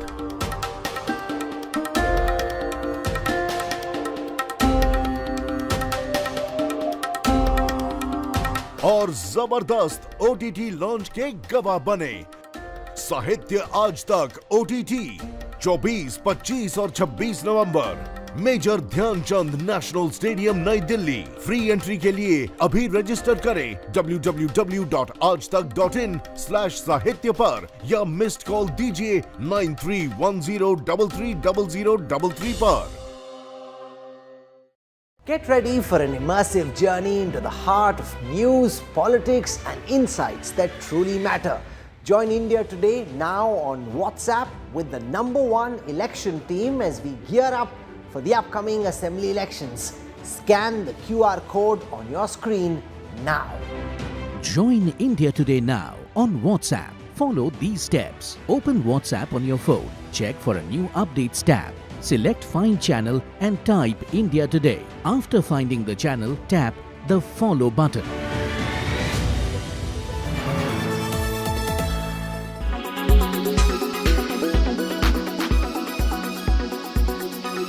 हमारे साथ union home minister Amit Shah ji जुड़े हैं। सर, लगातार रैलीज पे रैलीज हो रही है, तेलंगाना में एक जश्न का माहौल बीजेपी ने किया है, यहाँ पर कई सारे लीडर्स आ रहे हैं रेस में। कहाँ देख रहे हैं सर बीजेपी अपने आप? हम बहुत अच्छे तरीके से स्पर्धा में है और इस बार केसीआर की सरकार जाना निश्चित है और भारतीय जनता पार्टी विजयी होगी। सर, यहाँ पर आपने यूसीसी की बात की है, 4% रिजर्वेशन की बात की है, लेकिन यूसीसी को लेकर ओवैसी ने कहा है कि ओल्ड खम्मम ट्राइबल एरियाज में काफी ज्यादा असर होगा। क्या बीजेपी खम्मम, वारंगल और उधर उस इलाकों में बोलेगी? यूसीसी आएगा तब इसका जवाब मिल जाएगा। ट्राइबलों के राइट संविधान ने रिजर्व करे हुए, इससे कोई फर्क नहीं पड़ेगा। सर, यहाँ पर अकबर ओवैसी का जो परसों वाकया हुआ जहाँ पर पुलिस को वो धमकाते नजर आए, केस भी उनके ऊपर रजिस्टर हुआ है। चले, सरकार ने न्यूट्रली चुनाव हो, इसका ध्यान रखना चाहिए। धन्यवाद सर बात करने के लिए। तो ये थे union home minister Amit Shah. Camera person Chandu के साथ Abdul Bashir, Hyderabad.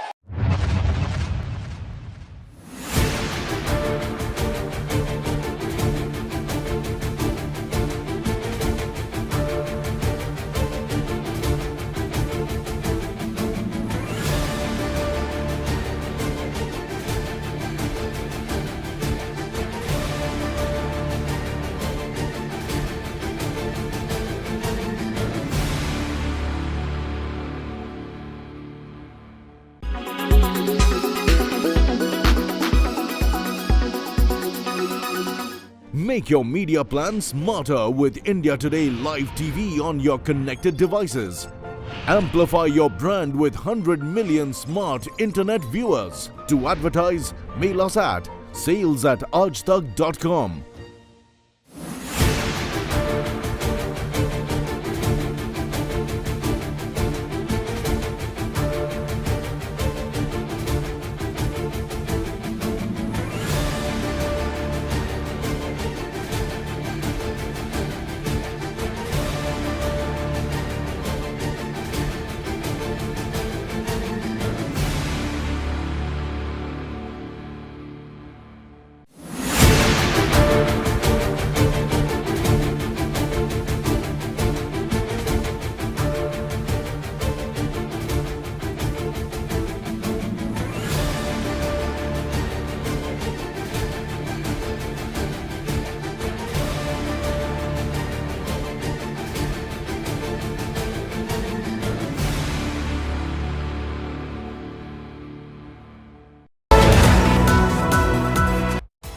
Co-presented by Nexa, Create Inspire.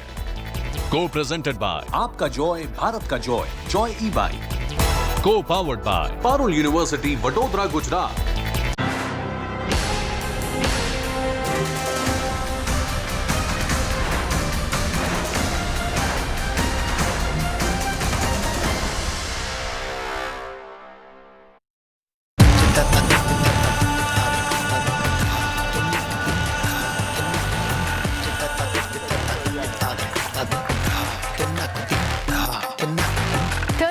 Candidates in the poll fray here in the Kamareddy district of Telangana. But the focus is on the clash of the titans of K. Chandrasekhar Rao versus Congress's Revanth Reddy. And that's what's put the political spotlight on Kamareddy, a district that's about 3 hours away from Hyderabad. It's got everyone talking, and while you see a lot of political mudslinging, you see emotions at play, the focus of the people of Kamareddy is clear. They want development. Now, what does that development really mean for them? With the primary occupation here being agriculture, a lot of it is focused on what the farmers get. The district of Kamareddy, named after Chinna Kamireddy, who ruled these lands in the 1600s.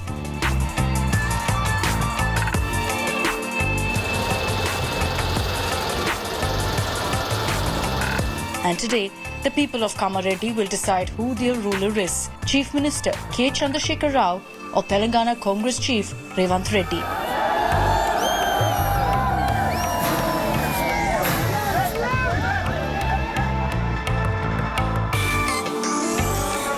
And that's what's made this district a bustling political hub now, with political slogans ringing in the air.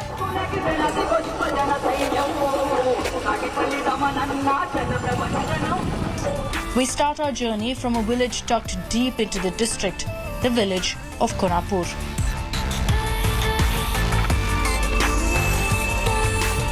It's because of all the land that you see around you right now on your screens that KCR chose to fight from Kamareddy constituency. I'm standing right now in the Konapur village. This falls within the Kamareddy constituency.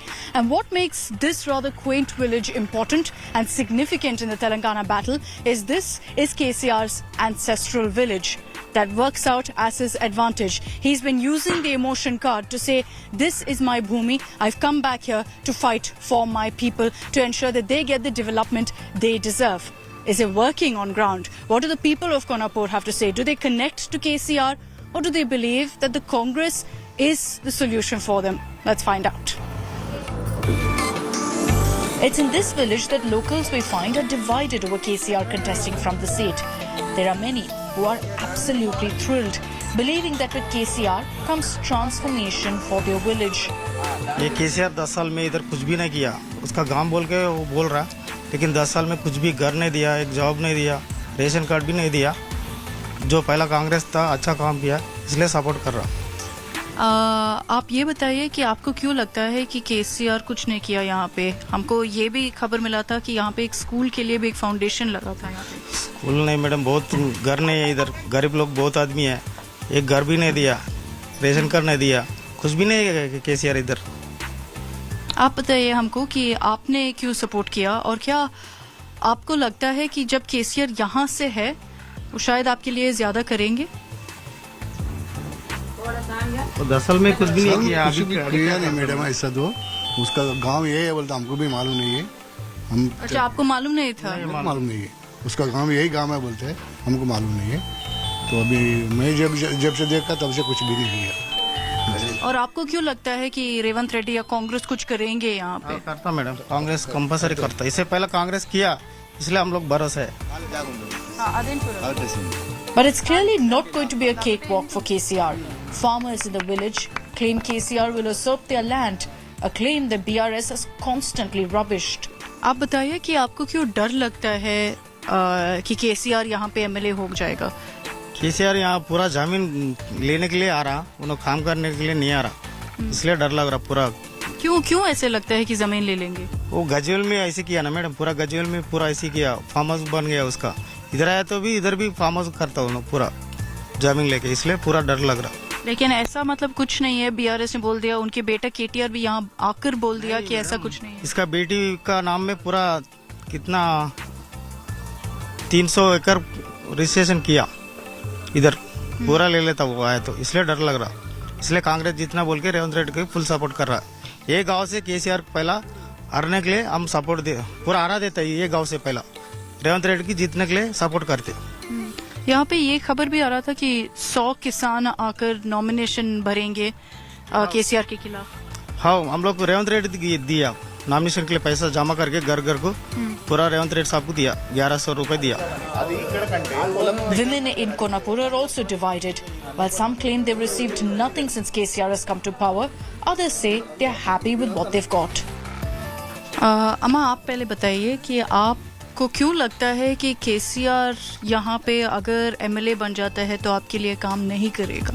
हम लोग को भरोसा है पूरा guarantee में या क्या है? गारंटी का नहीं, आप भी अभी गारंटी देते। पहला तो कुछ गारंटी भी नहीं, काम किया, वो भरोसा हम लोग को किया। क्या काम किया?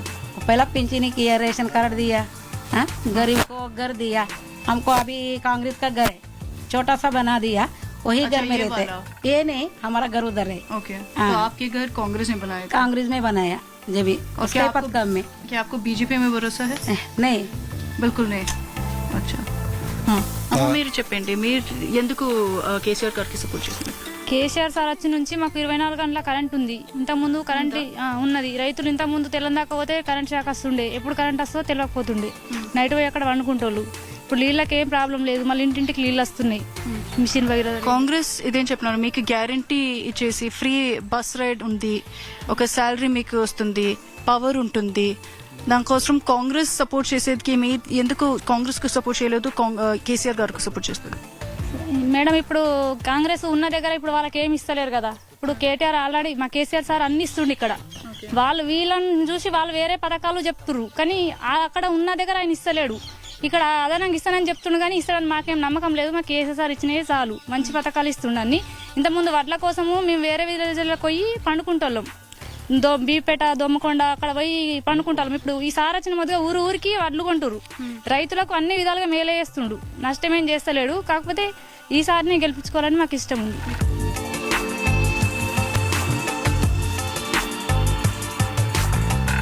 We then travel to what would have once been a nondescript piece of land, in the midst of which lies an old, dilapidated stone building. It's this building that's at the heart of the political battle today. This is KCR's ancestral home.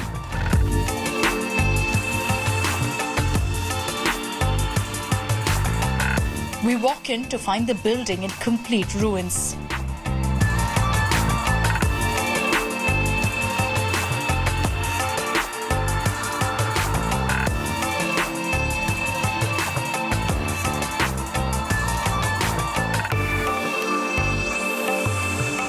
This here is the ancestral property of KCR in Konapur. Completely in ruins, as you can see, completely dilapidated. The basic structure is intact. Ironic, really, that it's in such a state when the entire political battle being brought to Kamareddy is because of the history of where I'm standing. There's a lot of equipment around. The air also with a stench of course, bats and rats who only reside in this place right now. But you can see, as I told you, the basic structure, two-story residence, and it's here that KCR spent many days of his childhood, in his own words. In many of his campaigns, he's referred to this very building, and I'm going to make my way up and show you exactly what it looks like. Because as I said, the significance of this particular building is huge. While KCR himself hasn't really made it a part of his campaign to come and visit his ancestral property, it's extremely significant. There are many occasions KCR has said that this is where I spent many days of my childhood. He definitely has an emotional connect, especially because of the fact that his mother, Venkatamma, was born here, spent most of her life here, gave birth to 3 of his sisters in this very building. So the amount of political history here is huge, and significance for Kamareddy is huge. This has become, in a way, a tourist spot. But will it lead to any sort of change? Will this building be KCR's call for political change in his constituency, call for votes for him? Remains to be seen.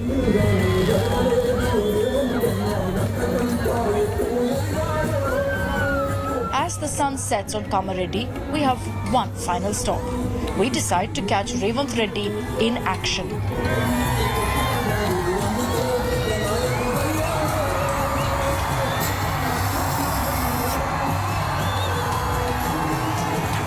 While KCR has repeatedly invoked his personal connect with the people of Kamareddy, for his rival Revanth Reddy, he's been harping on change.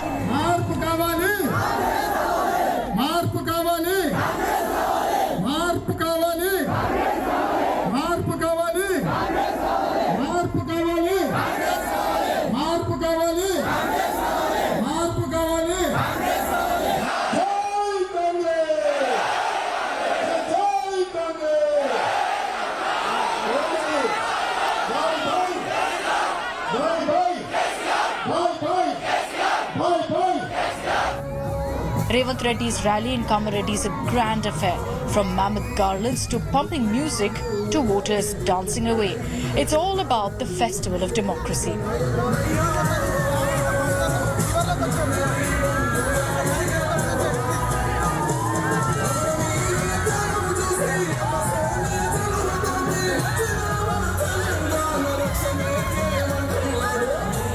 Revanth Reddy is greeted by a roaring response. Women's faces light up as he talks about Congress's guarantees. Amid all of the flair, the dance, the bomb, let's focus on what the women of Kamareddy want. Keep in mind that these are all women who've come together for Revanth Reddy's rally. So let me talk to a few of them. Meer evaru support chestaru Kamareddy lo? Mema Revanth Reddy. Madi Jangampalli. Ma భూములన్నీ గుంజుకున్నాడు. కాకుంటే కేసీఆర్ ఇక్కడి నుంచి, కేసీఆర్ గారు ఇక్కడి నుంచి మేకలంగడి కానీ ఒక candidate కు మాకు ఇద్దరు కొడుకులు అయితే ఇందిరమ్మ 2 రూములు కట్టించింది. ఇల్లు కూలిపోయినాయని మేము అక్కడ భూమి సాఫ్ చేసుకున్నాం. 2 బోర్లు వేస్తే ఫెయిల్ అయినాయి. ఇప్పుడు ఇద్దరు కొడుకుల గొడవ సరే ఒక దగ్గర కిరాయికున్నారు. అట్లా చాలా మంది ఇక్కడ ఉన్న జనాలకు ప్రాబ్లం ఉన్నది. ఒక ఇంట్లో పింఛమిస్తే ఒక ఆయన గుడ్డ ఆయన ఉన్నాడు, తల్లిదండ్రి గంజి పోయలే, అన్నగాడు గంజి పోయలే, ఆయన ఇప్పుడు రోడ్డు మీద అనాథగా ఉన్నాడు. పెద్దమల్ల రెడ్డి అలా కేసీఆర్ ఒక ఆయన పింఛం రాలేదన్నారు అంటే ఆమె నన్ను లేచి కమ్మింది. ఇందాక ఆమెనే చెప్పింది. అమ్మ మీరు చెప్పండి, మీరు ఎందుకు రేవంత్ గారికి సపోర్ట్ చేసినారు? ఇప్పుడు మాకు న్యాయం జరగాలి, మాకు ఇంతమంది ఇండ్లు లేదు. గుడిసెలో ఒక 20-30 ఏళ్ళు ఉన్నాము, ఎవరు కూడా ఇండ్లు ఇవ్వలేదు. ఇప్పటికి 20 ఏళ్ళు అయితే మాకు పాస్బుక్ కూడా లేదు, మాకు రైతు బంధు లేదు, ఏది లేదు, పింఛన్ లేదు. ఒక నా కొడుకు కాలు అంకుంది కాబట్టి ఒక్కలకే వస్తుంది, ఇక్కులంగులది. మాకు ఎవరికి లేదు, బిల్డీలో పింఛన్ లేదు, నాకు ఏది లేదు. కొంచెం జాగ ఉంటే ఆయనతో చూసినాము. 2 సంవత్సరాలు ఖైదం కట్టుకొని ఉన్నాము, ఇండ్లు ఇవ్వలేరు రోజు. ఆయనతో జాగ ఇంత కొంచెం ఉంటే అమ్ముకున్నాము, ఇల్లు కట్టుకున్నాము. ఇప్పుడు అప్పుల పాలే ఉన్నాం, ఇప్పటికి ఏం లేదు. మీరు చెప్పండి, మీరు ఫోటో ఎత్తుకుంటున్నారు, చెప్పండి. మాకు కాంగ్రెస్ ఇప్పుడు గ్యారంటీ ఇచ్చినారు, ఫ్రీ బస్ రైడ్ మీకు వస్తుంది, మీకు ఒక సాలరీ వస్తుంది రోజు. ఏం చెప్పాలి దానికోసం? మాకు న్యాయం జరగాలని కోరుకుంటున్నాం. మాకు కాంగ్రెస్ రావాలి. అండ్ మాకు ఏమీ లేవు, భూములు ఆస్తులు ఏం లేవు. మాకు ఇందిరమ్మ ఇండ్లు కావాలి, గ్యాస్ సిలిండర్ 400కే కావాలి, పింఛన్ కావాలి. మాకు బీడీ పింఛన్ ఏం రాదు. మాకు అన్ని న్యాయం జరగాలని మేము కోరుతున్నాం. So you can see that the atmosphere here is festive. ఏమది అట్లనే కాదు, మా సైడ్ ఇట్లా దండ వేస్తారు. Thank you. But can he actually win against KCR in his Bhumi? Mr. Revanth Reddy, I see the support you have here in Kamareddy. Are you confident of a win? Yeah, definitely. By how many votes, sir? Congress workers are going to win Kamareddy constituency. By how many votes will you win against KCR? 45,000 majority. The advantage of KCR is this is his hometown, native, ancestral village. What's your advantage, sir? He has cheated last 10 years with these people. So now they wanted to take revenge against KCR. So they are going to defeat KCR. You have been campaigning across Telangana. Why did you choose Kamareddy? Is it only because of KCR? So my high command suggestion, my high command told me that to contest from Kamareddy to defeat KCR. So high command has given suggestion and High Command given orders to contest from Kamareddy. That is why I am contesting from Kamareddy. Are you campaigning a lot more in Kamareddy than other constituencies? No, it is equal to 119 constituencies I have to win. I am president of the Congress. So every constituency is equal to me. Among one of the constituencies Kamareddy. So I have my priorities equal. So I am going to tour entire Telangana. Are you underestimating Mr. KCR in Kamareddy? So you are underestimating Kamareddy youth and women. They have defeated long back Srimati Indiraji. They have defeated NTR in Telangana. So this is the great situation in India. So people, if they decided to defeat anyone, they can defeat. So this election, KCR is going to lose this election. Why do you think Mr. KCR chose Kamareddy besides Gajwel? So here the lands are very fertile and it's a potential for very good agriculture lands. He wanted to occupy all these lands, his and his colleagues and his associates. That is how he has come to contest here. He is having Siddipet, Sirsila or Gajwel. Why he is contesting from Kamareddy? Just because he wanted to occupy all these lands. You've been touring Kamareddy. What is the biggest issue according to you that the people here face? Here Gulf workers are there and BD workers are there.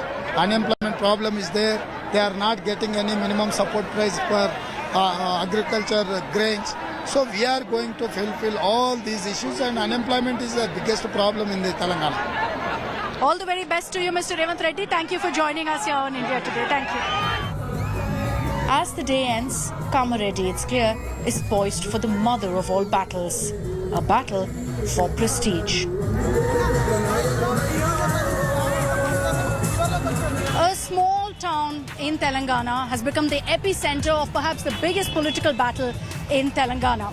Having spent the day in Kamareddy constituency where it's KCR versus Revanth Reddy, one thing is clear, that perhaps the biggest issue here is to do with Raitlu, with farmers, and most of them have the paddy crop, what's referred to as Vatlu here. And it's over this really that the fate of KCR as well as Revanth Reddy will be decided.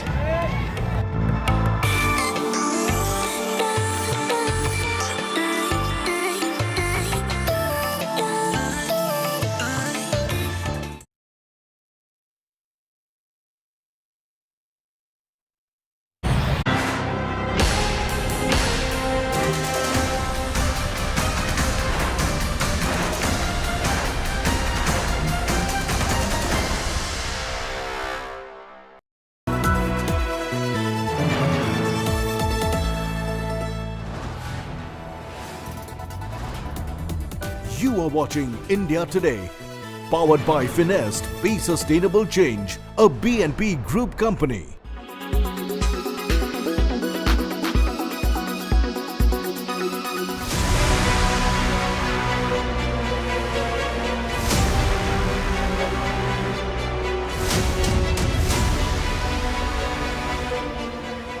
Four years on since the COVID-19 pandemic first broke out, and a horrible sense of deja vu.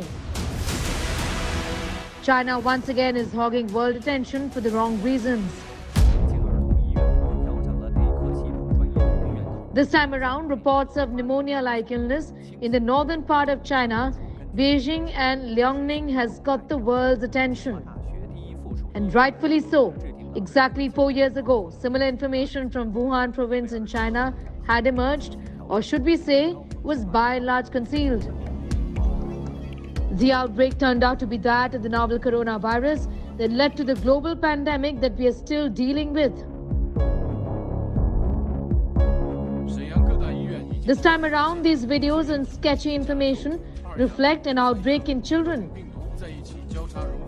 The World Health Organization has said that China has indicated that there is no unusual activity in spite of the fact that infections amongst children is only increasing. China, in fact, has told the World Health Organization that it could be because of circulation of pathogens which is seen during this time of the year, or maybe because of pneumonia, possibly because of lifting of COVID-19 restrictions. But why just children? What about the videos that are doing the rounds of hospitals and clinics getting completely inundated inundated. There are several questions that remain unanswered. The World Health Organization says that they are, in fact, monitoring the situation very closely, and this time around, China has been communicative. The World Health Organization has alerted member countries and underscored that this time around, China has kept the world body posted.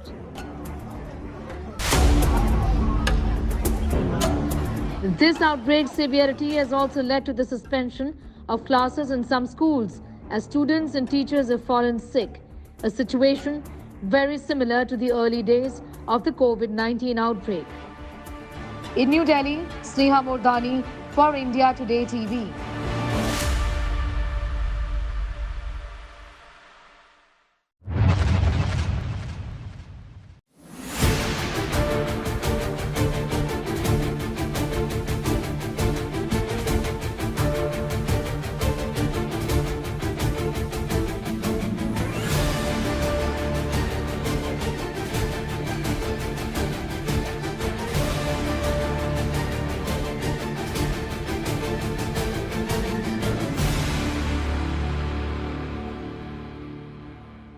Weather forecast now.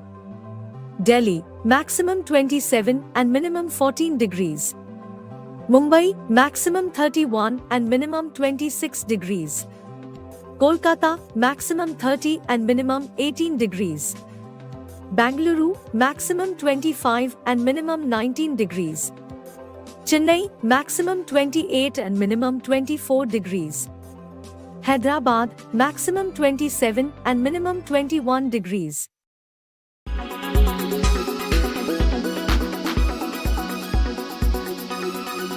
Make your media plan smarter with India Today Live TV on your connected devices.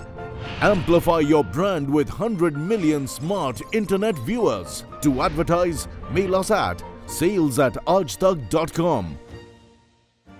Make your media plan smarter with India Today Live TV on your connected devices. Amplify your brand with 100 million smart internet viewers. To advertise, mail us at sales@aajtak.com.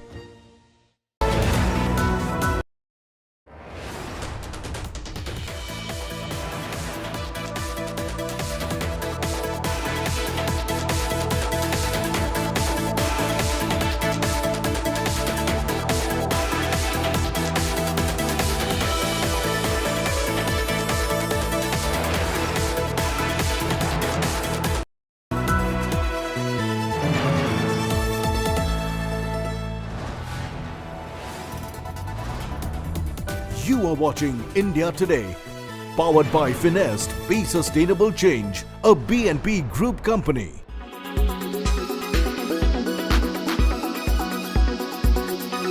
I, Salman, also want to ask you, if you take a step back and if you look at your own, just the love that fans have given you, because you take it so personally and you guard that love, you've guarded that with so much. You've seen the highs and you've seen the lowest of lows, and you've stayed constant, right? What is in the lowest of lows also, from my expectation about me for my future, that is also very high. What does that mean? Like in what sense? So when I started working, and the lows that you're talking about it's like it was, if I would not made it, and that was my highest best from when I struggled and I made it, I'd have been happy with that. That would have been okay for you. That would have been a high. There are lots of people who are 1,000 times more talented, better looking, harder working, they've got the zest for what they want to do and achieve and their goals and stuff like that. They have not made it. So even that, what you describe as a low, it would be a high for 99.9% of the country's population. Absolutely. So I don't think that is a low. That's high and then higher. So I've just been very fortunate with what God has blessed me and my family and my friends. Yeah, it's gratitude. There is blessing, plenty of blessing. I think for both of you, blessings and gratitude come Absolutely. plenty. That's the most important part in life. She deserves it. I don't even deserve it. I mean, you can't say that. I don't deserve it. You worked hard for it. Yeah, I worked hard. I also done, but It's there. So you undo those things also. Na?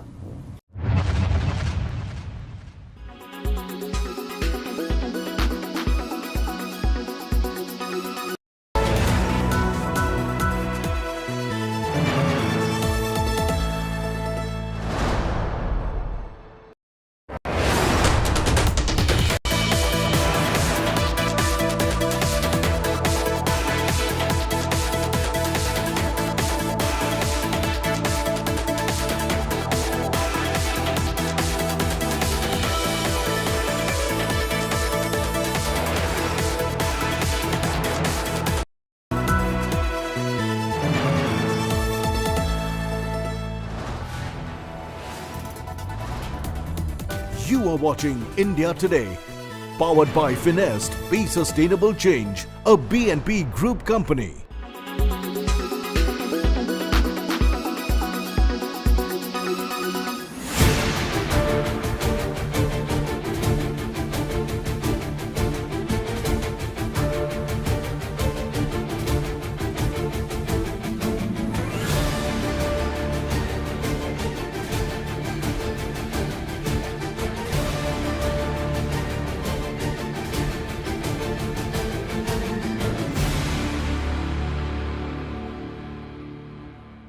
Weather forecast now.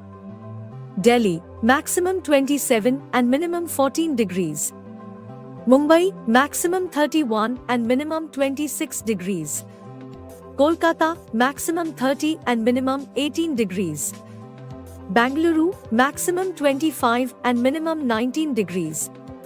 Chennai, maximum 28 and minimum 24 degrees. Hyderabad, maximum 27 and minimum 21 degrees.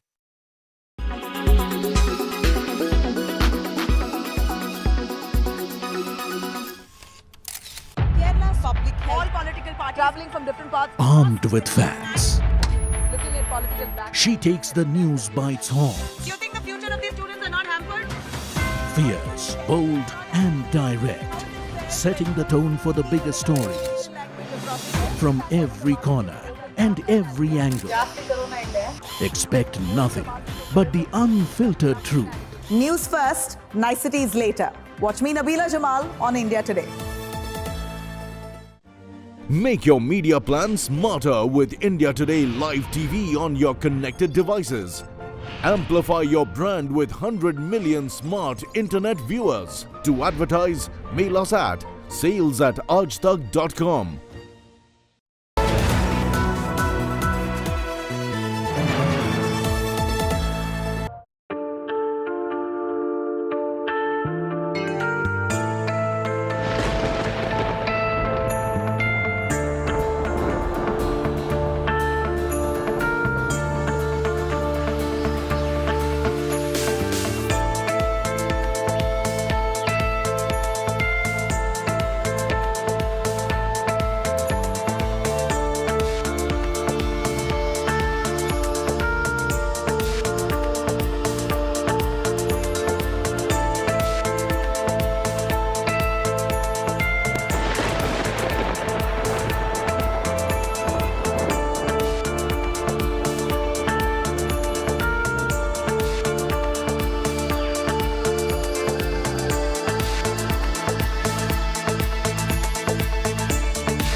You are watching India Today, powered by Finest, Be Sustainable Change, a B&P Group company.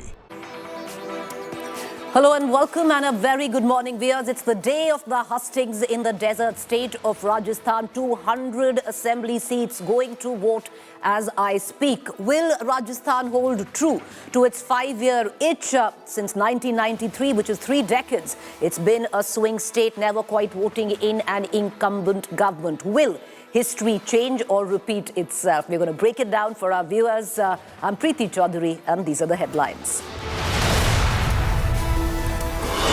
Royal battle for Rajasthan. Top Congress BJP guns vote in crucial polls. Congress hopes to buck trend. BJP seeks to reclaim fortress. Can Congress break rotation jinx?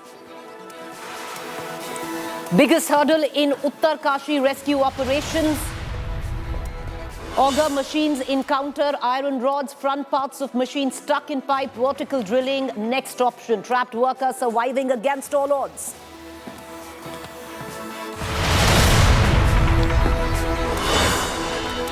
The battle for Telangana in top gear. 5 days to go for Telangana vote. An election battle like no other. Telangana takkar intensifies. 13 hostages freed from Gaza. 4-day ceasefire begins for hostage swap. Israel releases 39 Palestinian prisoners.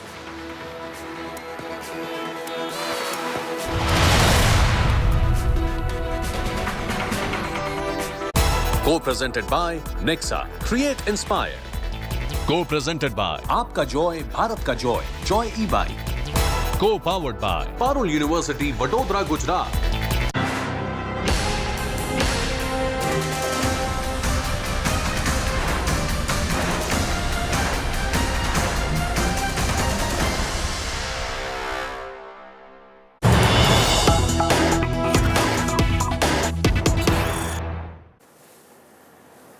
All right, the latest news break that we are getting in. The Chief Minister of Rajasthan, Chief Minister Gehlot, will be casting his vote shortly.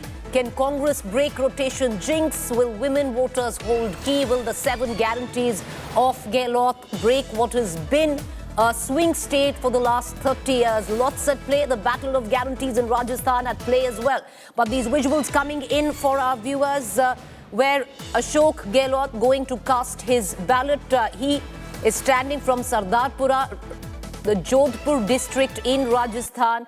This has been an area which has been deeply polarized. If you remember, viewers, last year the riots took place here itself. But having said that, Ashok Gehlot, when we spoke to him last, extremely confident. He's hardly campaigned in his own seat this time. He's been crisscrossing across the state, campaigning for the Congress, and right now casting his vote where Sardarpura constituency in Jodhpur is concerned. These visuals coming in, it's a tough ask for Ashok Gehlot to break what has been a 3-decade jinx in the state of Rajasthan. On his account, Ashok Gehlot believes that he's given enough where Rajasthan is concerned. A slew of guarantees, a slew of sops, but these visuals right now coming in. Cutting across to my colleague, Devankur Vadavan, joining us live from Jodhpur, Sardarpura. Dev, will you take us through the latest? Ashok Gehlot, of most of the big wigs, the last to cast his ballot. Well, Preeti, 9:30 was the official time when Ashok Gehlot, along with his family members, was supposed to cast his ballot. He's right now at his sister's residence. The hectic activity right now in Jodhpur behind me is taking place outside his sister's residence. His son, Vaibhav Gehlot, is speaking to media persons right now.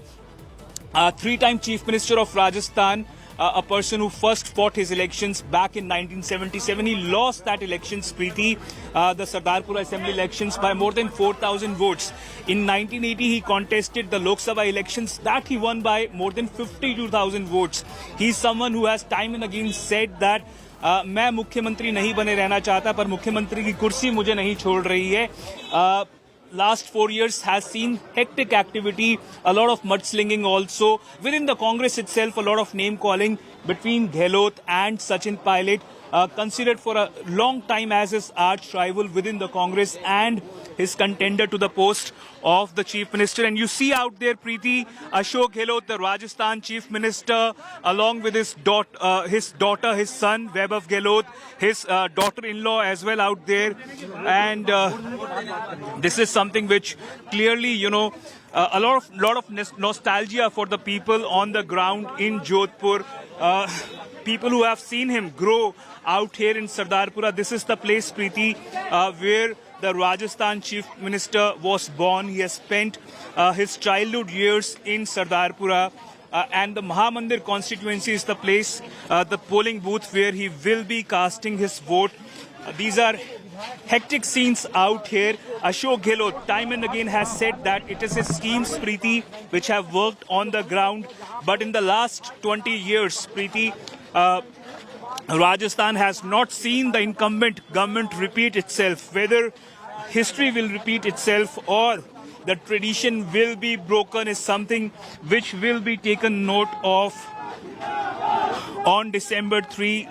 But there are several independents also in the fray, Preeti, on both sides. People who have broken away from the BJP and from the Congress who are contesting this election. And on the ground, what is happening right now is that Ashok Gehlot is marching towards the polling booth, and you see several people accompanying him, people from his family. His son Vaibhav Gehlot is there. His daughter is there with him. Right. So these visuals that are filtering in, you see Ashok Gehlot there going towards his booth where he's going to cast his vote. Ashok Gehlot is standing from the Sardarpura constituency assembly seat in Jodhpur district of Rajasthan. To give our viewers perspective, it's a tough ask when you look at history. There's a natural edge to the BJP in this election if you just go by, what history stands testimony for. Since 1993, the people of Rajasthan haven't quite voted an incumbent government. But Ashok Gehlot this time very confident. He feels that he's offered the people enough to break this 30-year jinx. As per Ashok Gehlot, when we spoke to him last, which wasn't a while ago, quite recently, he's very clear that the 7 guarantees which the Congress offers will break through what the BJP has to offer. On ground as well, Ashok Gehlot is not unpopular, at least for most of us who saw him. Not much anti-incumbency against him, but against his MLAs definitely in pockets. But again, one can't stress on that question enough. Will he be able to break through what has been the pattern of a state, which has been a swing state? But having said that, Dave, I want to pull you in back into the conversation again, because a lot went down in the dying hours of the campaign. Language change, we've seen a massive push of polarization where campaigning is concerned. We've seen bulldozers on ground where the BJP comes into question. In midst of, this deafening campaign, the last few days before the campaign ended, we saw the narrative also change, where you had the Prime Minister and other BJP leaders hoping to invoke Rajesh Pilot and Sachin Pilot to possibly break the caste polarization in favor of Congress, if at all that happens this time like it did in 2018. Well, there are a lot of things when one compares 2018. Ashok Gehlot was high on, conducting a campaign which was considered relatively more successful in Gujarat for the Congress Preeti. Thereafter, he started contributing towards his time towards Rajasthan. Sachin Pilot was already the state president in Rajasthan, and several of the leaders who were considered close to Ashok Gehlot, when they were denied tickets by the sitting PCC chief, they decided to contest as independents. And you now can hear sloganeering happening in favor of Ashok Gehlot. This has been his home constituency. He's the sitting member of Legislative Assembly from Sardarpura. And you see his daughter, his son Vaibhav Gehlot, the man Ashok Gehlot himself, other members of the family interacting with the public out here. His daughter is also there, who's accompanying him, his father, the 72-year-old Ashok Gehlot, Preeti, and he's marching towards the Mahamandir polling booth. And this seems to have become a major public exercise by Ashok Gehlot. Every 5 years, he arrives first at his sister's residence, and thereafter he moves towards the polling booth in Sardarpura. And now you see right. There's a lot at stake. And, you've been tracking his campaign in the state of Rajasthan. It's been a tumultuous, term for Ashok Gehlot, especially with what has gone down in his feud with Sachin Pilot. Where the High Command is concerned, there will be a lot of questions at the back of this campaign. He needs to win this election, Ashok Gehlot. Keeping in mind, he turned down the post of presidentship because he wanted to focus on Rajasthan, #1. Then what went down in a CLP meet, which was called by the party high command, which many MLAs bucked, citing allegiance to Ashok Gehlot. So, there are multiple questions that were raised through the tenure of the Chief Minister of Rajasthan, and this election is extremely important for him. It's, a day of reckoning of sorts. What happens to Ashok Gehlot post the results in Rajasthan? If Rajasthan wins, he can, to a large extent, take credit for the Congress's win, where Rajasthan comes into question. And if there is a loss for the Congress, then in all probability, the brickbats will be stacked against Ashok Gehlot here. So this election, very, very important for Mr. Gehlot. He's 72. It's possibly one of his last elections one would think of. The Congress is not fighting this election with the chief ministerial face. Ashok Gehlot, in an interview to us, also made it very clear that it is for the party high command to decide on the chief minister's face after the results are out. But having said that, Dave, I want to bring you in just for a moment to reflect on the importance of this election. He's an old political warhorse. He's played on the side of the high command, which many would deem unfavorable, with the high command not left with many options. Many thought that as a strong regional satrap, he was arm twisting the high command. A lot for Ashok Gehlot rides on this election, doesn't it? Well, extremely wily politician, Preeti, is how I would like to put it. Ashok Gehlot has been, and this clearly is a litmus test for Gehlot. The manner in which he cocked a snook at the party high command on 25th of September last year, when there was an outside possibility that the chief minister could be replaced, that Sachin Pilot can become the chief minister of Rajasthan, and by some deft maneuvering, Preeti, that did not happen. The manner in which things panned out, the manner in which Gehlot loyalists, including the likes of Shanti Dhariwal, Mahesh Joshi, Dharmendra Rathore, engineered a coup, and Ashok Gehlot managed to remain the chief minister and the incumbent right now, meeting people out here in Jodhpur, moving towards his paternal house. He's right now outside his paternal house in Jodhpur, Sardarpura, Preeti. And you're quite right out there. The party high command, the often spoken about the party high command, whether it will be able to, have its will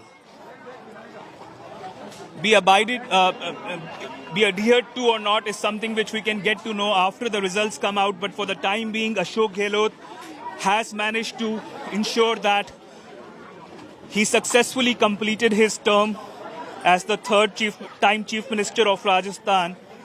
And out here, what has been different, Preeti, also is the fact that Vasundhara Raje is no longer the BJP's official candidate for the post of the chief minister. I covered the elections in 2013 as well as in 2018. Both time round, Vasundhara was the official candidate of the party as its chief ministerial candidate. And if one calls the Congress a divided house, well, perhaps things are not much different or have not been much different in the BJP as well. Well, you're right there. To a large extent, you're bang on where you suggest both sides. There's immense amount of factionalism which still persists under the charade of we are all together. But having said that, at least in the final leg or the final heat of the campaign, both political parties have tried to get the optics right. But has it been too late, especially for the Congress coming in together with Sachin Pilot, Ashok Gehlot? It was only yesterday, I would think, after years, one saw Ashok Gehlot share a video of Sachin Pilot appealing for votes. Not just that, where Vasundhara Raje is concerned, those visuals, viewers, that are coming to you on your television screen, you have Vasundhara Raje who cast her vote earlier, this morning. And Vasundhara Raje, without giving a single interview, she's been very quiet. Many thought she'd lost favor with the top brass of the BJP, but viewers, in the dying hours of this campaign, you saw her face back on the posters alongside JP Nadda and the Prime Minister, where the posters in Rajasthan were concerned. The last two rallies, or the second last rally that the Prime Minister addressed, he made a gesture on a stage where Vasundhara Raje was concerned, and a similar gesture could have been seen earlier on in other states, with possibly when UP was going to vote with Yogi Adityanath as well. So Vasundhara Raje climbing back where BJP is concerned as the most probable face for the Chief Minister, but that will depend on how the numbers are stacked on the 3rd of December. What's interesting to note, and what we are picking up, is that it could come down to be a game of independence. Why do we really say that, viewers? Is, Dave can also fill in on this, that what is being seen on ground, that loyalists of Vasundhara to the amount of 25 have been fielded or have fielded themselves as independents. They could practically hold the key if the BJP is close to the magic figure but yet a little far. And that would propel the path for Vasundhara Raje Scindia. Likewise, Ashok Gehlot,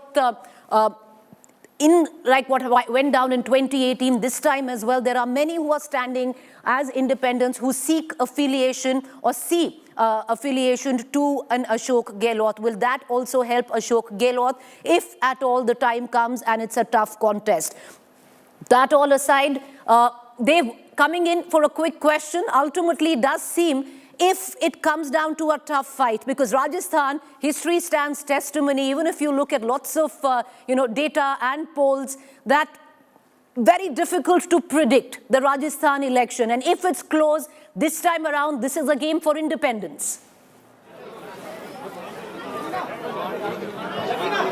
Well, quite clearly, Preeti, things as this are on grind right now, it's difficult to predict, but my sense is that independents can play a very crucial role. Imagine if both the BJP and the Congress get somewhere around 90 seats. That is a total of around 180 seats. So on the remaining 19 seats, if let's say a majority of the chunk goes to the independents, Ashok Gehlot is known to be a very deft mover, someone who can manage the show. And remember, both in 2008 and 2018, the Congress did not manage to get the majority mark on its own. In 2018, in fact, Preeti, the Congress got 99 seats, and later on one more seat was added during the by-poll election, which was held later on. So that is how it got 100 seats in an assembly of 200. So that was, right split down the middle. The majority is 101, but he managed to form the government with the help of breakaway MLAs from the Bahujan Samaj Party and the independents, who clearly mentioned that we will support a Congress government in Rajasthan only if Ashok Gehlot becomes the chief minister of the state. And that's how he has been a deft mover. So except for that time period, Preeti, somewhere around 2020, June or July, when Sachin Pilot and his band of rebel MLAs had moved away to Manesar or to Delhi, that was the unstable period in Gehlot government's tenure. That is when uncertainty had been there, and there was a no-confidence vote that was called in by the BJP. Except for that, this government has been fairly stable. Ashok Gehlot has managed to, run his entire leg of the tenure. And, during the COVID pandemic, he really claims to have worked day in, day out, during the course of the night also sometimes round. And he time and again, Preeti, says that he is not after the chief minister chair. मुख्यमंत्री की जो कुर्सी है वो मुझे नहीं छोड़ रही है, मैं तो छोड़ना चाहता हूँ. That is something which has been now become a part of the rhetoric that Ashok Gehlot has indulged in. But right now the scenes behind me, Preeti, hectic activity going in at his paternal house, the house where his parents had stayed for the longest time. In Jodhpur. Once he comes out from here, along with his son Vaibhav Gehlot, his daughter and his granddaughter, they will be moving towards the polling booth in Sardarpura to cast their ballot. And come December 3, we will be getting to know the results of this election. All right. Okay, so we're going to stay with those visuals. Dave, stay on with me right now. It's quite an exercise there. Lots of optics at play. Understandably, that is Ashok Gehlot, the sitting chief minister. He's got a lot at stake, and optics at play right now. He's gone to his paternal home. He's meeting his sister, and then he's going to go to cast his vote in Sardarpura constituency. It's his stronghold, and maximum political mileage being leveraged out of this morning, where Ashok Gehlot is going to cast his vote, and understandably so, it is expected at that as well. Earlier this morning, Vasundhara Raje had also cast her vote, but let's, viewers, for 1 minute, let's quickly cut across and look at some data, because what we are looking at is, while most analysts will say and suggest that if you look at sheer data, and we're going to look at our election intelligence dashboard, and data suggests very clearly that where the Bharatiya Janata Party is concerned, in the 200-strong assembly seats of Rajasthan, when it wins big.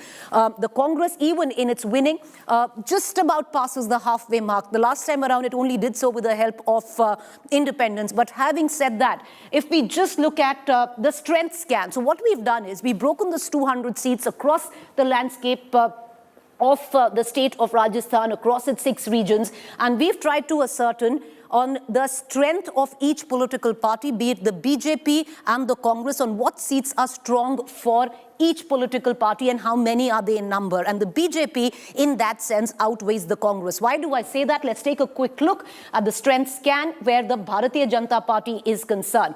And what we've done is, viewers, these are the strong seats of the BJP. Now, we've broken them up into 4 categories, and I'll explain the 4 categories to you. A safe seat for the BJP, here are 28 are safe seats. Why? In what capacity have we labeled them safe? Well, these seats have been won in 3 consecutive elections by the Bharatiya Janata Party. So we are talking about 2008, 2013 and 2018. So 28 seats the Bharatiya Janata Party has won in the last 3 elections, which is 2008, 2013 and then 2018, relatively safe. Now, out of these 3 terms, which I pointed out, 2008, 13 and 18, BJP has won 77 seats, which we can call relatively safe. Now, they've won it in 2 terms out of these 3. So 77 seats in the last 3 elections, the BJP has won twice over. So 77 are relatively safe seats. Now, weak seats, which they have won once in the last 3 elections since 2008, 2013 and 2018. And the BJP has 76 seats where they've only won one of the seats. They have only won, one term in the last 3 terms. Now, very weak seats, 19, which they have not won in the last 3 elections, be it from 2008 to 2018. Well, this is what the report card, where the strength scan of the Bharatiya Janata Party looks like. Let's take a quick look at the Congress party there. Once again, look at it in context, viewers. Huge difference. The safe seats for the Congress are just 5, where the BJP had safe seats over 20. 28 were the BJP safe seats. Now, Congress has only won 5 seats in 2008, 2013 consecutively and 2018. So 3 out of 3. The last 3 elections, they've won only 5 seats where they have converted all the 3 elections there. Relatively safe seats where they've won in the last 3 elections twice over, they've won that seat, that's 60. Very weak seats, 82, only once in the last 3 elections from 2008. And most of these 82 seats that you see, viewers, were won in 2018. And very weak 53 seats that in the last 3 elections from 2008, they haven't won at all. So if we were going to pitch the BJP, once again, I'll show you to get a better understanding. 28 safe seats for the BJP, relatively safe seats 77, weak seats 76, very weak seats 19. Again, pitch it to the Congress and you see the difference, why the BJP is much stronger where you look at the strength scan. Where the Congress comes from 28 safe seats. So the BJP had won 28 seats from 2008. Last 3 elections consecutively, they've been winning 28 seats. The Congress here only 5. So interesting in that account. The BJP has an advantage. Many say the BJP has a natural advantage because it's a swing state. But in terms of sheer numbers, does put BJP ahead. Will this trend continue going into 2023 elections? We'll only know when that last vote is counted. But we're going to continue to get you the latest from a fascinating election intelligence dashboard, number crunching, to make it clear, on at least on ground, whose strength lies where. With that, let's quickly cut across to the other latest updates that we are getting in. The high-octane assembly elections underway as we speak. Polling is underway in 199 out of 200 constituencies. A total of 36,101 polling stations have been set up. Over 5 crore voters will decide the fate of 1,863 candidates in the fray. Early this morning, many political bigwigs, including BJP's Vasundhara Raje, Congress's Sachin Pilot, and others cast their vote. BJP and Congress are putting in all efforts to go the long mile in trying to woo voters in the final count.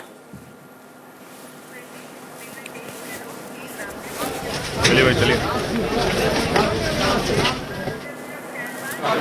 All right, so constituency, listen in to Ashok Gehlot. एक second भाभी जी को फूल ले लियो। अरे mic Ashok Gehlot. All right, okay, once again, viewers, to put the focus on Ashok Gehlot, the incumbent chief minister's constituency, he's standing from Sardarpura constituency in the district of Jodhpur. He's a sitting MLA, but in 2019, his son stood as an MP to contest the Lok Sabha elections from Jodhpur and lost. But having said that, this is a stronghold of Gehlot, especially where assembly elections are in question. But let's cut across right now, back to the ground. Ashok Gehlot exclusively speaking to India Today. बात करने के लिए राजस्थान के मुख्यमंत्री अशोक गहलोत जी हमारे साथ मौजूद हैं। अशोक जी, जो एक रिवाज है 5 साल में सत्ता बदलने का, क्या ये चलेगा इस बार? वोटर क्या ये तय कर देंगे कि आपकी सरकार आएगी या बदल दी जाएगी? देखिए, रिवाज तो केरला में भी था 70 साल से, पर इस बार वो रिवाज टूट गया और सरकार रिपीट हुई कम्युनिस्ट पार्टी वापस। 70 साल से वहाँ एक बार कांग्रेस एक बार कम्युनिस्ट पार्टी होती थी, सिर्फ इसलिए कि कोविड में अच्छा काम किया। तो कोविड में अच्छा काम करने पे केरला में सरकार रिपीट हो सकती है, तो हमारी जनता भी कम समझदार नहीं है। वो जानती बहुत शानदार काम हमने किया। भीलवाड़ा मॉडल तो हमारा विश्व स्वास्थ्य संगठन तक ने तारीफ करी, दुनिया भर में चला गया। शानदार मैनेजमेंट हमने किया राजस्थान के अंदर, पूरा प्रदेश जानता है। और उसके अलावा जो हम कानून पास किए, हमने स्कीम लेके आए हैं, गारंटी दी हम लोगों ने, राइट टू हेल्थ एक्ट बना दिया, चिरंजीवी योजना लेके आ गए, 25 लाख का बीमा 50 लाख का कर दिया गया सिक्योरिटी के लिए, सबके काम पड़ता भी नहीं है। और साथ में ओपीएस दे दिया कर्मचारियों के लिए, महंगे राशि शिविर लगा दिए, 10 गारंटी दे दी हमने, 7 गारंटी और हम दे रहे हैं लोगों को। मैनिफेस्टो के अंदर अलग से हमने वादे किए हैं। तो आप रात में कहीं भी जाओगे, आप कहीं नहीं सुनोगे सरकार के खिलाफ में कोई लहर चल रही है, जबकि जनरली जिसकी सरकार होती है उसके खिलाफ थोड़ी बहुत तो एंटी गवर्नमेंट होती है। पहला मौका है राजस्थान के अंदर जहां आप सुनोगे नहीं बात। बीजेपी मुद्दा बना रही है कि करप्शन हुआ, लैंड ऑर्डर की स्थिति है खराब है, और महिलाओं की सुरक्षा का मुद्दा उठा रहे हैं। उनका कहना है कि इस बार अशोक गहलोत सरकार जाएगी और हम बहुमत के साथ सरकार बनाएंगे। अगर उन्हें सच्चाई होती तो इश्यू बन जाते पब्लिक के अंदर। ये जो आप बोल रहे हो ना, इनमें सच्चाई नहीं है। सच्चाई होती पब्लिक खुद ही कैच कर लेती उनको। अशोक जी, नरेंद्र मोदी वर्सेस अशोक गहलोत, चेहरा उनका नरेंद्र मोदी है और कमल का निशान है, और इधर आपको प्रोजेक्ट तो नहीं किया, लेकिन क्योंकि मुख्यमंत्री हैं आप, तो किस ढंग से देखते हैं इस कंपेयर? ये कोई कंपेयर करने की आवश्यकता नहीं थी, क्योंकि राजस्थान विधानसभा चुनाव हो रहे हैं। विधानसभा चुनाव अलग होते हैं, केंद्र के अलग होते हैं, तो ये जरूरत नहीं थी कि इस प्रकार से वो कैंपेन करते हैं। यहाँ पर प्रधानमंत्री का तो 1 या 2 मीटिंग करने बहुत होता है। कोई पंडित नेहरू के जमाने के अंदर, इंदिरा जी के जमाने में 1-2 मीटिंग होती थी। गांव-गांव में घर में चर्चा होती थी कि आज प्रधानमंत्री जी कह के गए हैं, उसके मायने ये हैं। आज क्या जरूरत पड़ी 25-30 मीटिंग कर रहे हैं, प्राइम मिनिस्टर कर रहे हैं, गृह मंत्री पड़ाव डाल रहे हैं। केंद्रीय मंत्रिमंडल की तो लाइन लगी हुई थी मंत्रियों की, और 5-7 राज्य मुख्यमंत्री आ गए, क्योंकि सब चाहते हैं कि हमला बोला मेरे ऊपर, मेरी गवर्नमेंट पर, इसलिए कि मेरी सरकार गिरा नहीं पाए लोग।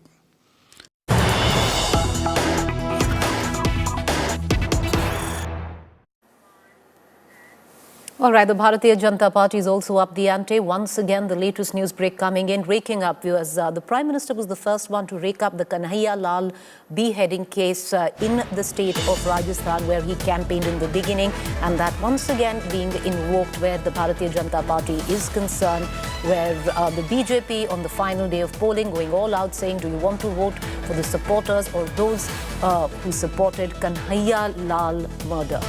Listen.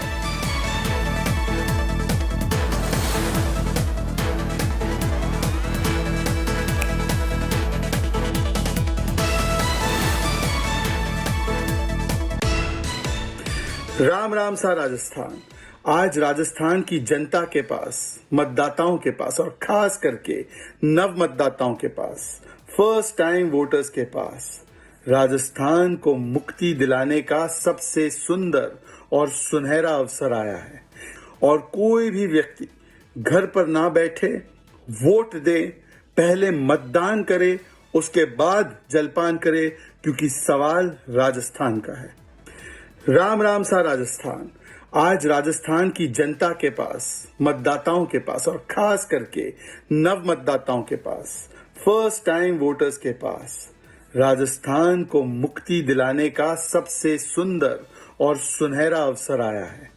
और कोई भी व्यक्ति घर पर ना बैठे, वोट दे, पहले मतदान करे, उसके बाद जलपान।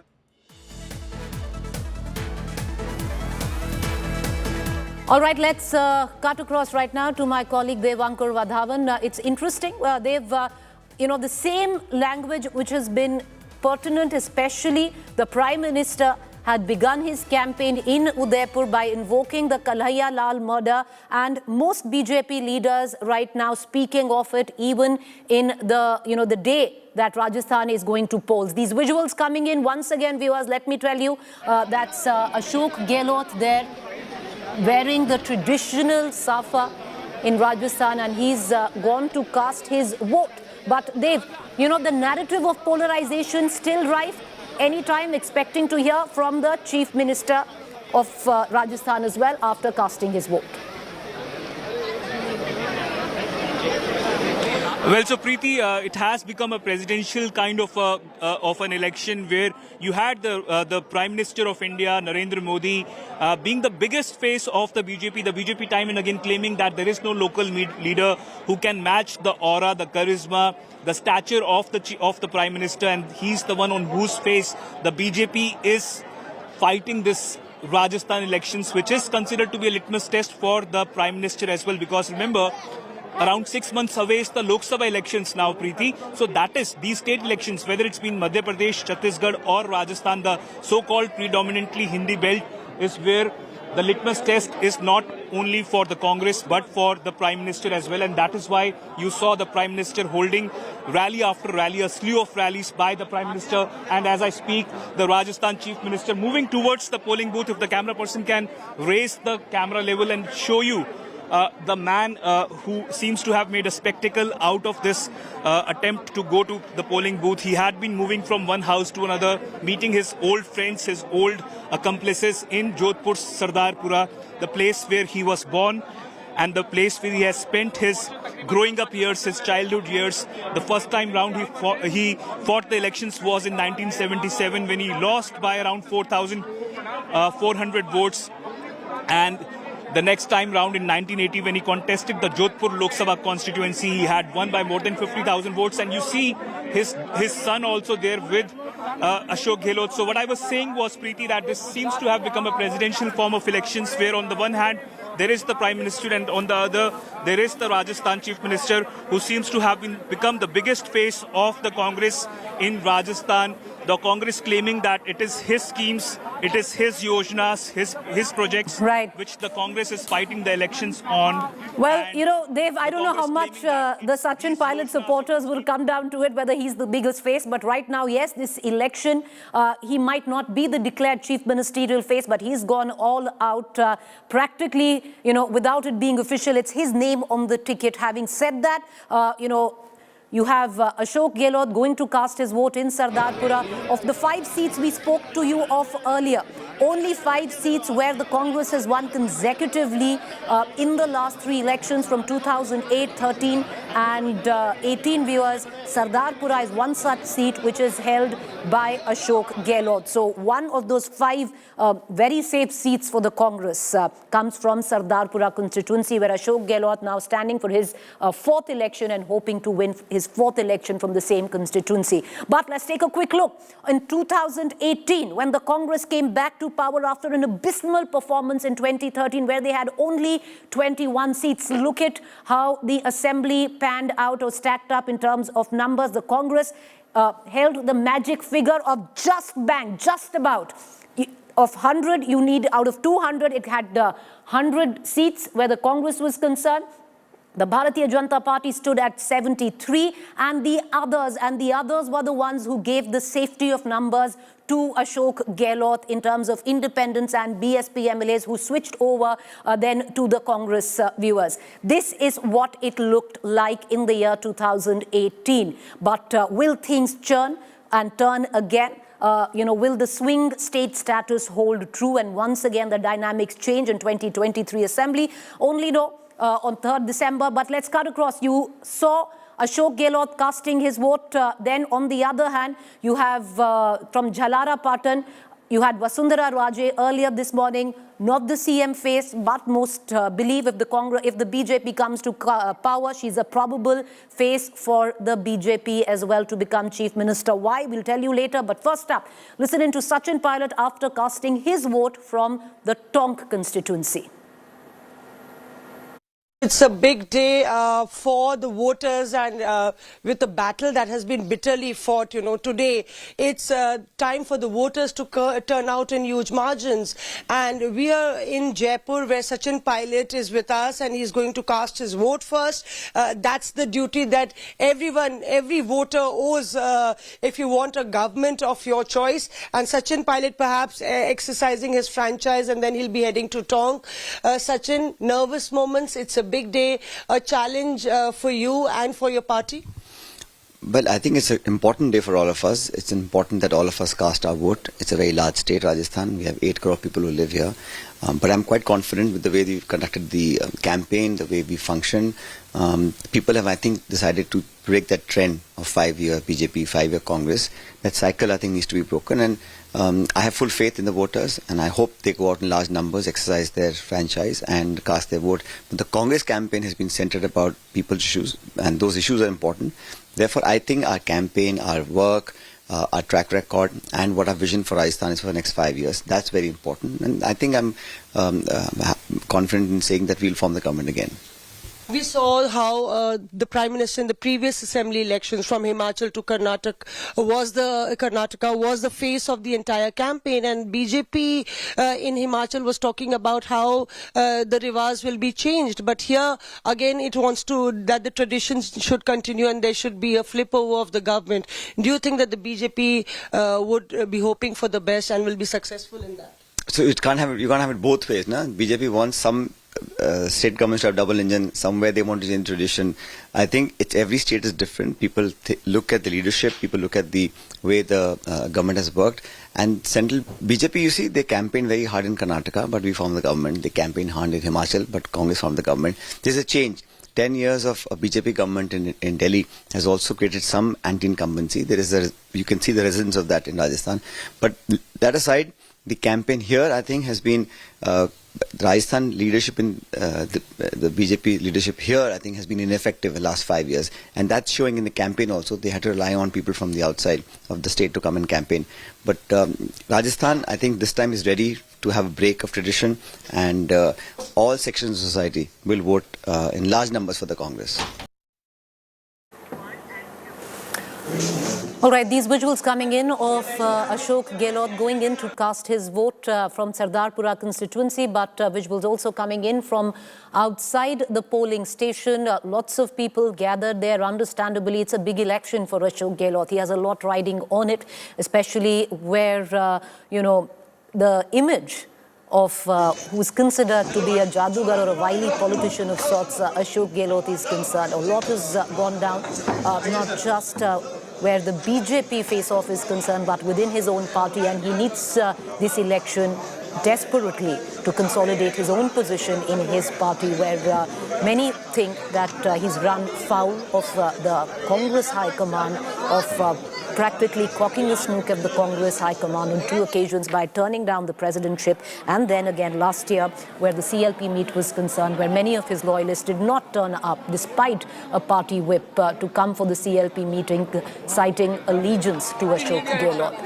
These visuals from the Sardarpura constituency come in, but let's quickly also, viewers, shift the focus. I'll ask our producers to show you visuals coming in from Jhalara Patan. That is where early early this morning, Vasundhara Raje Scindia cast her vote. While we wait for Ashok Gehlot to cast his ballot and come out and speak to the media, let's also get you the latest coming in from Jhalra Patan. If Ashok Gehlot is eyeing his fourth term from the Sardarpura constituency, a safe seat for the Congress, and the Congress has only 5 safe seats if you're going to look at a time frame of winning a seat in 3 consecutive elections. Then one of those seats is the seat of Sardarpura, 2008. Since then, Ashok Gehlot is the sitting MLA from there, but he's facing off also, right now, not officially, but many suggest Vasundhara Raje Scindia, who cast her vote. She's standing from Jhalra Patan constituency, and this, viewers, if I'm not wrong, will be her 5th election from Jhalra Patan. She's a sitting MLA, so it's one of the safest seats for the BJP as well.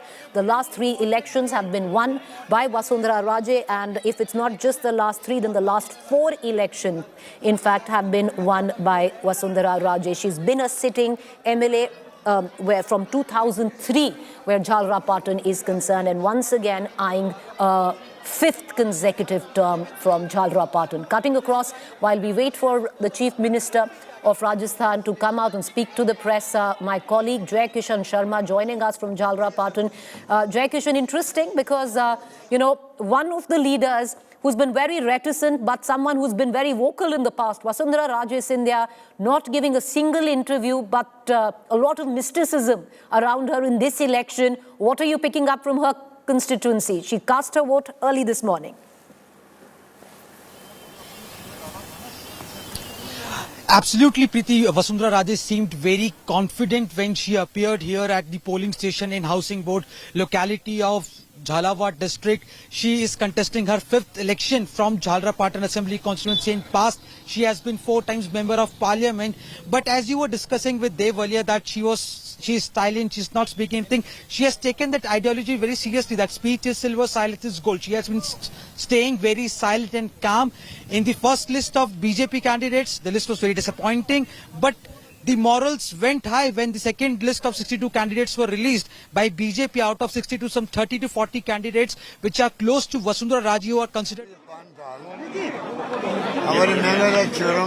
Ashok Gehlot. कानून हमने एक से बढ़ के बताए हैं, हमारी स्कीमें हैं, हमारी गारंटी है, उसमें मोहर लगेगी। आज बजरंगबली की पूजा वसुंधरा राजे ने की है और आप भी पूजा पाठ कर आए, किसको आशीर्वाद मिलेगा बजरंगबली का? ये तो व्यक्तिगत मामला होता है, सबका पूजा करने का, पूजा पाठ सब करते हैं। सर, महिला जो माहौल है राजस्थान के अंदर, उस माहौल के अनुसार हम कह सकते हैं सरकार हमारी बनेगी। सर, महिला मतदाताओं में बहुत उत्साह देखा जा रहा है, सुबह से कतारों में खड़ी है। वोटिंग निशान सर, महिला मतदाताओं में बहुत उत्साह देखा जा रहा है, सुबह से कतारों में महिला वोटर्स बहुत दिख रही है। महिला भी है, किसान भी है, नौजवान भी, छात्र भी है, सभी लोगों को समर्थन मिलेगा। अंडर करंट चल रहा है, अंडर करंट चल रहा है, समझ रही है आप लोग। वसुंधरा राजे जी भी अंडर करंट का दावा कर रही है, सवाल है किसका अंडर करंट है? उनका दावा खोखला है, उनके दावा खोखला है, हमारा दावा जो है वो ठोस है। सर, आपने कहा कि 200 सीटों पर आप लड़ रहे हैं, 200 सीटों पर आप लड़ रहे हैं। हमारी गारंटी काम करेगी। मोदी की गारंटी फेल हो गई है, काला धन लेके आएंगे, 2 करोड़ लोगों को रोजगार देंगे, किसानों की आमदनी दुगनी कर देंगे। जो वादे उस वक्त किए थे, 15 लाख रुपए चले जाएंगे खाते में, वो उनकी गारंटी थी उस वक्त में, वो गारंटी सारी फेल हो गई मोदी जी की, इसलिए उससे कोई चर्चा हो नहीं रही है। गेहलोत साहब 5 साल मुख्यमंत्री आए थे, केंद्रीय मंत्री आए, गृह मंत्री आए, प्रधानमंत्री आए, सबने यहाँ की इस पर बात ही नहीं करी है। गेहलोत साहब, जनता इस बात को समझती है कि बात क्यों नहीं करी। चुनाव विधानसभा का है, ये लोकसभा चुनाव नहीं है। गवर्नमेंट लोकसभा चुनाव भी तो कैंपेन किया है, लोगों ने उसको पसंद नहीं किया, हमारे गवर्नमेंट ने पसंद किया। गेहलोत साहब, अमित शाह कह रहे कि जितनी गारंटी नहीं थी, सामाजिक गारंटी दे रहे हैं गेहलोत साहब।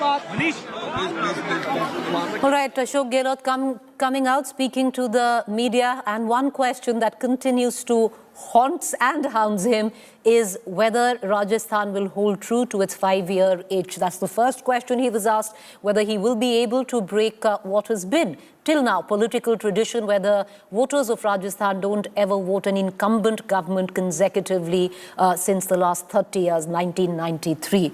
Well, with these visuals, we're going to cut into a quick break. To stay with us, back with the latest from the state of Rajasthan. It's the day of judgment. Rajasthan is going to the hustings, all 200 seats polling today.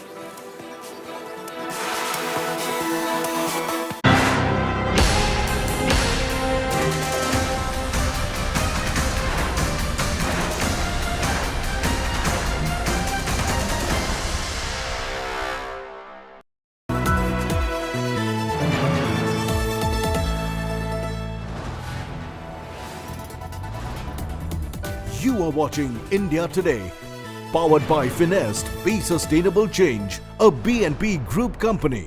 वो नगमे, वो शेर, वो किस्से, लतीफ़े, वो किस्सा गोई, वो मज़ाहिया बातें, फिल्मी गपशप, किताबों की दुनिया और ऊपर से दिल्ली की गुलाबी शाम। यही तो है जिसका हम सब इंतज़ार करते हैं। जाने कैसे गुजार दी मैंने, जिंदा होता तो मर गया होता। तो आप सभी से होगी मुलाकात साहित्य आज तक 24 से 26 नवंबर मेजर ध्यानचंद नेशनल स्टेडियम नई दिल्ली। फ्री एंट्री के लिए अभी रजिस्टर करें www.aajtak.in/साहित्य पर या मिस्ड कॉल दें 9310330033। Get ready for an immersive journey into the heart of news, politics and insights that matter. Join India Today now on WhatsApp with the #1 election team as we gear up for the upcoming assembly elections. Scan the QR code. Join India Today now on WhatsApp. Follow these steps. Open WhatsApp on your phone. Check for a new updates tab. Select Find Channel and type India Today. After finding the channel, tap the Follow button.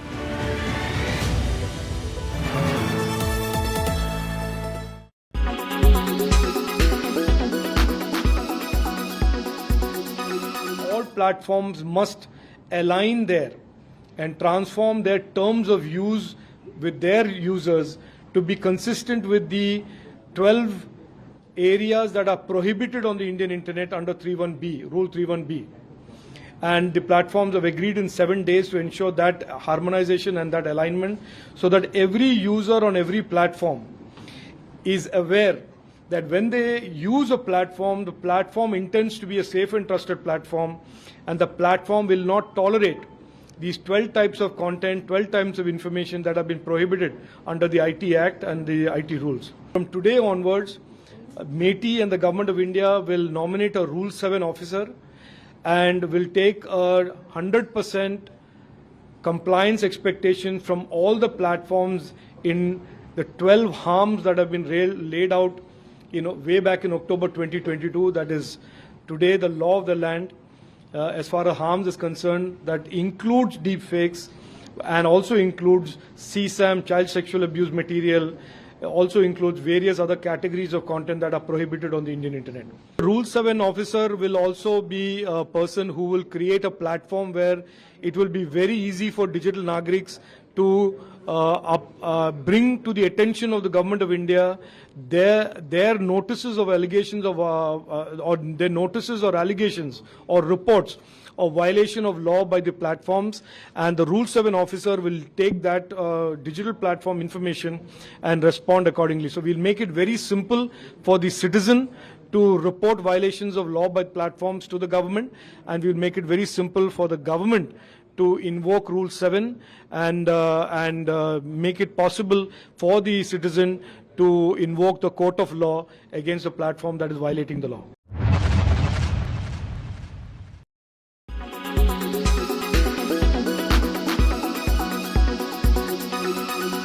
Make your media plan smarter with India Today Live TV on your connected devices. Amplify your brand with 100 million smart internet viewers. To advertise, mail us at sales@aajtak.com.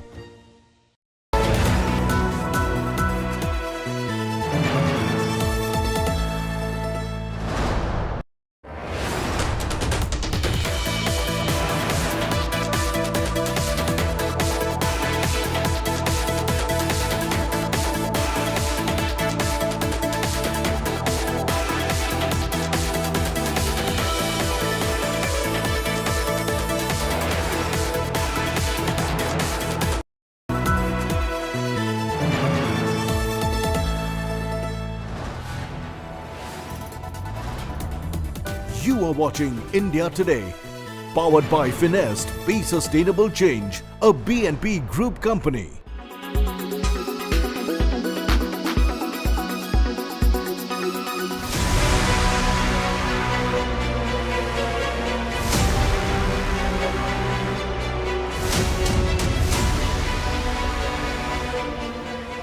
Four years on since the COVID-19 pandemic first broke out, and a horrible sense of déjà vu. China once again is hogging world attention for the wrong reasons. This time around, reports of pneumonia-like illness in the northern part of China, Beijing and Liaoning has got the world's attention. And rightfully so. Exactly 4 years ago, similar information from Wuhan province in China had emerged, or should we say, was by and large concealed. The outbreak turned out to be that of the novel coronavirus that led to the global pandemic that we are still dealing with. This time around, these videos and sketchy information reflect an outbreak in children. The World Health Organization has said that China has indicated that there is no unusual activity in spite of the fact that infections amongst children is only increasing. China, in fact, has told the World Health Organization that it could be because of circulation of pathogens which is seen during this time of the year, or maybe because of pneumonia, possibly because of lifting of COVID-19 restrictions. But why just children? What about the videos that are doing the rounds of hospitals and clinics getting completely inundated? There are several questions that remain unanswered. The World Health Organization says that they are, in fact, monitoring the situation very closely, and this time around, China has been communicative. The World Health Organization has alerted member countries and underscored that this time around, China has kept the world body posted.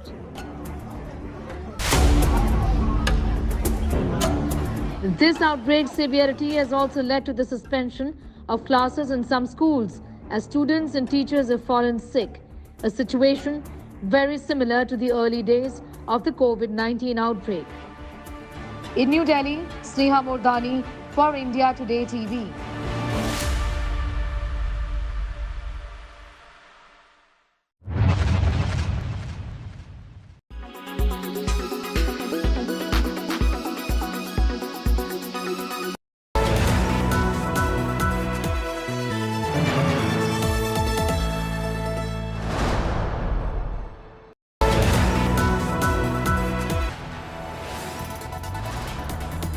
You are watching India Today, powered by Finest, Be Sustainable Change, a BNP Group company.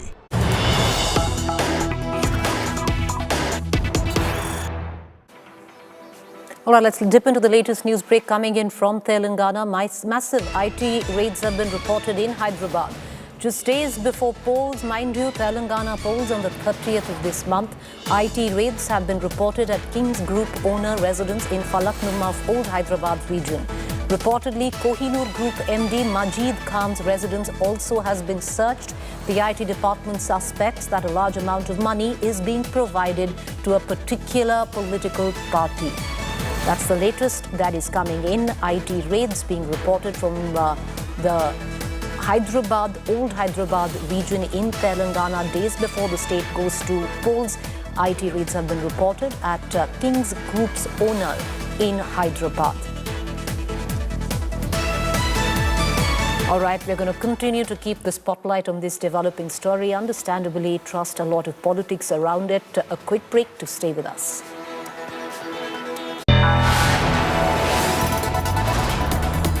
You are watching India Today, powered by Finest, Be Sustainable Change, a BNP Group company.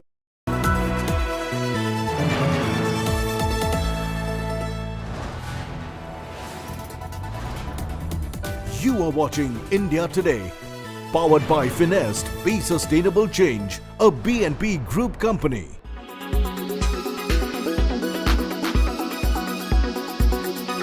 Katrina, welcome to India Today. Thank you. First of all, many congratulations. Thank you The so film much. is a huge hit. More than that, the love that is coming towards Zoya. I have to address the elephant in the room. Is something that people have been campaigning for the longest time. It's time. I think it's due that Zoya gets her own spin-off. And I know this, that every time you get this question asked, you have this smile on your face. What will it take for us to get a Zoya spin-off? I agree with you. I think that it would be a lot of fun to see what you could do with Zoya as a character in her own film.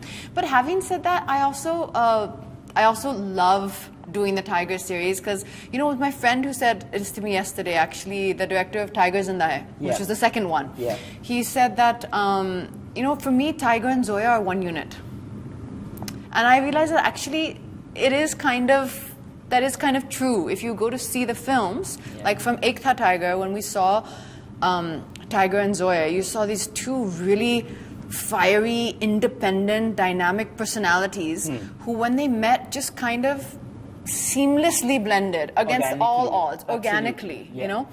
And then in the second one, again, you kind of saw that there's a certain ease, I would say, to the way the characters are written. They kind of go hand in hand. So, of course, although I think it would be amazing to do that one day, and now that this whole this whole world has become multiverse. A multiverse now, you know. So where we started out with Ek Tha Tiger, now there's so many different pieces to this spy universe. It's called. I think that there's so many exciting things we can do, but wonderful for us always, and wonderful for me when we're on that Tiger set. There's a feeling of coming home. Yeah. There's a feeling of familiarity. There's a feeling of warmth, and I think it's just always a special time.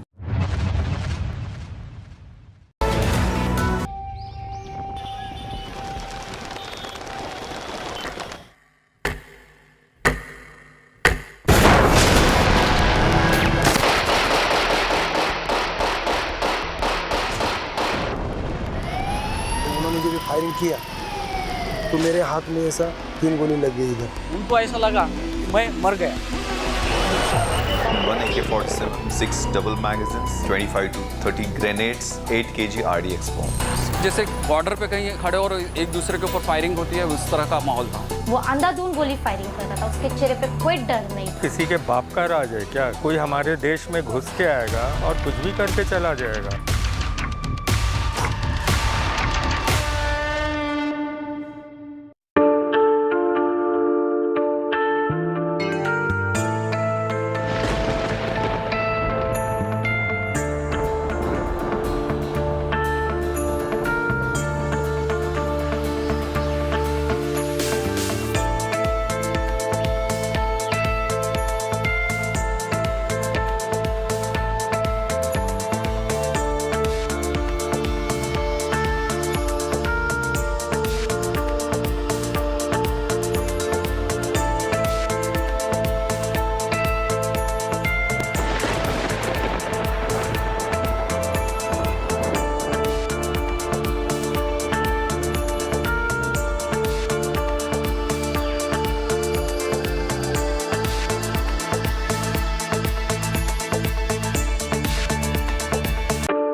You are watching India Today, powered by Finest. Be Sustainable Change, a BNP Group company.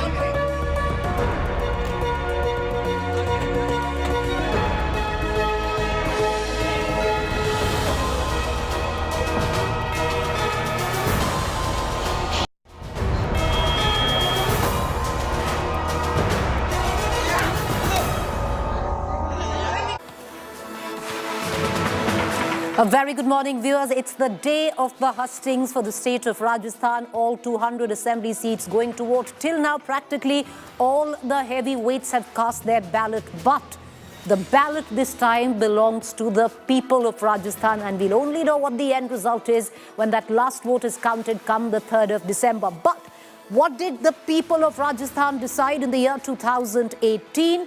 Well, this is a swing state, and holding true to the swing state trend, which hasn't voted in incumbent government repeatedly, consecutively. In the year 2018, the last election, the Congress came back to power from what it was in 2008, came back to power in 2018 with 100 seats coming bang on in the middle, being propelled by votes from independents and by MLAs of independents and the BSP. So this is what the dynamic looked like in the State Assembly. 100 to the Congress, 73 to the BJP, and that magic figure of 27 propelled the Congress to a comfortable margin. What the vote share looked like, even keel, practically split down in the middle. Congress 39 and the BJP at 39%. So Rajasthan, viewers, is one of the most difficult states to predict. It's one state where even most pollsters have got wrong maximum number of times. The landscape is complex, complicated, the caste dynamics, the polarization, what works, we'll only know when that last vote is counted. But having said that, you can tune in to the most accurate results on exit poll day on the 30th of November right here. With that, let me quickly take you through the headlines this morning. Royal battle for Rajasthan. Gehlot pilot Rajay amongst top Congress BJP guns vote in crucial polls. Congress hopes to buck trend. BJP seeks to reclaim fortress. Can Congress break rotational jinx? Biggest hurdle in Uttar Kashi rescue operation. Auger machines encounter iron rods. Front part of machine stuck in pipe. Vertical drilling. Next option, trapped worker surviving against all odds.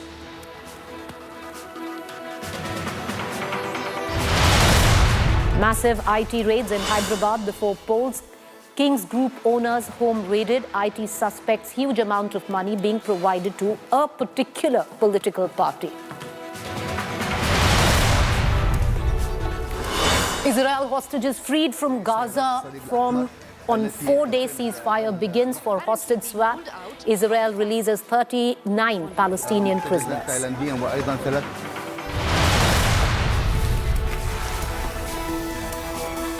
Co-presented by Nexa, Create Inspire. Co-presented by Aapka Joy, Bharat Ka Joy, Joy E-Bike. Co-powered by Parul University, Vadodara, Gujarat.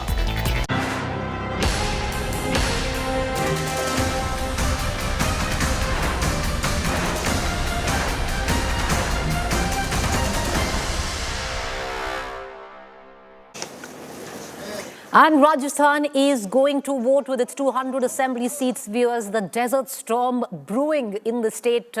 Where will the storm ebb for which side? We'll only know on the 3rd of December. But the high-octane assembly elections in Rajasthan has begun. What you see on your television screen is a slew of heavyweights from both sides of the divide. It is essentially a bipolar contest between Congress and the Bharatiya Janata Party, with the independents possibly querying the pitch once again. This time around is what is being reported from ground.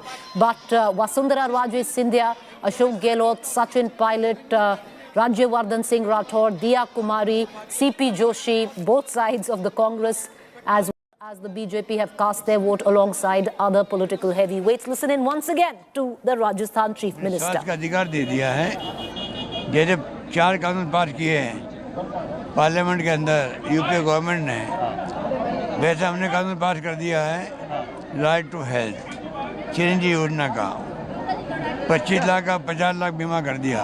हम जानते हैं कि सबके काम 50 लाख और पढ़ते नहीं हैं, बस सिक्योरिटी मिल गई सबको। 50 लाख तक का इलाज करना पड़ेगा।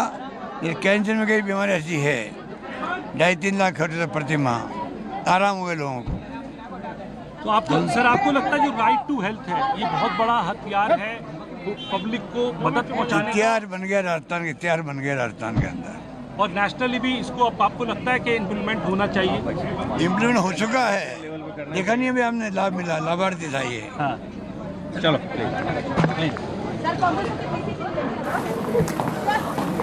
All right, Ashok Gehlot there speaking to the press after going, just leaving once he's cast his vote. We're going to cut across to our reporters joining us from various constituencies. But for one, viewers, let's take a look, turn towards our election intelligence dashboard. Earlier on, we showed you in terms of the strength scan, BJP clearly is ahead if you look at safe seats. Let's now take a quick look in terms of the VIPs who are in the fray for the state of Rajasthan.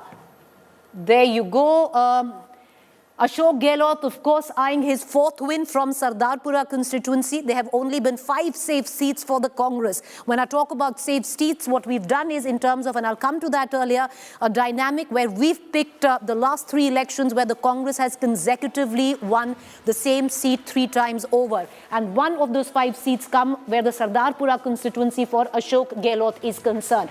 Vasundhara Raje, Jhalra Patan, she's eyeing her 5th win. She's been a sitting MLA from Jhalra Patan since 2003. None of them on the ticket. The BJP fighting this election with the Prime Minister on the ticket, no CM face, but it seems Vasundhara Raje increasingly filling in that gap. If the BJP comes to power, will Vasundhara Raje be the Chief Minister again? Ashok Gehlot himself told us just a short while back, if the Congress wins, then it is for the High Command to decide. But this is a make or break election for Ashok Gehlot.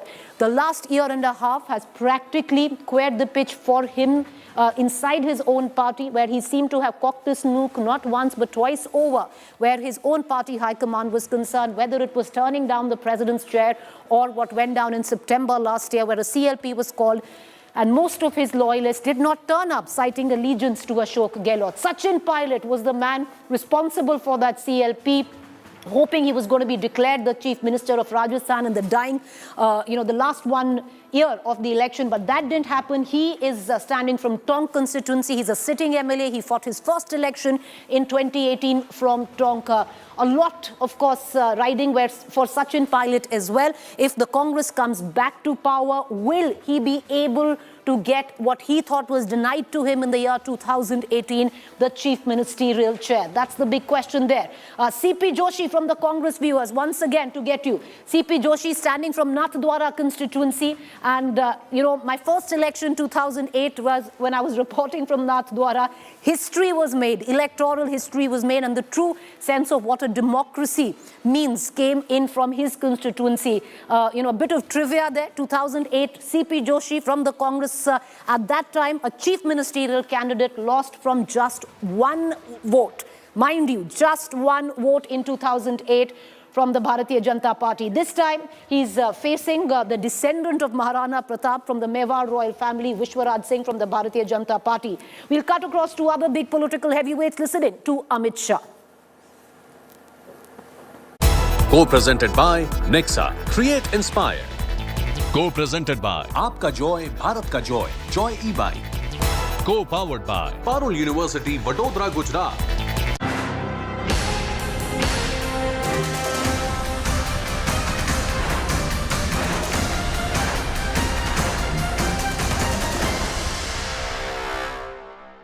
देने का प्रयास भी करेंगे. मैंने कभी भी ऐसा आदेश नहीं देखा है. तेलंगाना सरकार के गृह विभाग ने मीडिया को आदेश दिया कि दंगों में अगर आरोपी अल्पसंख्यक है तो इसका नाम मत छापिए. दंगे दंगे होते हैं, नहीं छापना है तो दोनों कम्युनिटी का मत छापिए. नाम छापना कोई अच्छी बात नहीं है, परंतु सिर्फ अल्पसंख्यक का नाम न छापो, वो किस प्रकार का आदेश है मेरी समझ में नहीं आता है. और सिर्फ अल्पसंख्यक समुदाय के लोगों को सिविल एग्जामिनेशन में मुफ्त कोचिंग देना कितना उचित. अगर सभी गरीबों को देते और उसमें अल्पसंख्यक बच्चे भी आते, हमें कोई आपत्ति नहीं. एससी आते, एसटी आते, गरीब बच्चे आते, सभी गरीबों को मुफ्त कोचिंग मिलना चाहिए, एक समान प्लेटफॉर्म मिलना चाहिए. मगर इस प्रकार के तुष्टीकरण की राजनीति से भी तेलंगाना की जनता परेशान है और निर्णय कर बैठी है कि हम इस केसीआर सरकार को बदलेंगे. हमने हमारे संकल्प पत्र में ढेर सारे वादे किए हैं. मैं कुछ प्रमुख वादे भी आपके माध्यम से जरूर बताना चाहूंगा. धान पर हम 3100 रुपये किलो क्विंटल पूरा धान जितना भी है वो भारतीय जनता पार्टी की सरकार एमएसपी प्लस बोनस से खरीदेगी और 1 किलो भी धान किसान का अपने घर में नहीं पड़ा रहेगा। वो भारतीय जनता पार्टी का वादा है। इसके साथ बॉयल राइस भी हम परचेज करेंगे जो केसीआर सरकार नहीं करती है। पूरे भारत में मोदी जी ने पेट्रोल और डीजल के दामों से राहत देने के लिए कस्टम ड्यूटी को कम करा था। उस वक्त जहां जहां भारतीय जनता पार्टी की सरकारें थी वहां पर हमने वेट को कम कर इसका मैचिंग प्राइस कर कम दाम से पेट्रोल और डीजल देश भर में आज मिल रहा है। परंतु जहां जहां कांग्रेस की सरकार है और तेलंगाना जहां बीआरएस की सरकार है वहां उन्होंने वेट कम नहीं किया। हमने तय किया है कि हमारी सरकार बनने के बाद पहले ही कैबिनेट में वेट को कम कर पेट्रोल और डीजल के बढ़े हुए दामों से तेलंगाना की जनता को मदद करेंगे। हमने तय किया है कि सभी गरीब लोगों को साल में 4 मुफ्त गैस के सिलेंडर देंगे। सभी नवजात गरीब बालिकाओं को 2 लाख रुपए का फिक्स डिपॉजिट देंगे। कॉलेज जाने वाली छात्राओं को, मेधावी छात्राओं को मुफ्त लैपटॉप देंगे और जब राम मंदिर बन ही रहा है तब सभी वरिष्ठों को बारी बारी से राम मंदिर और काशी की यात्रा भी भारतीय जनता पार्टी की सरकार कराएगी। मित्रों, कांग्रेस पार्टी ये सालों से तेलंगाना विरोधी पार्टी रही है। तेलंगाना के लंबे किसी ने सप्रेस करने का काम किया तो कांग्रेस पार्टी ने किया। पहले भी जब संयुक्त आंध्र प्रदेश था तब भी श्री अंजय्या का सार्वजनिक अपमान आज भी तेलंगाना की जनता भूल नहीं सकती। नरसिम्हा राव जी को जिस तरह से अपमानित किया वो भी तेलंगाना की जनता आज भी नहीं भूल सकती। और तेलंगाना आंदोलन में 2009 में अलग तेलंगाना का वादा करने के बाद भी न देने के कारण कम से कम 15 युवाओं ने अपनी जान गंवाई।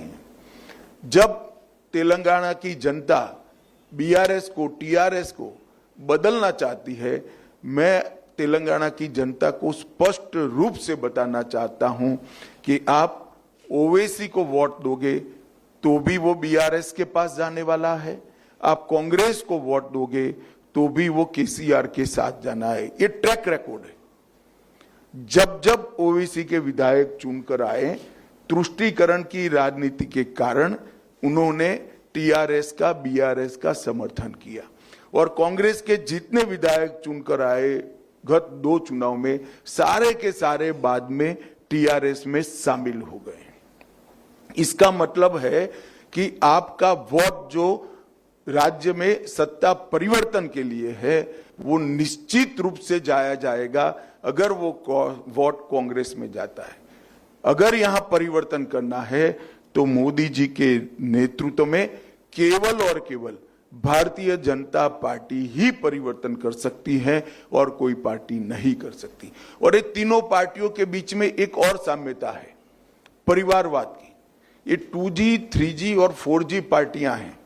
आप 2G, 3G, 4G से करप्शन के बारे में नहीं कह रहा। केसीआर की पार्टी 2G पार्टी है, केसीआर और केटीआर। ओवैसी की पार्टी 3G पार्टी है, 3 पीढ़ियों से परिवार में ही नेतृत्व रहा है। और कांग्रेस पार्टी 4G पार्टी है, जवाहरलाल नेहरू, इंदिरा गांधी, राजीव गांधी और अब राहुल गांधी। यहां मेरिट्स की कोई जगह नहीं है, लोकतांत्रिक मूल्यों की कोई जगह नहीं है। ये तीनों परिवारवादी पार्टियां हैं। इसलिए चुनाव के पहले अलग अलग कपड़े, अलग अलग चोले, अलग अलग नारे लेकर आते हैं, चुनाव के बाद सब एक दूसरे के साथ इकट्ठा हो जाते हैं। तो केसीआर को बदलने के लिए वोट चाहे ओवैसी की पार्टी को दीजिए, चाहे कांग्रेस को पार्टी को दीजिए, वो जाना अंततोगत्वा केसीआर की पार्टी में है। अगर आप भारतीय जनता पार्टी को मौका देते हैं तो हम तेलंगाना के आंदोलनों के सभी शहीदों का स्वप्न पूरा करने का काम भारतीय जनता पार्टी करेंगी। विगत 9 साल में मोदी जी ने तेलंगाना के विकास के लिए ढेर सारे काम किए हैं। 10 साल में 2004 से 14 कांग्रेस पार्टी ने संयुक्त आंध्र प्रदेश को डिवोल्यूशन और ग्रांटिंग एड के 2 लाख करोड़ रुपया दिया था। मैं आज कांग्रेस के नेतृत्व को सवाल पूछना चाहता हूं, इसका जवाब दें। 10 साल तक केंद्र में सोनिया मनमोहन की सरकार थी, इन्होंने 2 लाख करोड़ रुपया संयुक्त आंध्र प्रदेश को दिया। हमने 9 साल के अंदर अलग तेलंगाना को 2.5 लाख करोड़ रुपया दिया है। इसका मतलब लगभग 3.5 गुना पैसा भारतीय जनता पार्टी ने प्रोरेटा तेलंगाना को दिया है ग्रांटिंग एड और डिवैल्यूएशन के। इसके अलावे 2.5 लाख करोड़ रुपया अलग अलग योजनाओं में दिया है। राष्ट्रीय राजमार्ग का निर्माण हो 9 वर्ष में लगभग डबल किया है हमने।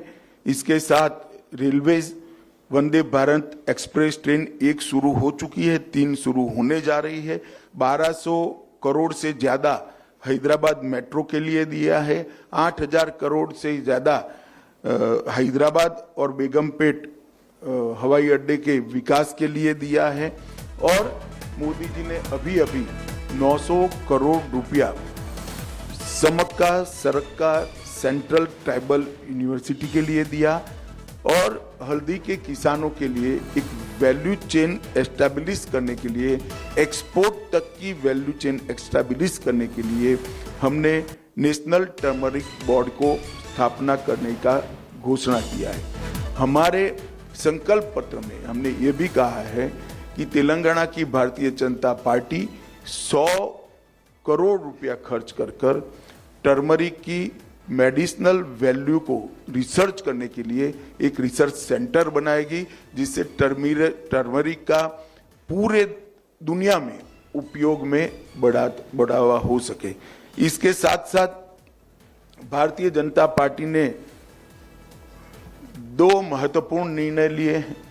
माड़ीगा समाज को जो वर्षों से अन्याय हो रहा है, तो हमने तय किया है कि एससी रिजर्वेशन में माड़ीगा समाज को हम वर्टिकल कोटा देकर उनको प्रोरेटा सीटें मिले, उस दिशा में हम आगे बढ़ेंगे।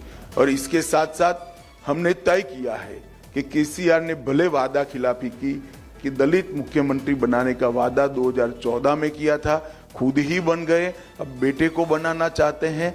मगर भारतीय जनता पार्टी ने तय किया है कि हमारी सरकार बनने के बाद हम बैकवर्ड क्लास से मुख्यमंत्री बनाएंगे। ये वादा हमने तेलंगाना की जनता को किया है और इतनी बड़ी संख्या में जो बैकवर्ड क्लास है उनको हम न्याय दिलाने का काम करेंगे। अंत में मैं आप सभी के माध्यम से तेलंगाना की जनता को, तेलंगाना के सभी सूज्ञ मतदाताओं को करबद्ध निवेदन करना चाहता हूं कि आप भारतीय जनता पार्टी को मौका दीजिए। आपने कांग्रेस को मौका दिया, वो टीआरएस में शामिल हो गए। आपने टीआरएस को मौका दिया, करप्शन के अलावे कुछ नहीं किया, बदहाली के अलावे कुछ नहीं किया, केवल और केवल तुष्टीकरण की राजनीति की है। अब भारतीय जनता पार्टी को मौका दीजिए।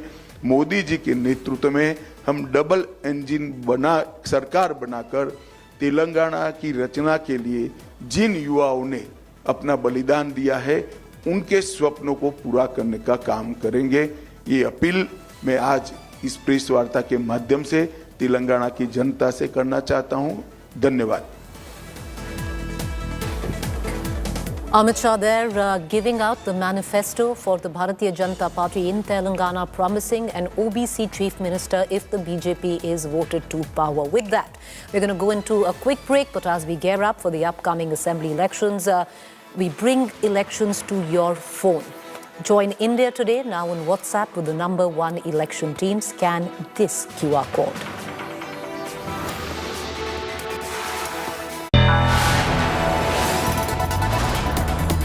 You are watching India Today, powered by Finest, Be Sustainable Change, a BNP Group company.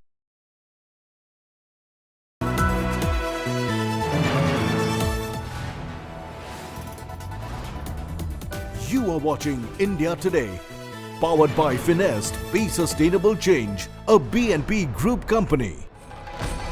आरंभ है प्रचंड बोल मस्तकों के झुंड आज जंग की घड़ी की तुम गुहार दो आन मान शान या की जान का हो दान आज एक धनुष के बाण पे उतार दो। आरंभ है प्रचंड गाने के पीछे की दमदार आवाज पीयूष मिश्रा से मिलिए साहित्य आज तक दिल्ली में लाइव। फ्री एंट्री के लिए रजिस्टर करें www.aajtak.in/साहित्य पर या मिस्ड कॉल दीजिए 9310330033। Get ready for an immersive journey into the heart of news, politics, and insights that matter. Join India Today now on WhatsApp with the #1 election team as we gear up for the upcoming assembly elections. Do scan the QR code. Join India Today now on WhatsApp. Follow these steps. Open WhatsApp on your phone. Check for a new updates tab. Select Find Channel and type India Today. After finding the channel, tap the Follow button.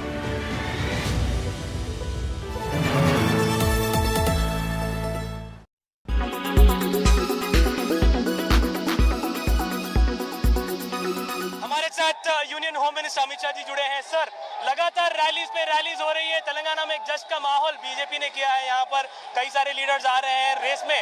कहाँ देख रहे हैं sir BJP अपने आप? हम बहुत अच्छे तरीके से स्पर्धा में है और इस बार केसीआर की सरकार जाना निश्चित है और भारतीय जनता पार्टी विजयी होगी। सर, यहाँ पर आपने यूसीसी की बात की है, 4% रिजर्वेशन की बात की है, लेकिन यूसीसी को लेकर ओवैसी ने कहा है कि ओल्ड खम्मम ट्राइबल एरियाज में काफी ज्यादा असर होगा। क्या बीजेपी खम्मम, वारंगल और उधर उस इलाकों में बोलेगी? यूसीसी आएगा तब इसका जवाब मिल जाएगा। ट्राइबलों के राइट संविधान ने रिजर्व करे हुए, इससे कोई फर्क नहीं पड़ेगा। सर, यहाँ पर अकबर ओवैसी का जो परसों वाकया हुआ जहाँ पर पुलिस को वो धमकाते नजर आए, केस भी उनके ऊपर रजिस्टर हुआ है। चले, सरकार ने न्यूट्रली चुनाव हो, इसका ध्यान रखना चाहिए। धन्यवाद सर बात करने के लिए। तो ये थे union home minister Amit Shah. Camera person Chandu के साथ Abdul Bashir, Hyderabad.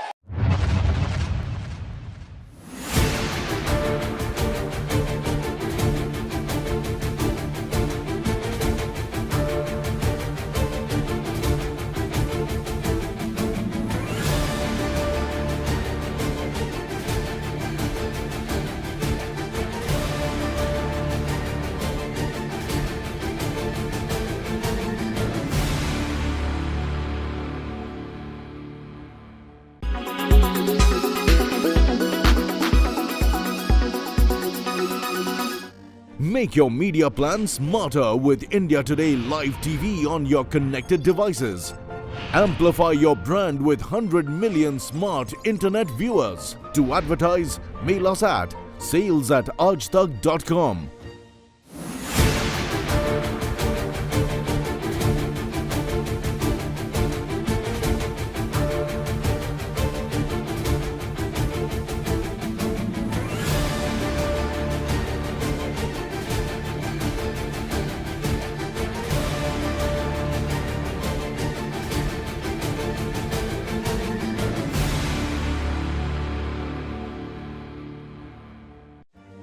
Make your media plan smarter with India Today Live TV on your connected devices. Amplify your brand with 100 million smart internet viewers. To advertise, mail us at sales@aajtak.com.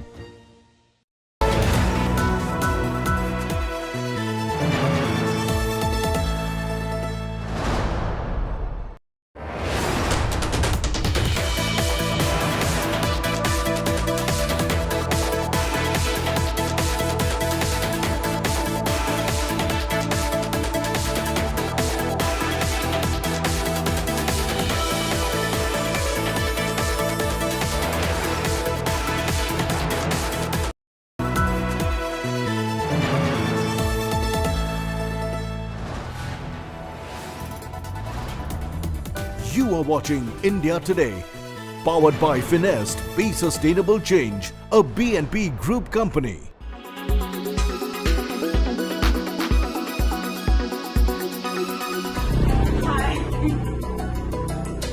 The rising danger of deepfakes, making celebrities fall prey to unforeseen threats, prompting Prime Minister Narendra Modi to press the alarm button. Deep fake समाज के लिए, व्यक्ति के लिए कितना खतरनाक है, इसकी गंभीरता को समझते हुए हमें आगे बढ़ना होगा।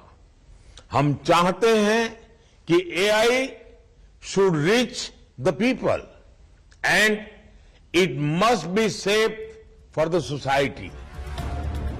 A worried government got into action mode, fearing massive ramification for internet users. IT Minister Ashwini Vaishnav met tech giants to counter the deepfake danger. The minister served a dire warning against misuse of new age technology. Terming deepfakes a new threat to democracy, Ashwini Vaishnav added that the government will soon come up with new regulations to tackle them.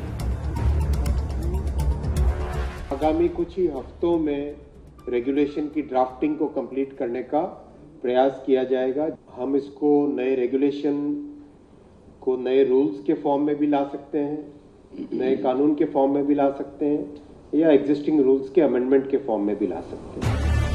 The government formed up a 4-point action plan to counter the fakes: detection, prevention of getting them viral, strengthening a reporting mechanism, and creating awareness.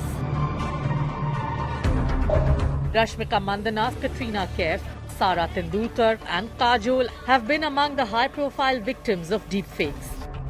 Both Sara and Rashmika have expressed their dismay over being targeted by deepfakes, urging for sensible use of tech. Will the government crack down, contain the menace? Bureau Report, India Today.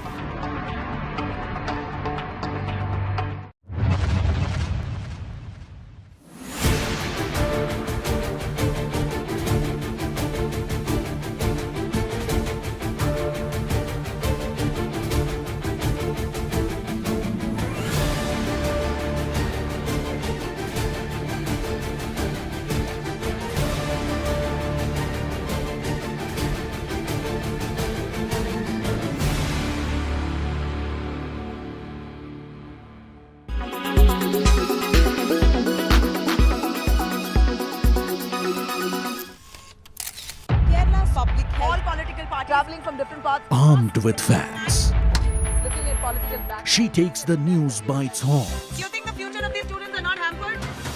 Fierce, bold, and direct, setting the tone for the biggest stories from every corner and every angle.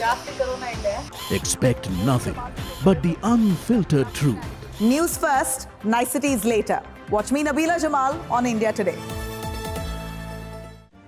Make your media plan smarter with India Today Live TV on your connected devices. Amplify your brand with 100 million smart internet viewers. To advertise, mail us at sales@aajtak.com.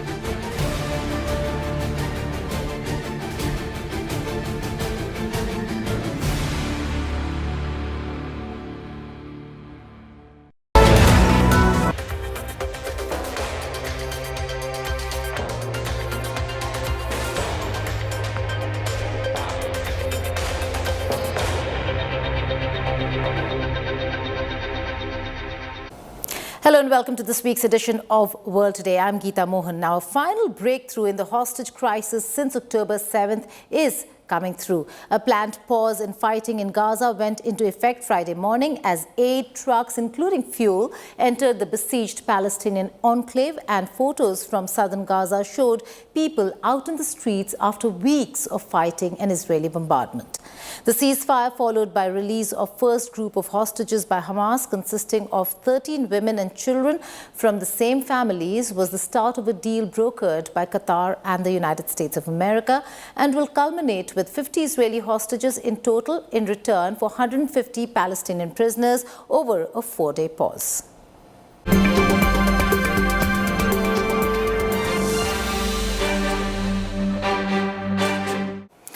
On Spotlight this weekend, we're being joined by Palestine's ambassador to the European Union, Ambassador Adil Atiyah. Many thanks for joining us, sir, here on World Today. Let's begin with the entire... Thank you. Let's begin with the entire swap deal between Israel and Hamas. How is Palestine viewing this deal? The fact that there's only a 4-day pause, is that really enough? How are you looking at the forward movement in de-escalation of tensions? Yeah, first of all, this is a very welcome move. For the first time in 49 days, our people, our population in Gaza, waked up without the ground being shaking by the Israeli bombs. For the first time since 49 days, they wake up without the sky raining bombs on their heads. And for the first time, the kids could go to sleep without fear that they will be killed by the Israeli bombardment. Of course, this is not enough. Of course, our objective, we are pushing for a permanent ceasefire. Israel has to stop this killing. Israel has to stop bombing the heavily populated civilian areas in Gaza. This is unacceptable for the Palestinian people. It is unacceptable for the Palestinian Authority as well.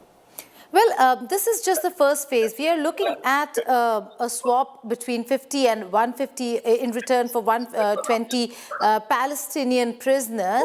How do you see the second phase from here on? Because they still have a lot of hostages and they are still working. Qatar, the United States of America are working towards release of all these hostages. This, Ambassador, even as Netanyahu says that they will continue their operations against Hamas irrespective of what happens in this truce that we're looking at in the first phase. Well, this is the Israeli strategy. The solution to the conflict with Hamas has never been a military solution. Israel has tried 5 wars, 5 attacks against Gaza, and the problem has never been solved. It is a political solution. This is number one. Number two, that it's good that hostages will be released. Just remember that hostages in both sides will be released. Israeli hostages captured by Hamas and Palestinian prisoners captured by Israel. We are against holding hostages by anybody, and Israel needs to release the Palestinian. We have 7,000 Palestinians in the Israeli prisons, and this is also unacceptable. We have been negotiating with Israel for the last 30 years to release one single Palestinian prisoner. Israel has never accepted to negotiate with us, and today, in an exchange of prisoners with Hamas, Israel was forced to release some of our women and some of our children that it holds in its detention centers. We hope that this humanitarian pause will continue to allow to people to provide with food, with electricity, with water, with medicine, and we hope that this truce will be extended by release of a bigger number of Palestinian hostages in Israel and by the Israeli hostages or captured people in Gaza. What we need is to work for a permanent ceasefire that will save lives everywhere. Right. Ambassador, you're in Brussels as somebody who's dealing with the European Union. Your response to the international community, particularly the West and Europe's reaction and response to Palestinians' pleas, to Israel's response. Are you disappointed? Is Palestine disappointed?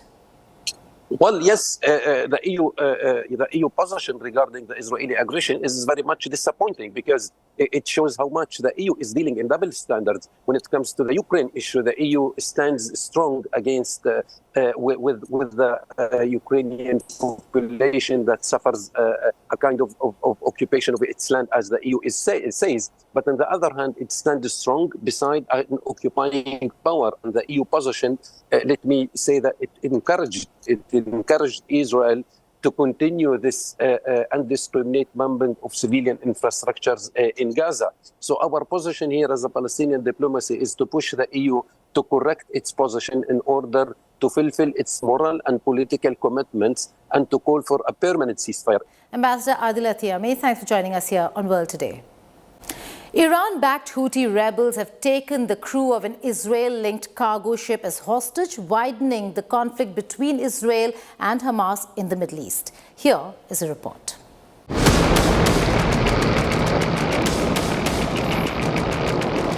dramatic video shot and released by the Houthi rebels show its fighters lay siege to the Galaxy Leader cargo ship in the Red Sea on November 19th. The rebels claim that it is a retaliation against Israel's attack on Gaza.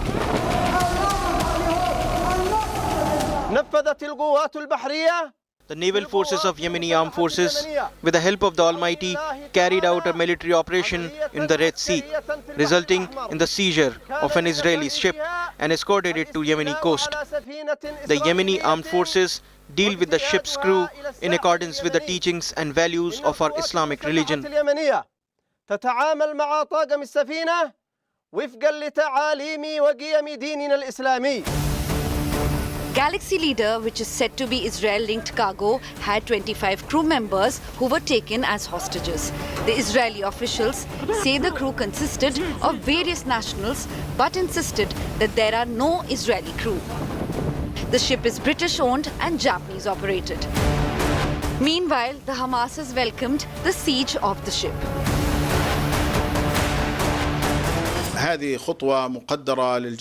This is a welcome step from Yemeni forces, and I believe that the size of the Zionist crime committed in Gaza makes a very loyalist eager to defend and support the Palestinian people with all he can.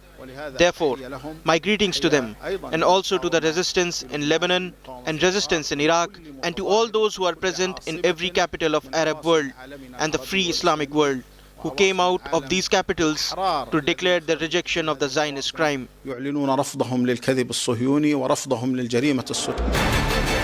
Iran, however, denies any hand in the hostage crisis. The Zionist regime's claims are futile and reflect the difficult situation in which the Zionist regime finds itself. The US has condemned the action of Houthi rebels and demanded an immediate release of the crew. Permanent residents and family members. The Houthi seizure of the motor vessel Galaxy Leader in the Red Sea is a flagrant violation of international law. We demand the immediate release of the ship and its crew, and we will consult with our allies and UN partners as appropriate on next steps. The Iran-backed Houthis had launched several drone and missile attacks on Israel, accelerating the risk in the war between Israel and Hamas in the Middle East. With Mahashweta Lala, Bureau Report, India Today. Now, China is becoming a big player in the West Asian region, particularly when it comes to the Israel-Hamas war. An Arab delegation went to China to meet with the Chinese foreign minister, as also Chinese President Xi Jinping, in a virtual summit of the BRICS chaired by South Africa, urged all parties for an immediate ceasefire to the Palestinian sufferings and the Gaza conflict.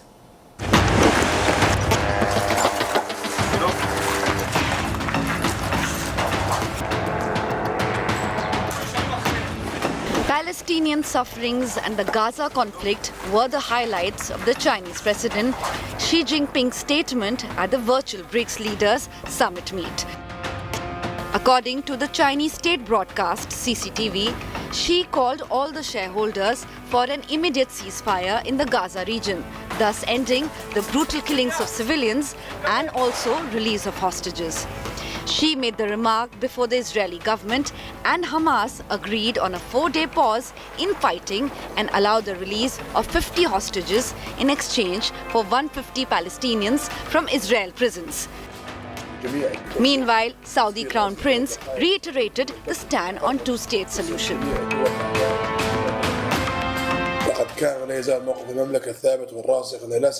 The kingdom's position is constant and firm. There is no way to achieve security and stability in Palestine except through the implementation of international decisions related to the two-state solution. Russian President Vladimir Putin stressed on the need for a political solution to the Israel-Hamas war.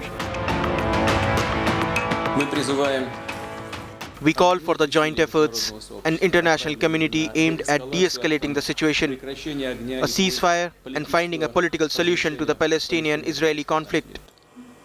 And the BRICS states and the countries of the region could play a key role in this work.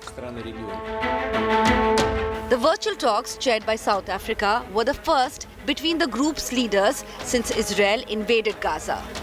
Earlier in the week, Chinese Foreign Minister Wang Yi had made a delegation of Arab and Islamic foreign ministers and had urged for an immediate ceasefire. With Mahashweta Lala, Bureau Report, India Today. Time for a short break. On the other side, we'll talk about how Netherlands is going the far right way. Stay tuned.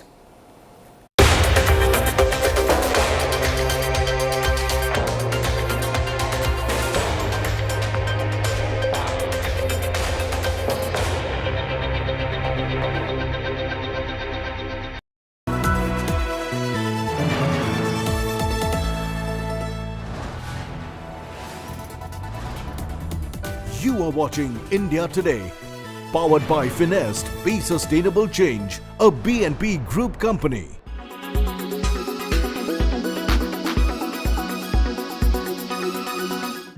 High-frequency electromagnetic fields will interfere with the functioning of your heart. Simply put, it's your mobile phone which is interfering with the functioning of your heart, especially when you put it in the left pocket of your shirt and think it's going to do nothing. It's a myth. It will cause you problems. Take a look at this report. Electronic gadgets make life very convenient and bring the world to our fingertips, with meals, clothes and vacations just a thought away. But did you know that at the same time, your device is secretly stealing from you the very life that it's making oh so easy? Yes, you heard that right. Your mobile phone may actually increase your susceptibility to cardiovascular diseases. High-frequency electromagnetic fields increase the risk of heart disease. These invisible waves impact your heart rate when you keep your mobile near your chest. The radiation from mobile phones increases free radicals, a reactive oxygen species which damage cells and also your DNA. It's been found that mobile phones, earpods and smartwatches are also the leading cause of headaches, numbness in thighs, dizziness and heaviness in the chest. We hope that the penny has dropped and not your phone. With Dhruv Yadav, Bureau Report for India Today.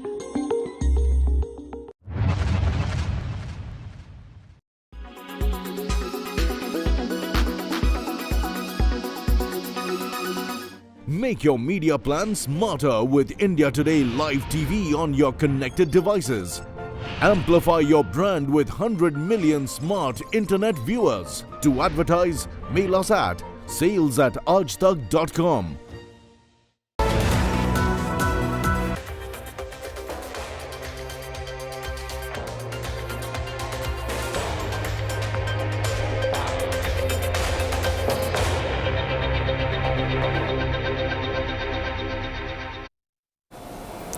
Welcome back to World Today. Now, a shocking result in the Netherlands has the far-right leader Geert Wilders as victorious, meaning he is now the leader of the single largest party and could cobble up an alliance to lead the government. Wilders has promised that the Netherlands will belong to the Dutch again, although there could be some changes in his post-poll alliances and his entire pitch for a new Netherlands.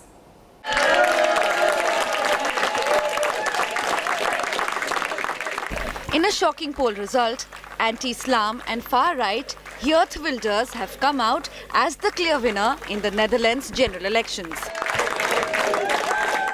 Wilders' Party for Freedom has won 37 out of 150 seats. The party was well ahead of the Conservative People's Party for Freedom and Democracy of outgoing Prime Minister Mark Rutte. I'm in politics for 25 years now, and this is the happiest day of my life so far in politics. We became the #1 party by far. I mean, it's what a lot of people, if you would have asked them a year ago, would call you mad, and it happened today. So I'm very proud, I'm very happy, and it brings along a lot of feeling of responsibility. Following the victory, an overjoyed Wilders assured that Netherlands will belong to the Dutch people again. Dat wij ervoor gaan zorgen. We will make sure that the Netherlands will be for the Dutch people again. We will restrict the asylum, tsunami and migration. People will have more money in their wallet again. Meer geld in hun portemonnee krijgen. Supporters of Wilders cheered at a cafe in Hague after the poll result.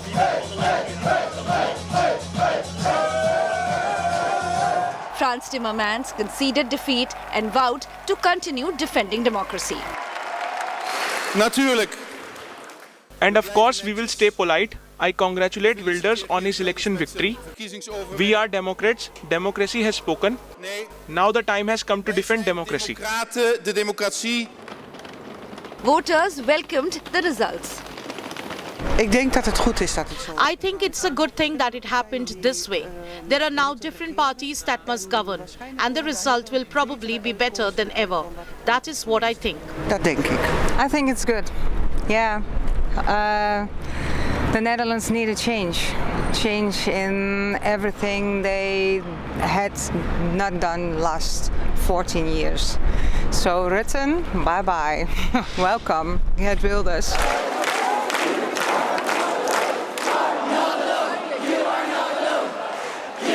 But some Dutch protesters rallied against the election win of Wilders after poll results caused upset for Muslims and LGBT voters. In his party, there are almost no rights left for minorities and people from the rainbow community, and I am sincerely worried about that. This is not the country I fell in love with, which I love so much. The country I love is a country in which we hold each other tight and live together. Of zij hier nog welkom zijn.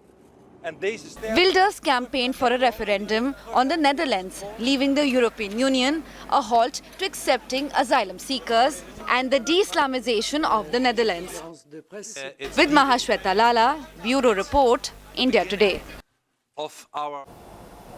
Javier Milei becomes Argentina's new president. The president-elect, who is going to assume office on the 10th of December, faces a huge challenge to taming price rises, rebuilding depleted foreign currency reserves, and bringing down poverty. Take a look.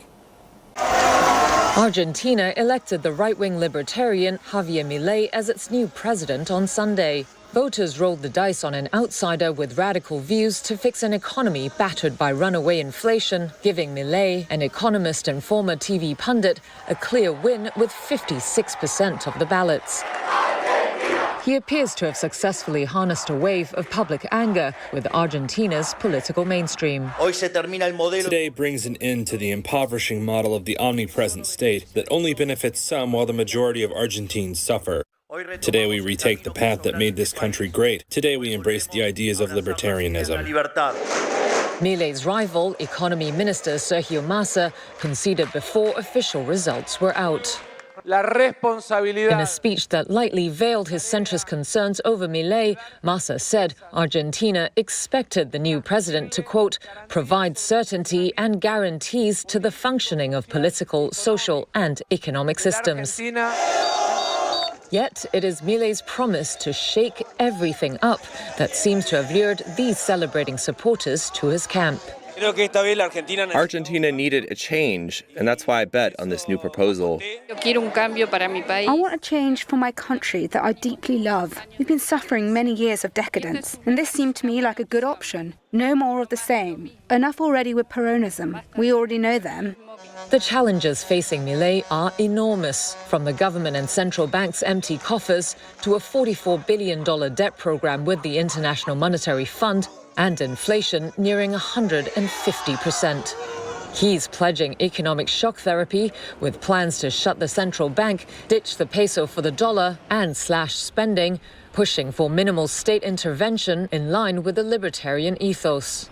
He used to carry around a chainsaw in a symbol of his planned cuts, but shelved it in recent weeks in favor of a more moderate image. The eccentric 53-year-old is also staunchly anti-abortion, backs looser gun laws, and has criticized the progressive Pope Francis. Milei faces a highly fragmented Congress with no single bloc having a majority. This means he will need backing from other factions to push through legislation. After October's first-round vote, Milei struck an uneasy alliance with the country's main conservative bloc. That helped him win middle-ground voters on Sunday, but it could also put the reins on some of his more extreme plans.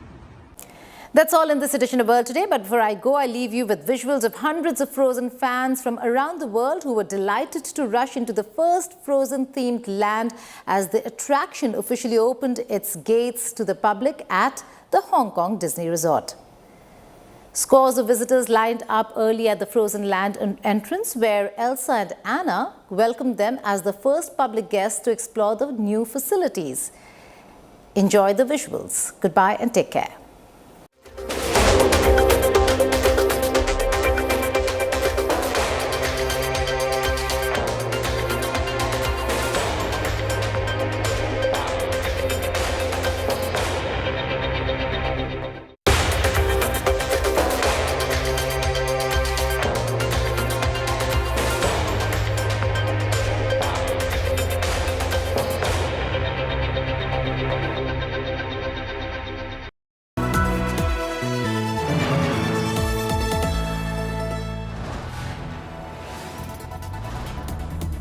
You are watching India Today, powered by Finest Be Sustainable Change, a BNP Group company.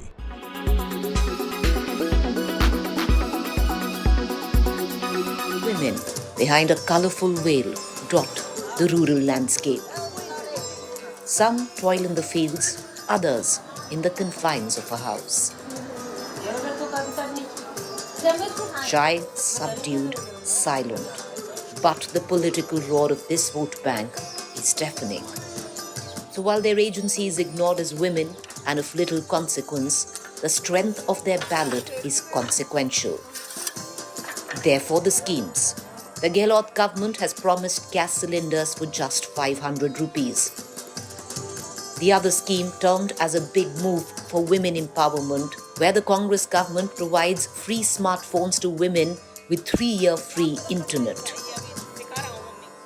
यहाँ पर 500 का cylinder मिला है आपको? ना मिले 500 cylinder नहीं मिल रहा है ना। कितने का सिलेंडर भरवा? 940 का। 940 का। पर वो जो यहाँ पे गवर्नमेंट तो कह रही है कि 500 का सिलेंडर दे रहे हैं। कोई नहीं है हमारे पास 500 सिलेंडर। 2 महीने पहले तो 1200 का बराक में आ रहा था वो।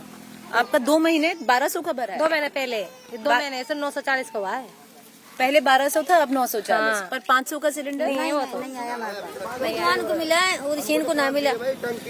स्कूल की छोरी को ना मिला। नहीं मिला है। नहीं मिला। किसको मिला है? विद्वान को मिला है, विधवा जिन आपको मिला है? हाँ मैं विधवा मेरे को मिला या विधवा मिला। फोन मिला है? हाँ विद्वान को मिला है। कहाँ है फोन? फोन करते है कुमार कर है। यूज नहीं करते हो? करते है ना। ये आपका फोन है? इसको अपने पोते को दे रखा है आपने फोन? चला वो ना हम से कहाँ करा पोता पोती चलाएंगे। अब सीख जाएगी मैडम जी, चलाएंगे फिर थोड़ा पोते को दे रखा है। ये आपका है? हाँ इसका। ये आपने रख रखा है इनका? नहीं ये अभी सिखा रहा हूँ मम्मी को। अच्छा क्या सिखा रहे हो? फोन? हाँ वो चलाने नहीं जानती अभी इतना। अब जाना तो है बंदे पड़ा इतना अभी सिखा रहा हूँ इसको, अभी थोड़ा कम समझ में आता है ना, इस वजह से। अच्छा। The widows in this village have got the phone and they have no idea what the phone looks like, so each of them have given it to their grandchildren who are using this phone. Use तो नहीं करती हो? Ma'am इससे कुछ फायदा हो रहा है? Phones free for women used by the men in their families. Misplaced schemes, misplaced empowerment.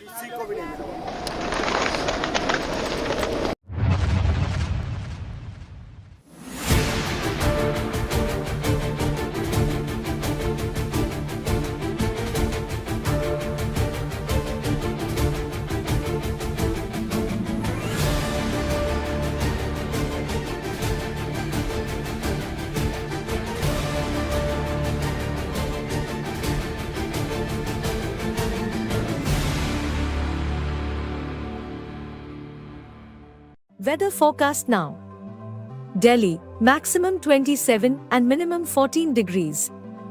Mumbai, maximum 31 and minimum 26 degrees. Kolkata, maximum 30 and minimum 18 degrees.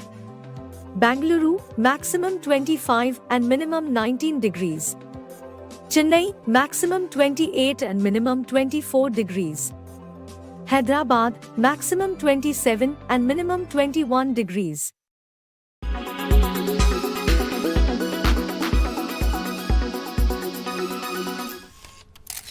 Kerala's public health. All political traveling from different parts. Armed with facts, Looking at political back. she takes the news by its horns. Do you think the future of these students are not hampered? Fierce, bold, and direct, setting the tone for the biggest stories from every corner and every angle. Expect nothing but the unfiltered truth. News first, niceties later. Watch me, Nabila Jamal, on India Today.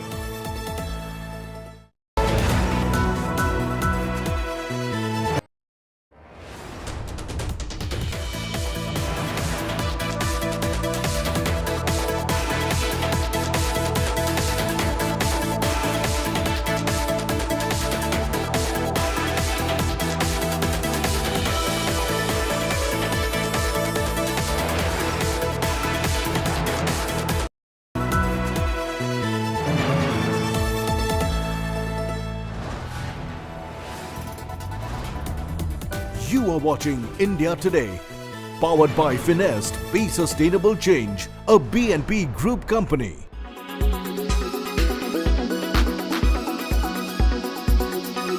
I, Salman, also want to ask you, if you take a step back and if you look at your own, just the love that fans have given you, because you take it so personally and you guard that love, you've guarded that with so much.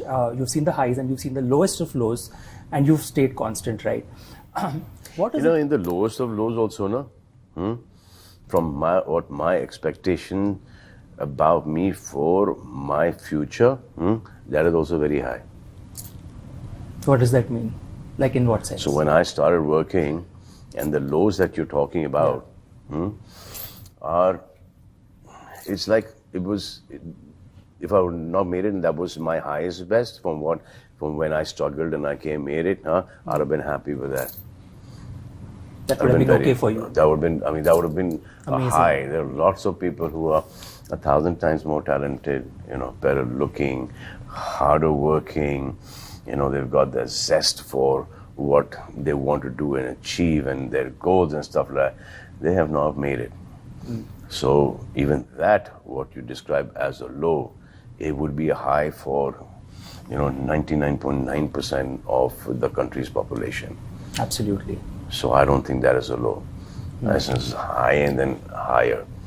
So I've just been very fortunate with what God has blessed me and my family and my friends. Yeah, it's gratitude. There is blessing, plenty of blessing. I think for both of you, blessings and gratitude come Absolutely. plenty. That's the most important part in life. I'm sure she deserves it. I don't even deserve it. I mean, you can't say that. I don't deserve it. You worked hard for it. Yeah, I worked hard. I also done, but it's there. So you undo those things also, na?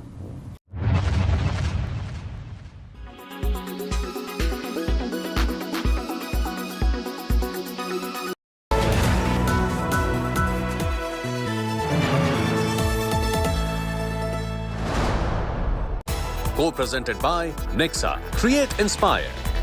Co-presented by आपका Joy Bharat का Joy Joy e bike. Co-powered by Parul university Vadodara Gujarat.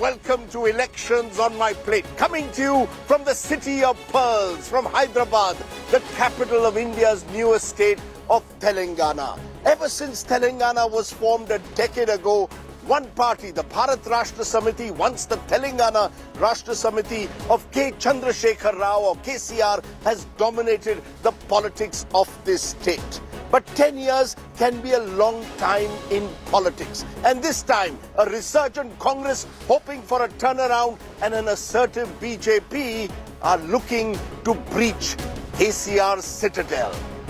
All of which makes for a fascinating election here in Telangana. What will happen? Join me on Elections on My Plate.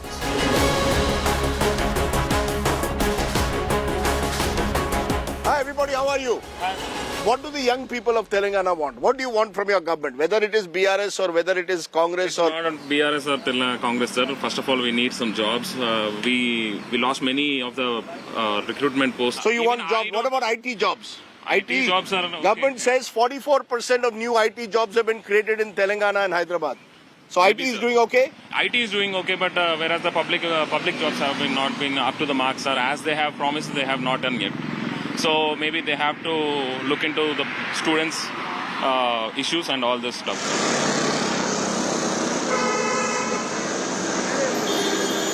Interesting, Congress won an election in Karnataka a few months ago. All Karnataka congressmen have been told to come to Telangana. You all have all been assigned Telangana, many of you from border districts. Yeah, many of us have been assigned from the border of Telangana. So you all are bringing Karnataka politics to Telangana? Not only Karnataka politics, we are bringing Indian politics into Telangana. But let's be very clear, Karnataka was relatively easy, Telangana not so easy. Here you've got KCR. Sir, let KCR be there. KCR, the people of Telangana have seen KCR for 10 years. Now it's the time for the people to vote for Congress and see the change.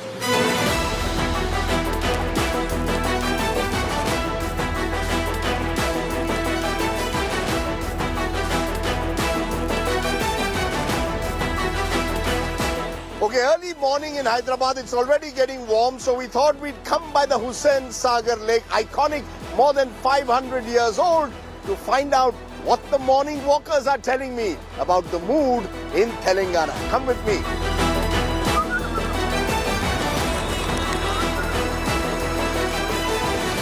Suprabhatam. Suprabhatam. How are you? I am doing perfect. What's going to happen in the elections here?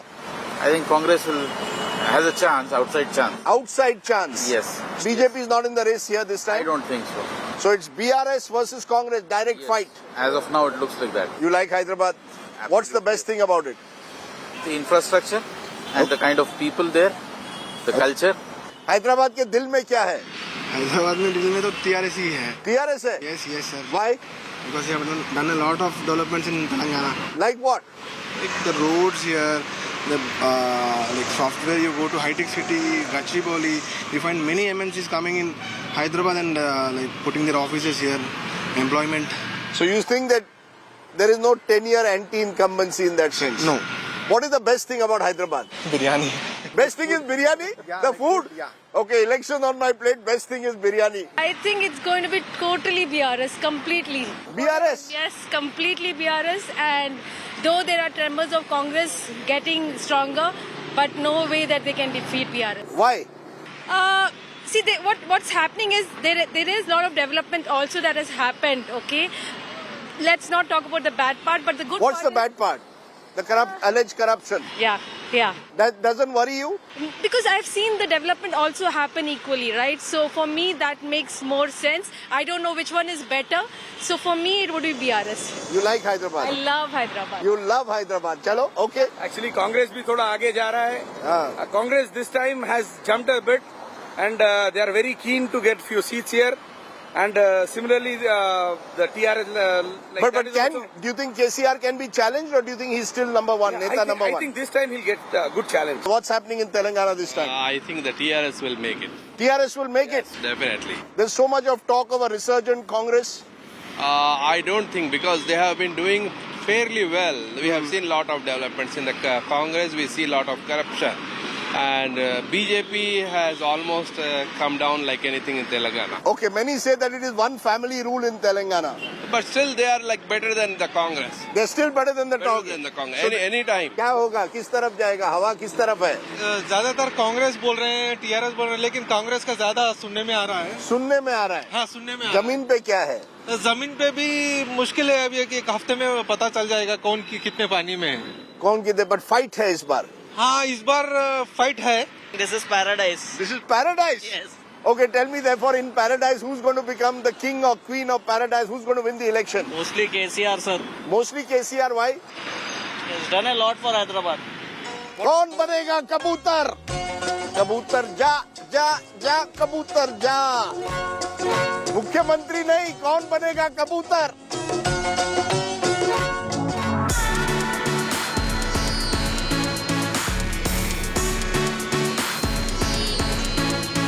Now, one of the many joys traveling south of the Vindhyas is, of course, breakfast time. How can you come to Hyderabad and not have a good idli dosa breakfast, especially when you've got politics on your mind? So we thought we'd find out what's cooking politically with two journalist friends. Come with me. T.S. Sudhir, how are you? How are you, Raji? Apurva, good to see you. Let's talk politics before the food comes, because the food, idli, dosa, vada, yes, vada, and a bit of chai. That's the way. So we'll have idli, dosa, vada pe charcha. No South Indian chief minister has been elected 3 consecutive times. Can KCR, therefore, after 10 years in power, go where no one else has by winning 3 consecutive elections? Even the great NTR, whose statue is here, didn't do it. India did not manage to win the World Cup for a 3rd time.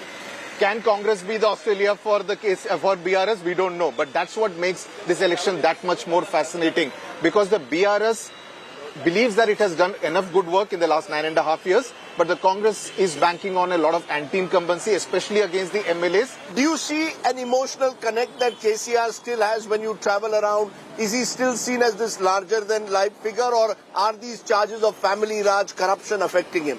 So, on the one side, yes, these charges do bear, a lot of significance, especially when it comes to the people here. But on the other side is KCR and the man himself that's been a larger-than-life picture.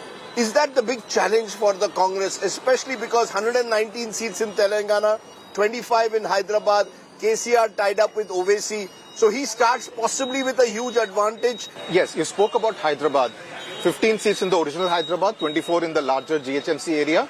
Yes, that's where the BRS plus MIM will start with an advantage. I personally see this election as an election of a generational shift. Now, will that generational shift be in favor of Revanth Reddy, who is much younger, in his 50s, or will it be in favor of a KT Ramarao? Because KCR is now 70. Many people feel that this would be his last term as Chief Minister. He would pass on the baton. Whether people want to see a KTR as the next Chief Minister somewhere in the middle of this term, or whether they would want to plump for an aggressive Revanth Reddy, that's a question. The second thing, anti-incumbency. KCR himself is not seen as accessible. In many cases, not even to his own ministers and MLAs at times. So that kind of a perception may also play against. The Congress slogan is Doralu Telangana versus Prajala Telangana. That is the feudal Telangana versus people's Telangana. So they're trying to make this election almost people versus KCR and family. There's something about the South which is uniquely different, as we know, like your lovely food. I mean, where will I get this medu vada, my idlis with these chutneys? These chutneys are just too good. Extra spicy in Telangana. You like spice in your food. In a way, therefore, net, are we saying that Telangana could be heading for a photo finish? Yes. Or there could be a wave out there of people have decided we want to give someone else a chance. Highly unlikely it's going to be a wave. You're saying no wave here? Highly unlikely. Or wave? I think it's a very tight election right now. Very, very tight election. What's the best thing about Telangana? The kind of vibe that Telangana has. I came to Hyderabad from Delhi in 1995. The idea was to go back to Delhi in a couple of years. I never went back. The saying here in Hyderabad is that जिसने एक बारी Gandipet lake का पानी P लिया, he never leaves Hyderabad. That has pretty much worked well for me. By the way, I like your moustache. I'm going to, at some stage, look to do that. Try do that. Huh? Try and do that. This is the Kamal Hassan Tevar Magan kind of moustache. Enjoy the dosa, the idli and the vada. And we're going to hit the campaign trail because we want to meet both the challenger and the incumbent. You're watching Elections on My Plate.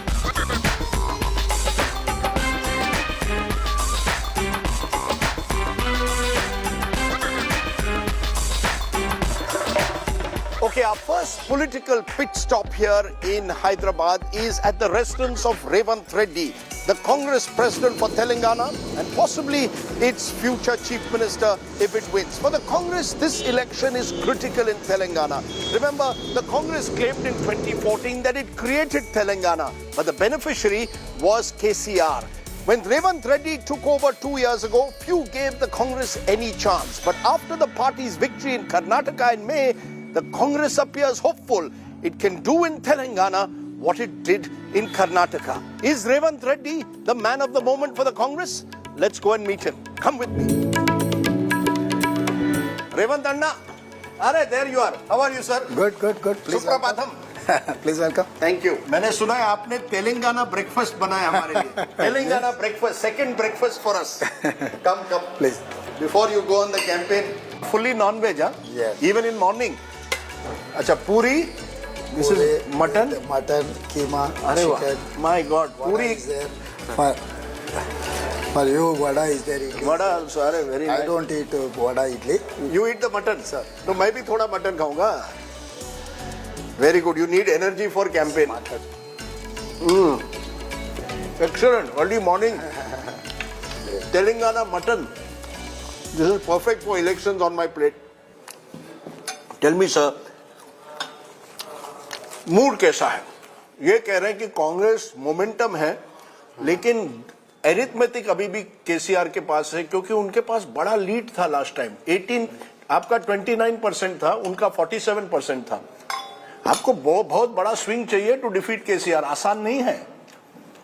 मैं एक बात कहना चाहता हूँ, हर medicine के लिए एक expiry date रहता है। मेडिसिन कितना अच्छा भी हो, एक्सपायरी डेट के बाद उससे कोई फायदा नहीं। KCR is expiry date medicine, तो एक्सपायरी हो गया। Do you admit at least KCR को हराना मुश्किल है? नामुमकिन तो कुछ नहीं होता, मुश्किल तो है कि एडमिट करते हो कि नहीं? As it is Congress party के हिसाब से अगर बात किए तो मुश्किल है। जनता की तरफ से देखे तो आसान है, क्योंकि अभी जनता, तेलंगाना की जनता तय कर ले इस बार किसी हाल केसीआर परिवार को हराना है। तो केसीआर वर्सेस जनता बन गया इलेक्शन। केसीआर परिवार versus Janata. So you are saying even MIM you will be able to take on in old city of Hyderabad? Definitely. Because Definitely. MIM has been dominant for 20-30 years here. अब देखते रहो क्या होने वाले। What is the main issue? आपने corruption का मुद्दा उठाया है। They are saying Revant Reddy has sold tickets. Who is he to talk about corruption? मैं इससे पहले भी आपके शो में बोला था, आज भी बोल रहा हूँ। पहले कांग्रेस पार्टी के तरफ से कोई चुनाव लड़ने का नहीं है। 50-60 सीटों में कोई टिकट मांगने वाले नहीं है। कांग्रेस तो ऐसे ही बेकार है, ऐसे भाषण दे रहे थे केसीआर केटीआर। अभी बोलने लगे कि कांग्रेस के टिकट करोड़ों में बिक रहा है। मतलब कोई आदमी पागल, सोल्ड टिकट्स? नो, कोई आदमी पागल तो नहीं होता है ना। उनका इन्वेस्टमेंट जहां पर लगा रहे बोल के जो आरोप आ रहा है, इसका मतलब क्या? साफ कांग्रेस पार्टी जीतने वाले है। कि रेवंत जी, मुख्यमंत्री कौन बनेगा? अगर कांग्रेस जीतता है, आप बनेंगे या कोई और बनेगा? क्योंकि इस पर भी कांग्रेस ने तय नहीं किया कि चीफ मिनिस्टर कौन बनेगा। कांग्रेस के नेता बनेगा, एआईसीसी तय करेगी कौन बनने वाले हैं। नहीं, आप स्माइल कर रहे हैं। कहीं ना कहीं आपके स्माइल में मुझे, are you the chief minister face or not? KCR पूछ रहा है कौन है, केसीआर पूछ रहा है कौन है कांग्रेस का फेस, बताओ। एज ऑफ नाउ मैं पीसीसी अध्यक्ष हूँ, चुनाव लड़ने का फेस मैं हूँ। Tell me one thing, BJP क्या रोल है उनका? आपका वोट तो एंटी केसीआर, अगर इतना फीलिंग है बीजेपी भी वोट ले लेगा। Modi ji is going to come here, do big road shows and all. वो केसीआर टीम में एक्स्ट्रा प्लेयर है। कौन? बीजेपी। आप क्रिकेट में, कबड्डी में एक्चुअल प्लेयर्स खेलते रहते हैं, कुछ लोग बाहर बैठे रहते हैं सब्स्टिट्यूट। मगर इसमें किसी को चोट लग गए, कहीं ऐसा हो गया तो उनको रिप्लेस करने के लिए मैं ज्यादा फुटबॉल देखता हूँ। Football fan? He is a football fan. Who is your favorite football team? पिछोड़ा भी उसके नहीं, अरे कोई तो होगा football favourite team. Diego Maradona.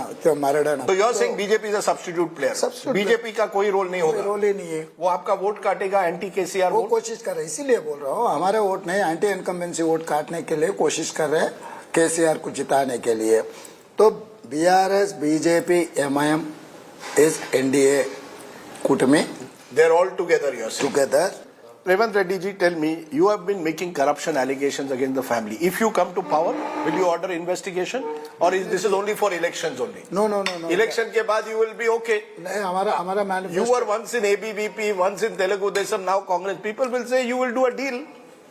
ये कोई डील होगा कि नहीं? नहीं, कांग्रेस पार्टी में मैं अकेला कुछ डिसीजन नहीं कर सकता हूँ। पार्टी का डिसीजन आगे जाएंगे। पार्टी तो इलेक्शन मैनिफेस्टो में डिक्लेयर किया कि सिटिंग जज से इंक्वायरी करने के लिए all the project, lift irrigation project, land allotments, irrigation projects and other whatever corruption charges are there, we are going to give inquiry order on that. पैसे की राजनीति है कि नहीं? पैसे के राजनीति केसीआर एंड बीजेपी का, कांग्रेस के राजनीति social angle. You have got 10 crores, they've got 20 crores. That's what you are saying. 3rd of December, counting day. If you win the election, will you still give me a breakfast like this? Definitely. 9th December. 9th December you are giving me breakfast? 9th December 100%. Swearing in. वो रोज Congress party उस दिन LB stadium morning 10:30 Congress party का swearing in ceremony होगा। उसके बाद आपको interview दूंगा, मेरे घर पे लंच दूंगा। ब्रेकफास्ट के टाइम पर मैं थोड़ा बिजी रहता हूँ, तो लंच समय तक 1 o'clock। You are already announcing 9th of December swearing in ceremony in LBS stadium. Yes, 10:30 morning. आप लोग जरूर आना है वहीं से। You are becoming overconfident. अब देखो 20 साल मैं अपोजिशन में बैठ कर मेरे को जनता क्या सोचते है वो पता है। How do you react to those who say Revanth Reddy जो है ना, वो भी जानता है कैसे फाइट करना है। तो अपोजिशन में ज्यादा साल अगर बैठे तो आप तो फाइटर बन जाएंगे। वो तो फाइटर ही अपोजिशन में बैठ सकते हैं। आप समझो जैसा भी गली से लेकर दिल्ली तक जो मौका मिलेंगे हम तो उसको तो। Nice line, from Gully to Delhi. That is Revant Reddy's rise. Sir, when I come to Telangana, I have to have Nizami style food. So you have given me a Nizami style breakfast. We'll see whether you become the next Nizam of Hyderabad. That's the question that still lies ahead. निजाम को बुलवाने के लिए हमारा कोशिश है। Okay, thank you very much. Revant Reddy, the Congress's man of the moment. We'll see whether he actually gets sworn in on the 9th of December as he's promising. The good news, win or lose, he's going to give us lunch. है ना, हार जीत तो होता है life में, football match की तरह है। नहीं, इस बार हम जीतने वाले हैं। जनता जिताने वाले हैं। जनता जिताने वाली है, जनता Janardan. Okay, we've heard from one side of this battle of Telangana. It's time to head to the other side.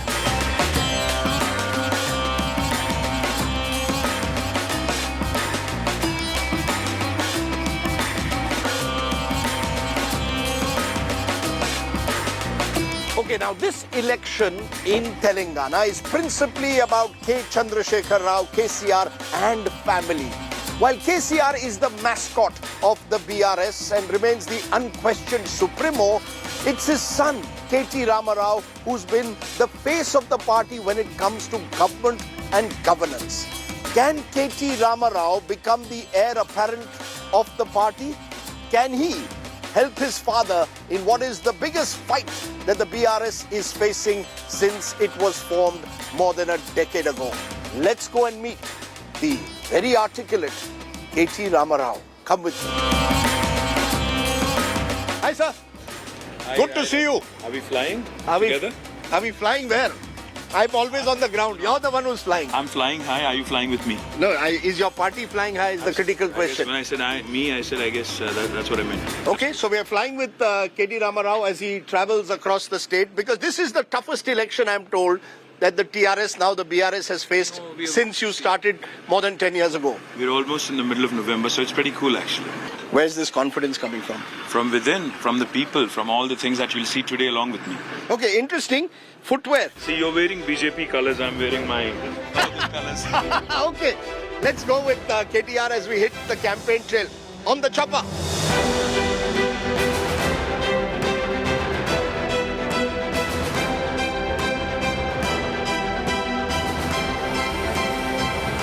Okay, we are traveling to Nalgonda by chopper where KT Ramarao is going to do the first of several rallies on what for him is an action-packed day. And we're going to sort of raise all the big questions with him. So I speak to congressmen and they say, we will do to TRS what we did to the BJP in Karnataka.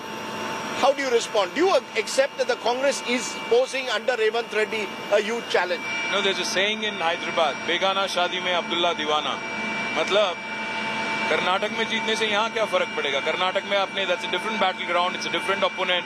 वहाँ पे थी BJP, यहाँ पे है BRS. When I speak to the opposition leaders, they cite 2 or 3 reasons why they believe that TRS or BRS should be on its way out. Number 1, they say this is KCR's and family versus Janta. That this is family Raj. There's KCR, there's his son, that's you, there's daughter Kavita, there's his nephew Harish Rao. All of you are running this government. People of Telangana have decided enough of family Raj. Well, this is being said from a podium where Sonia Gandhi, Rahul Gandhi and Priyanka Gandhi are campaigning together. So isn't it I think, ironical, and I think isn't it a big joke? Because the same Congress party that has clearly said that Udaipur declaration will be honoured for its own party ticket allotment cannot keep up its promises, to its own people. No, but it's not just the Congress. Even Modi ji talks about family Raj, says it's time to end family Raj. And just because the Congress has a dynasty, why should KCR and family run the show? Telangana was not for one family, it was for the people. India was also not for one family. India was not also for Gandhi family, isn't it? They have been ruling the roost from 1952 until now. If Modi ji says it's even funnier, because when he has Jyotiraditya Scindia, when he has Piyush Goyal and a number of others who are also products of nepotism and dynasty in his own party and in his own cabinet, and most importantly, what is Amit Shah's son's qualification to be BCCI General Secretary? You played some cricket. I don't think he did. The second charge is corruption. Every time you speak to the opposition, they say KCR's party has made huge amounts of money. It's money power on every project, especially irrigation projects, construction projects, land acquisition. Large amounts of money have been made. It's the richest party in the country, and according to Rahul Gandhi, the most corrupt. Well, Rahul Gandhi has this uncanny habit of saying this about every opposition party he runs into. If there is any substantive evidence of this purported alleged corruption, they should produce it in a court of law. They should go against us. They should ensure that the people actually understand that these are not baseless, silly, random charges. Rajdeep, the real issue is, there are no real issues for the opposition. There's no water crisis, there's no power crisis, there's no subsistence issues. As a result, when you run out of issues, you make fringe issues, you make non-issues into more, you make mountains out of molehills. On corruption, they say a number of your MLAs who were on scooters are now having a fleet of cars. Look at their asset growth. There is some truth to it. You cannot deny that there is anti-incumbency against your MLAs, because many of your MLAs are seen to have been corrupted by various government projects where the monies have gone to them. Rajdeep, let me tell you this. The PCC president here was a wall painter 20 years ago. Today, he has purchased, and this is not me, his own colleague and a Congress MP has said this on record. He said PCC president has bought the post for 50 crore rupees. His own party members accuse him of selling tickets, and they have gone to Enforcement Directorate to lodge a complaint. His own party is neck deep in corruption. National Herald is a classic example of what has been happening. Adarsh, Bofors, Commonwealth, I can go on. Point is, Rajdeep, Congress talking about corruption, BJP talking about corruption, irony has just died a billion deaths. They have any evidence, any iota of evidence, let them substantiate, let them take action. Who's stopping them? You mentioned that both Congress and BJP want to finish the BRS. The Congress says that actually the BRS is working in tandem with Modi ji. You all will fight together in 2024, and you are essentially in some kind of a partnership with Narendra Modi. Yeah, two things. One, we don't have any enemies as such. We have opponents. And I would say that both my opponents, Congress and BJP, are vying for the runner-up position. Good luck to both of them. I don't really have an opinion on who should be the runner-up. I'm presuming it would be the Congress, because BJP has really lost its game. If the one charge they have against us, which they keep showing and pointing to as evidence that we are in cahoots with BJP, they keep saying that my sister has not been arrested. Then let me ask you. In the Delhi liquor scam? Yes, that's what they claim. Now let me ask you. Neither did Rahul Gandhi nor did Sonia Gandhi get arrested in National Herald case. Is that evidence enough that, because they have not been arrested, they are also hand in glove and complicit? My promise to you is this. हमें कोई पागल कुत्ता ने नहीं काटा है कि हम एनडीए के साथ जाएंगे. ये वादा आपसे करते हैं. The third charge they make is inaccessibility of the Chief Minister. The Chief Minister is a one-man show. He's rarely accessible to the people, doesn't meet them. Only at election time do you see KCR. Therefore, they're saying KCR has lost the connect that he once had with the people. Well, they've been saying this for the last 23 years. Nothing new. It's all, same old, same old. All I'm saying is, we'll prove all the naysayers wrong on the 3rd of December. We've heard this enough and more times. We'll prove all of the naysayers wrong. You keep mentioning Rahul Gandhi time and again. What's your problem? You seem to have some kind of a problem with Rahul Gandhi. The Gandhi family or the Congress also claims they are the ones who gave Telangana. Telangana किसी ने दी नहीं, हमने छीनी है। पहली बात। दूसरी बात, 55 साल मौका मिलने के बाद, after 55 years at the helm of affairs in New Delhi and in Hyderabad, what has the Congress delivered? Diddly squat. While Rahul Gandhi is one of your opponents, your other big one is Revanth Reddy. And when I spoke to Revanth Reddy, he said that if the TRS loses, BRS loses, KTR will go back to the United States. He won't even stay in India. He will leave the country. How do you respond? What do you want to tell him? Well, I wish him luck in winning his own constituency. He lost last time. He's going to be beaten badly this time as well.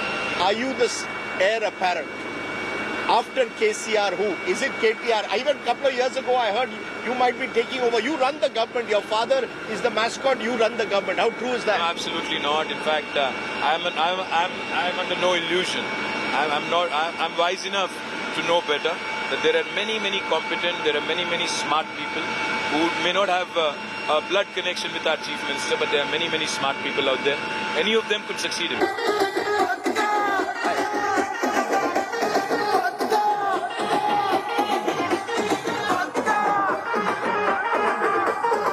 PRS is a well-oiled machine. You know how to organize road shows. The question is, how much does it take to oil this machine? 10 crores, 50 crores per constituency, I'm told. You spend 50 crores per constituency, true or not? Like I'm saying, we are a very well-oiled machine. We have a cadre base of 60 lakh people. We are very much within the Election Commission mandate limits. What makes KTR tick?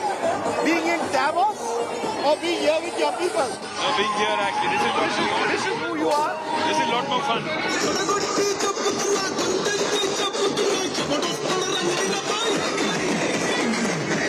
As you can see, the PRS out in full force with its cadres here in Nalgonda. These are the belts that the PRS will hope to win or retain if it is to complete that hat-trick of victories here in Telangana. Is the opposition good enough then to take on the BRS? We've spoken to the Congress. Now we're going to turn our attention to the BJP. Is this a southern state that's another bridge too far for them? Let's find out.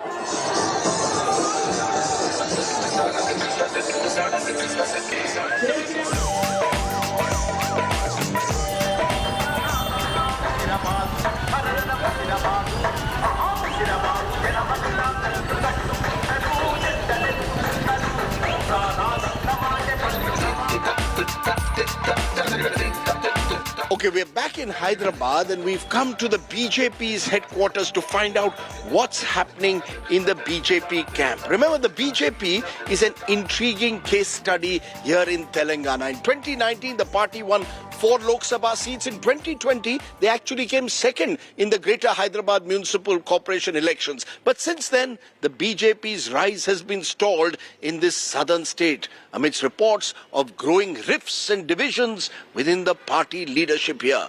What's happening then with the BJP in this election? Let's find out. Sir, how are you? Good to see you in Hyderabad, not in Delhi. Mr. Reddy, tell me. All opinion polls are saying this is battle between Congress and BRS. BJP का क्या role है? Between BRS and Congress, who is your enemy number one? Congress nationally is your main enemy. Both are enemies. We are both are family parties, both are corrupt parties, both are our enemies. Majlis party के हाथ में steering देने वाले BRS के साथ मैं क्यों मिलता हूँ? कभी जिंदगी में नहीं मिलता हूँ. जब तक मेरा जान रहेगा, ऐसा BRS के साथ, मजलिस पार्टी के साथ जाने वाले पार्टी से नहीं मिलेंगे हम. जो एक मोमेंटम लगा था कि बीजेपी अब तेलंगाना में बहुत आगे जाएगी, ऑपोजिशन पार्टी बनेगी, इस बार लगता है Congress is challenging BRS and not BJP. नहीं, ऐसा कुछ नहीं. फील्ड पे ऐसा नहीं है. जो प्रचार चल रहा है सोशल मीडिया में, कांग्रेस पार्टी जानबूझकर चला रहे. What is your target for Telangana? How many seats is BJP aiming for? 10, 20, 25, 5, 30. What is your target? सरकार बनाने के लिए जितना सीट चाहिए उतना सीट से ज्यादा आएंगे. सर, अब आप कह रहे हैं 60 सीट्स आएंगे? Absolutely. You are looking at camera and saying? No problem. Absolutely. I am going to form government in Telangana. I am told you ideal situation for BJP is hung assembly हो जाए और फिर सरकार के फिर आप देखेंगे you will want to be king maker कि BJP wants to be king maker, you want hung assembly. You have freedom, sir. You can say, but I am confident. I will get absolute majority. Who is handling your ministry, by the way? आप इधर है तो ministry कौन संभाल रहा है? जाके आ रहा हूँ every weekly 2 days एक दिन जाके. My God, इतना यानी 4 days in Hyderabad, 3 days in Delhi, या 5 days 2 days. जाके आ रहा हूँ. Kishan Reddy ji, thank you very much. We'll wait and see how well the BJP does in this election. We've had plenty of politics on election on my plate. It's time to fill up the plate. Time for lunch. Let's go.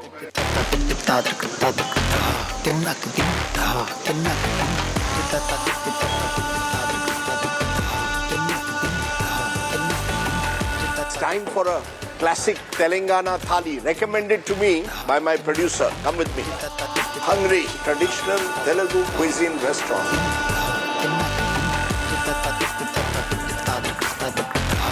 What is your traditional? Mandi Bhojanam, sir. Mandi Bhojanam, which means what? Which means non-veg food. Non-veg? Unlimited. Unlimited? Yes. Unlimited thali, but I have got limits. Very colorful restaurant, huh? Acha colors hai. All the film stars. All your South Indian film stars. Who is who? Sridevi. I got that right. Ye? Shobhan Babu. Shobhan Babu, right. Krishnam Raju. Krishnam Raju. ये Superstar Krishna है sir. Superstar Krishna. और Savitri Devi. Savitri Devi. और ये नागेश्वर है ना. Yes, Nageshwar. Nageshwar Rao. Nageshwar Rao, I know this. NTR. This is a young NTR. Data number 1 and also film star number 1. Huh? Yes sir. Your favorite? Yes, तुम्हारा favorite कौन है? Favorite है sir. NTR is your favorite. That is? Suryakant Amma है sir. Suryakanta Amma. And this? S.V. Rangarao. S.V. Rangarao. Wow. ये तुम film star खाने के साथ film stars. हाँ sir. अरे वाह. What more do you want? Let's enjoy the Telangana thali.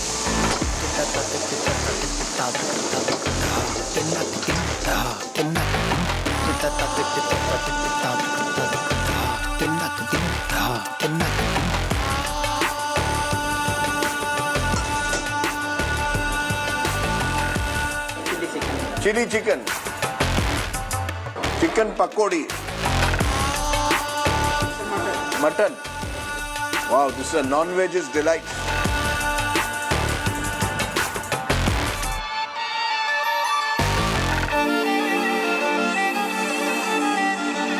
क्या लाया? Chicken pickle. हाँ, pickle. Non-veg chicken pickle, nice. Pickle में भी chicken. Chicken pickle. क्या है? Mutton pickle. I love them. Fish fry. Thank you. पूरी? अरे वाह, पूरी से इतनी दूरी मत रखो. Okay, there you have it, my rather colorful looking Telangana thali. I'm all set to dive into it. And then when we return, we're going to look at the battle for the Muslim vote in Hyderabad. You're watching elections truly on my colorful plate.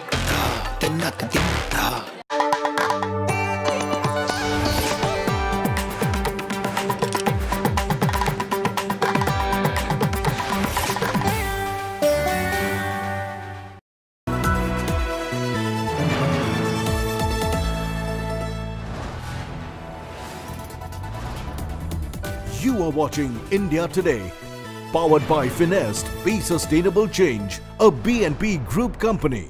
जो तोले दिल के रिश्तों को बना है वो तराजू क्या. अगर दोनों ही भाई हैं तो फिर मैं क्या, तो फिर तू क्या. ये मिट्टी तेरी भी माँ है, ये मिट्टी मेरी भी माँ है. तो माँ को सर झुकाने में मुसलमान और हिंदू क्या. मिलिए मनोज मुंतशिर से साहित्य आज तक दिल्ली में लाइव. फ्री एंट्री के लिए रजिस्टर करें www.aajtak.in/साहित्य पर या मिस्ड कॉल दीजिए 9310330033.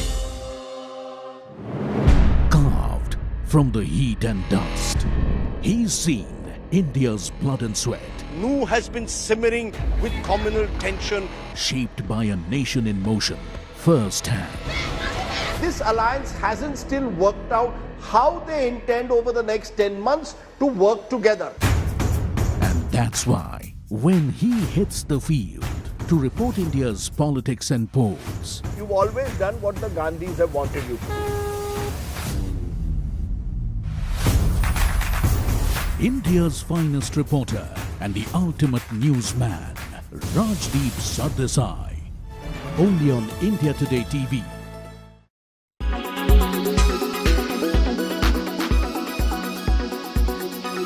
All platforms must align there and transform their terms of use with their users to be consistent with the 12 areas that are prohibited on the Indian internet under 31B, Rule 31B. And the platforms have agreed in 7 days to ensure that harmonization and that alignment so that every user on every platform is aware that when they use a platform, the platform intends to be a safe and trusted platform, and the platform will not tolerate these 12 types of content, 12 types of information that have been prohibited under the IT Act and the IT rules. From today onwards, MeitY and the Government of India will nominate a Rule 7 officer and will take a 100% compliance expectation from all the platforms in the 12 harms that have been laid out, way back in October 2022. That is today the law of the land as far as harms is concerned. That includes deepfakes and also includes CSAM, child sexual abuse material, also includes various other categories of content that are prohibited on the Indian internet. Rule 7 officer will also be a person who will create a platform where it will be very easy for digital Nagriks to bring to the attention of the Government of India their notices of allegations of or their notices or allegations or reports of violation of law by the platforms, and the Rule 7 officer will take that digital platform information and respond accordingly. So we'll make it very simple for the citizen to report violations of law by platforms to the government, and we'll make it very simple for the government to invoke Rule 7 and make it possible for the citizen to invoke the court of law against a platform that is violating the law.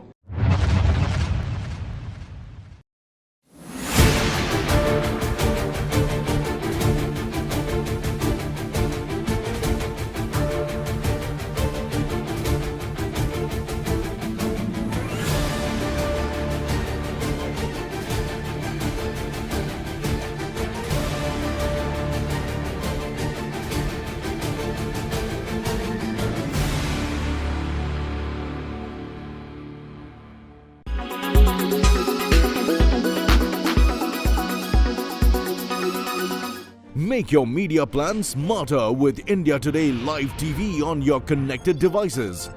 Amplify your brand with 100 million smart internet viewers. To advertise, mail us at sales@aajtak.com.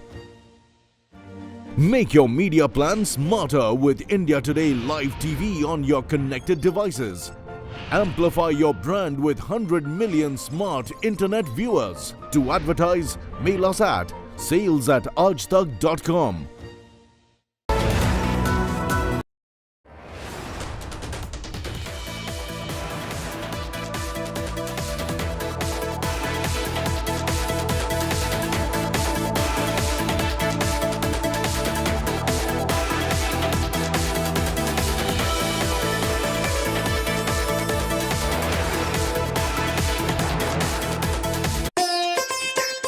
Hi everybody, how are you? My man from New Jersey. Arey my God, you're going to treat me like a Nawab. That's your biryani. Arey baap re, Halim bhi le aaye. Kabutar ja, kabutar time.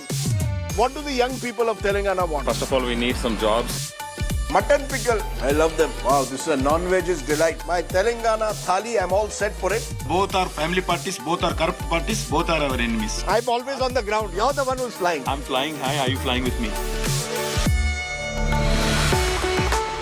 अच्छा पूरी mutton कीमा excellent. आप समझो जैसा भी गली से लेकर दिल्ली तक.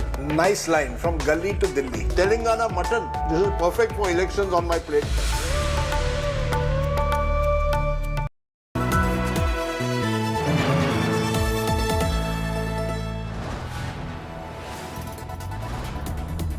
You are watching India Today, powered by Finest Be Sustainable Change, a BNP Group company.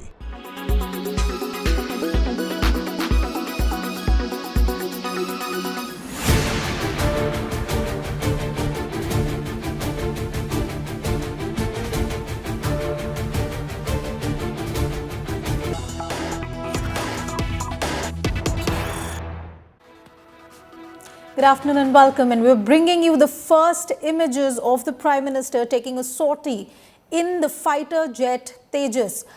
Prime Minister Narendra Modi was in Karnataka today, where he visited the HAL Centre, and Modi has said that he successfully completed a sortie on the Tejas. He's called the experience incredibly enriching, significantly bolstering my confidence in our country's indigenous capabilities and leaving me with a renewed sense of pride and optimism about our national potential. Shiv Arur is joining me on the phone line on this. Shiv, the Prime Minister has taken a sortie on the Tejas. What more do we know about this trip of the Prime Minister, and what does this mean for our flight capabilities? Alisha, very significant event because the LCA Tejas, as our viewers and you know, is an indigenous fighter aircraft. It's an aircraft that's currently in service with the Air Force already, but it's going to be inducted in much larger numbers going forward. Prime Minister Modi becomes the first Prime Minister to take a flight in the LCA Tejas. Heavy with symbolism also because the Indian Air Force, for years, for decades, Alisha has been notoriously dependent on foreign fighters. Even now, we're continuing to import fighters like the Rafale. There are programs to import other fighters from other countries as well. And that's the reason why, putting his weight behind the LCA Tejas, a fighter, 200 of which are going to be purchased for the Indian Air Force in the foreseeable future and larger numbers going forward, is a huge pat on the back to the Indian aviation industry, the Indian aviation complex, our aviation and aeronautical scientists who have toiled for decades to put this aircraft together. It's also a show of confidence in the aircraft itself. The LCA Tejas is currently in service with 2 squadrons with the Indian Air Force in Coimbatore and a place called Sulur in Tamil Nadu. But at least 5 or 6 more squadrons have already been ordered of an improved version of this fighter, which will begin being inducted in about a year and a half from now. About 83 of those are going to be inducted, and after that, even more numbers will come in. There's a Mark II version of the Tejas, which is going to be an even more upgraded version that is currently in development. The fact that India has been hugely dependent on imported aircraft for its military requirements has always been something that has hung over India's reputation globally, and that's the reason why the LCA Tejas, even though it has had a troubled development cycle, is something that has turned the corner, and in the last few years has really proven itself as a modern little fighter aircraft capable of doing, all of the frontline missions that India requires it to.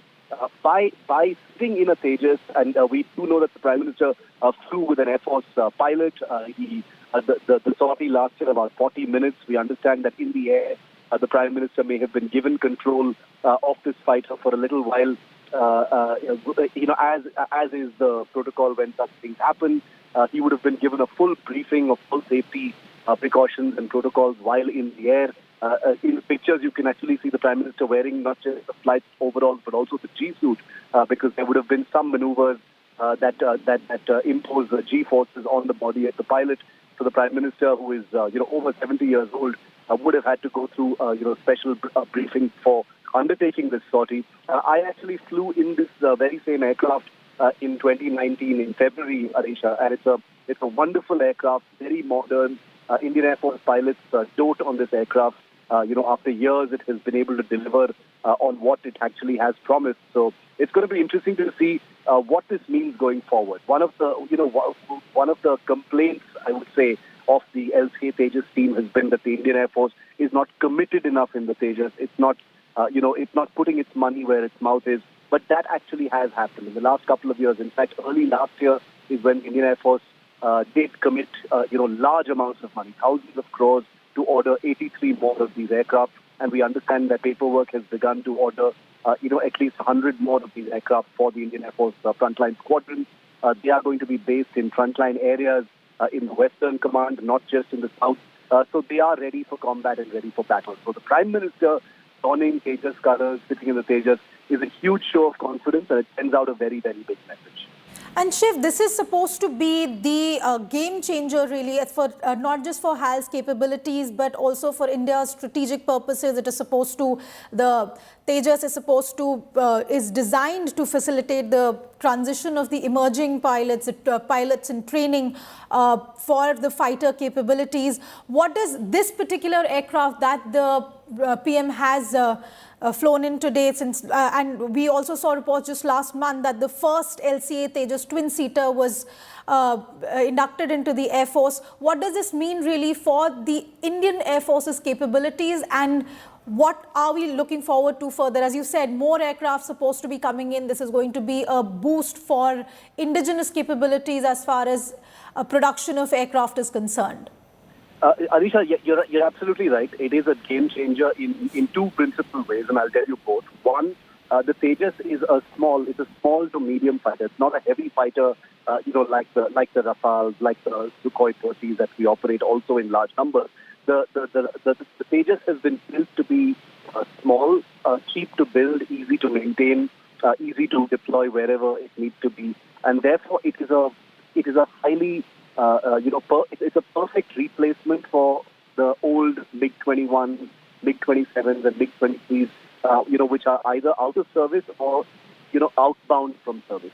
The MiG-21, which suffer a terrible reputation in the Indian Air Force, not entirely for the right reasons.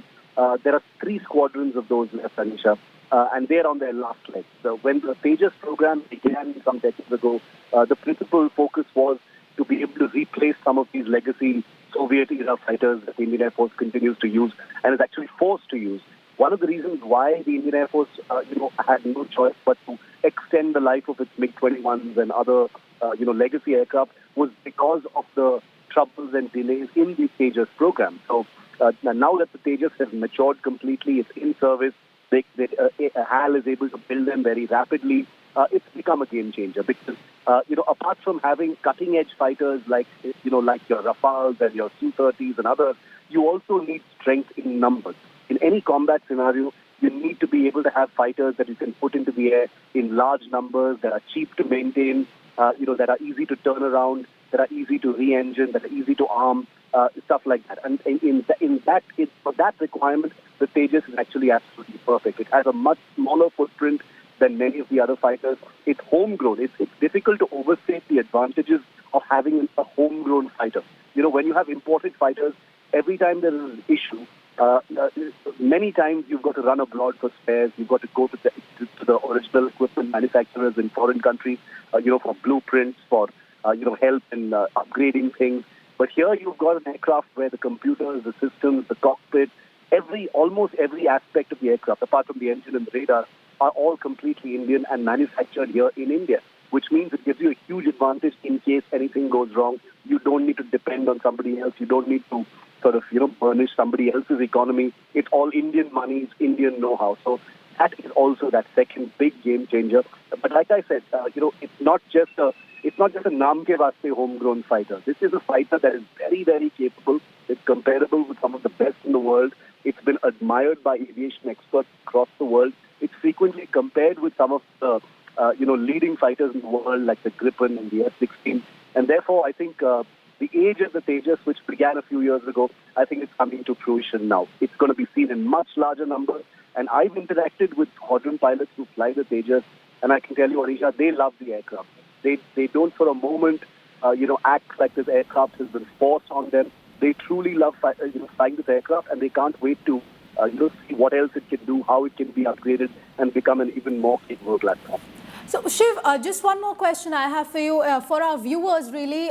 This aircraft, when we are talking about the induction of the Tejas and the Indian Air Force using this mode, not just for the Indian Air Force, this is also going to be a big game changer for the defense industry and avionics in India, isn't it? Because it was recently shown at the Dubai Air Show. It is something that, as you said, the HAL has collaborated with GE to get these engines. We're building this aircraft on our own. We're building this completely indigenously in India. So now, as you said, instead of focusing on purchasing everything from abroad, this also gives India a boost in which that we could also potentially then develop it further, offer it to other countries. This could also become something that India can proudly show off to other countries, not just for the sake of defense capabilities, but also as a defense economy issue.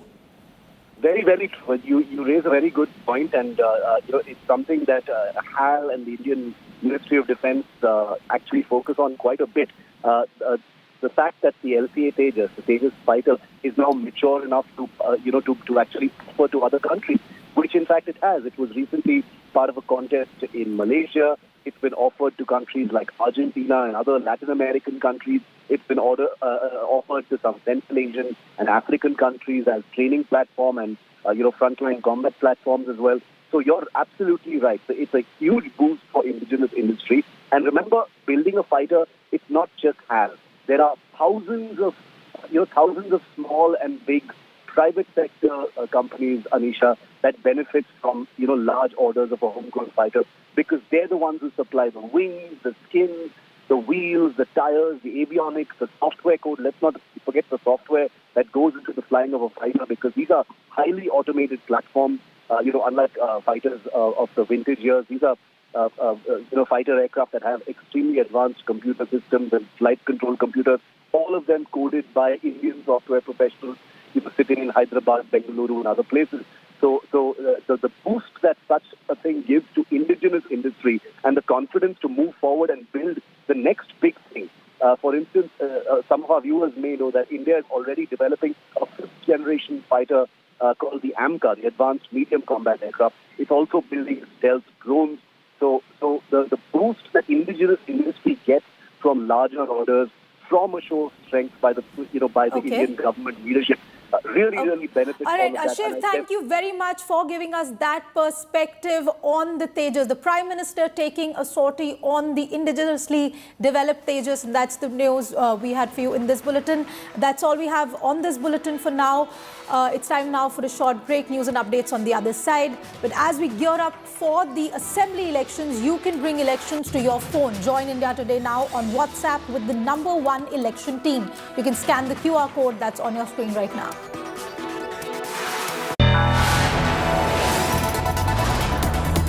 You are watching India Today, powered by Finest, Be Sustainable Change, a BNP Group company.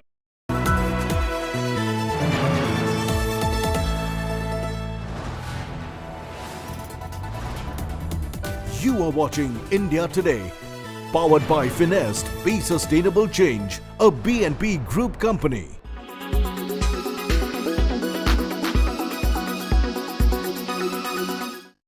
मुझे लगता है कि पिछले एक महीने के अंदर ये मुद्दे बहुत बड़े पैमाने पे उजागर हुए हैं।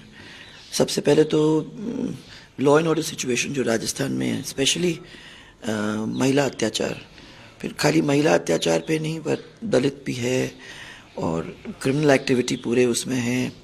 ये डेली का मामला है, महीने में नहीं, डेली का मामला है।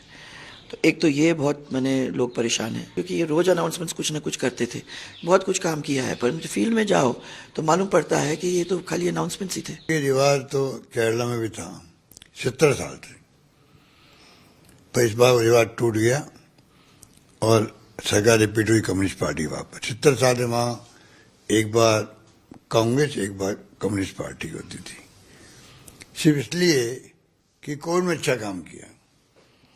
तो कोविड में अच्छा काम करने पे केरला में सरकार रिपीट हो सकती है, तो हमारी जनता भी कम समझदार नहीं है। Katrina, welcome to India Today. Thank you. First of all, many congratulations. Thank you the so film much. is a huge hit. More than that, the love that is coming towards Zoya. I have to address the elephant in the room. Is something that people have been campaigning for the longest time.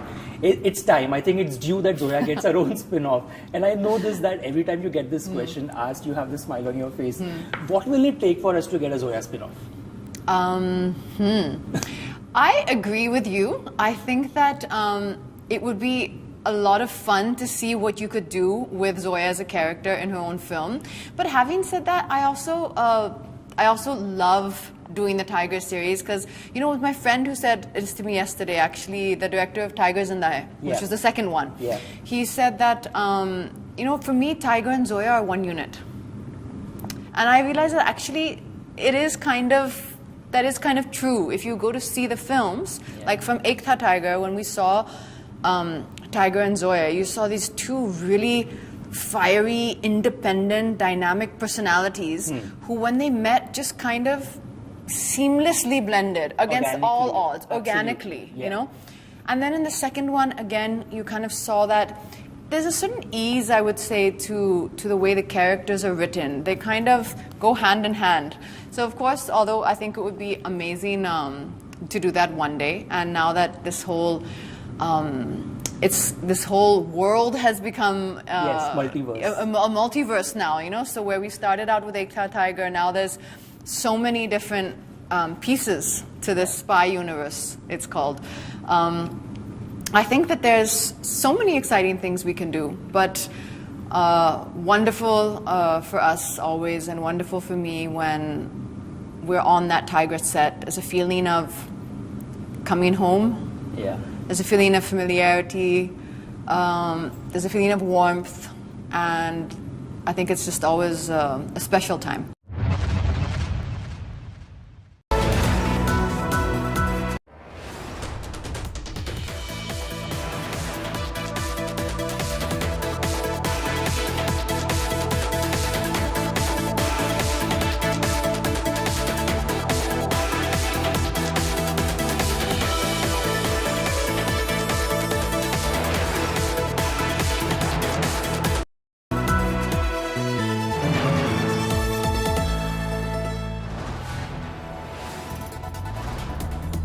You are watching India Today, powered by Finest Be Sustainable Change, a BNP Group company.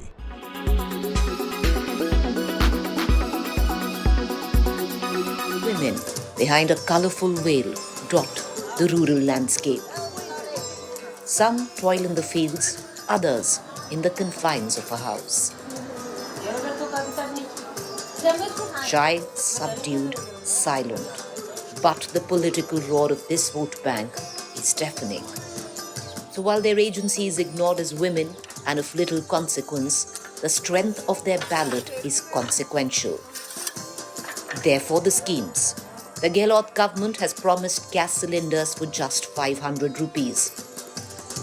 The other scheme termed as a big move for women empowerment, where the Congress government provides free smartphones to women with 3-year free internet.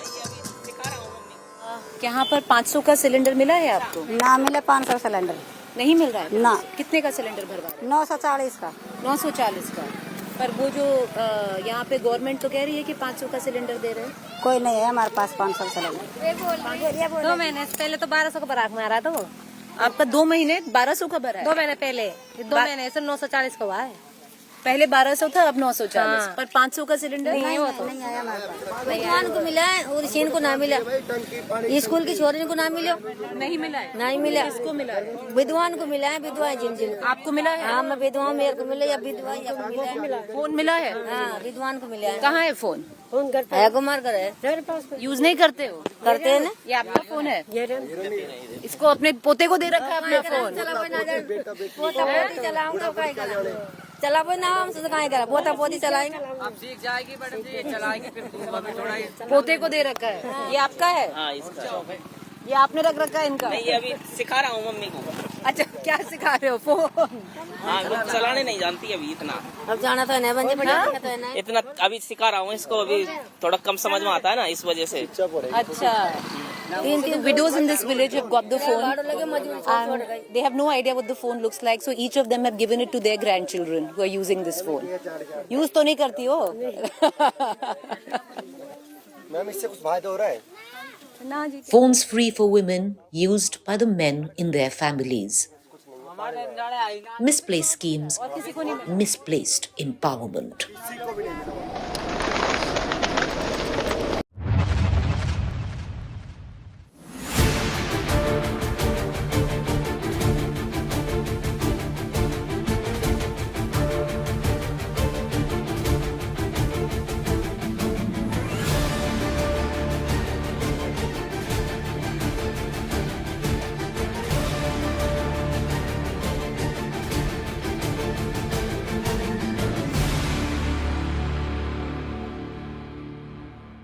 Weather forecast now.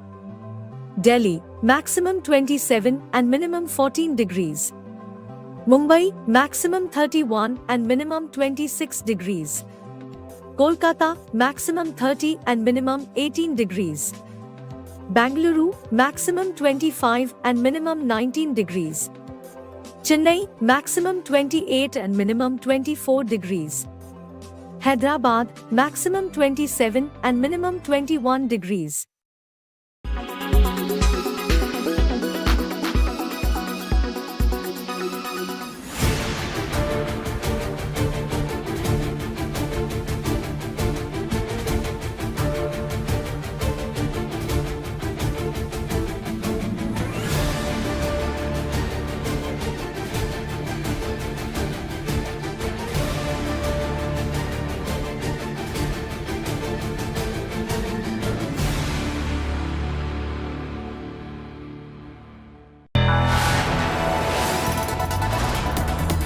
You are watching India Today, powered by Finest, Be Sustainable Change, a BNP Group company. Good afternoon and welcome. You're watching India Today and I'm Anisha Mathur with the headlines at this hour.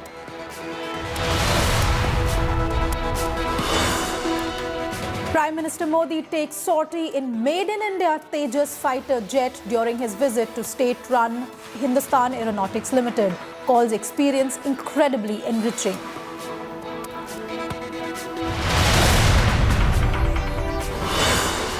Battle Royale for Rajasthan. Congress, BJP top guns vote in crucial poll. Congress hopes to buck trend. BJP seeks to reclaim fortress.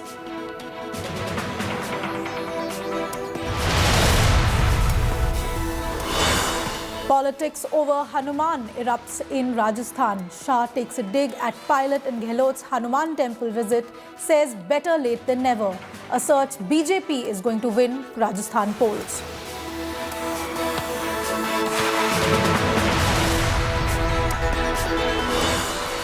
Biggest hurdle in Uttarkashi rescue operation. Auger machine encounters iron rods. Front part of machine stuck in pipe. Vertical drilling next option.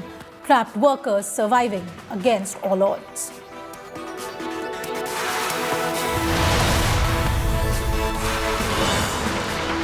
Telangana tucker intensifies. Home Minister Amit Shah promises to end Muslim quota, slams KCR for appeasement politics.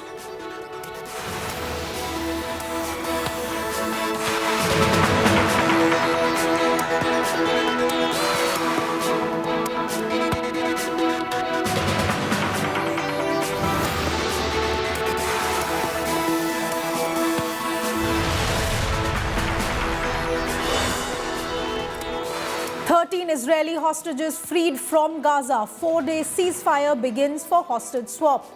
Israel releases 39 Palestinian prisoners.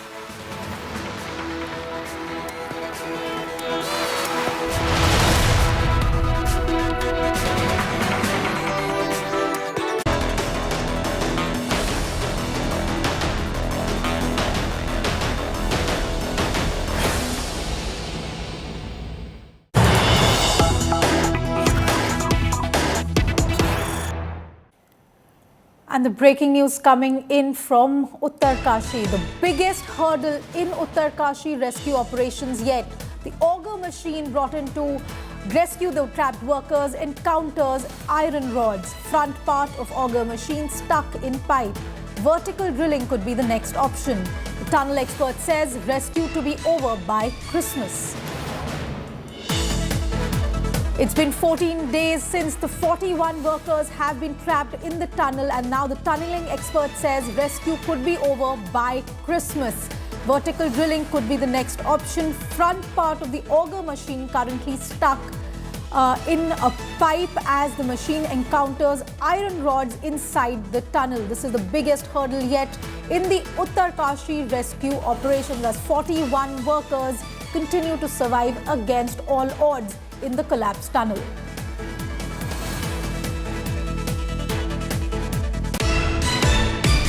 I've always promised that they'd be home by Christmas. If you remember right from the beginning, I've never been... That's a long time, Arnold. It is a long time. Yeah. And they're safe and they're well. Yeah. And if we rush, If we rush, we can cause another problem in there. So we're taking our time and being very considered, and that's what all these meetings are at the moment. Of course, there'll be an announcement shortly about what we're going to do. And Amit Bhardwaj joins me live on this story. Amit, the expert says they will be home by Christmas. We're currently in November and it's been 14 days since those 41 men were trapped in this tunnel. What more do we know? What is happening? What is the problem with the auger machine now? Well, Anisha, yesterday the auger machine was re-zigged, reassembled, and after that the approaching was started. So there is a rescue tunnel which is being created. We know that the agencies have been working round the clock, and the rescue team had told us that now they are going to go ahead with full force and full capacity because the platform is fixed. The auger has been reassembled to 700 and it can go with full throttle, full force. Now, but it seems, Anisha, this needs to be pointed out that there is a major guffaw by the rescue team and the entire rescue plan at this point in time. There can and many questions will be asked henceforth. The reason I'm saying this is because the rescue teams continuously said that GPR technology was brought in and GPR scanning was done, and 5 meters of the pathway is completely clear. There is no iron obstacle, no metal obstacle on the route. And the moment you start reapproaching drilling, what happens is barely after 2 to 3 meters, you face a major hurdle, that is iron obstacle, and your equipment, your machinery gets seriously damaged, and it is damaged to the extent that even the process to bring back the auger, withdraw the auger, is taking several hours. There are possibilities ideas being contemplated to cut that auger and then bring it out. The vertical drilling plan which was put on hold, that has been initiated again. The agencies have been called in, plan is being chalked out.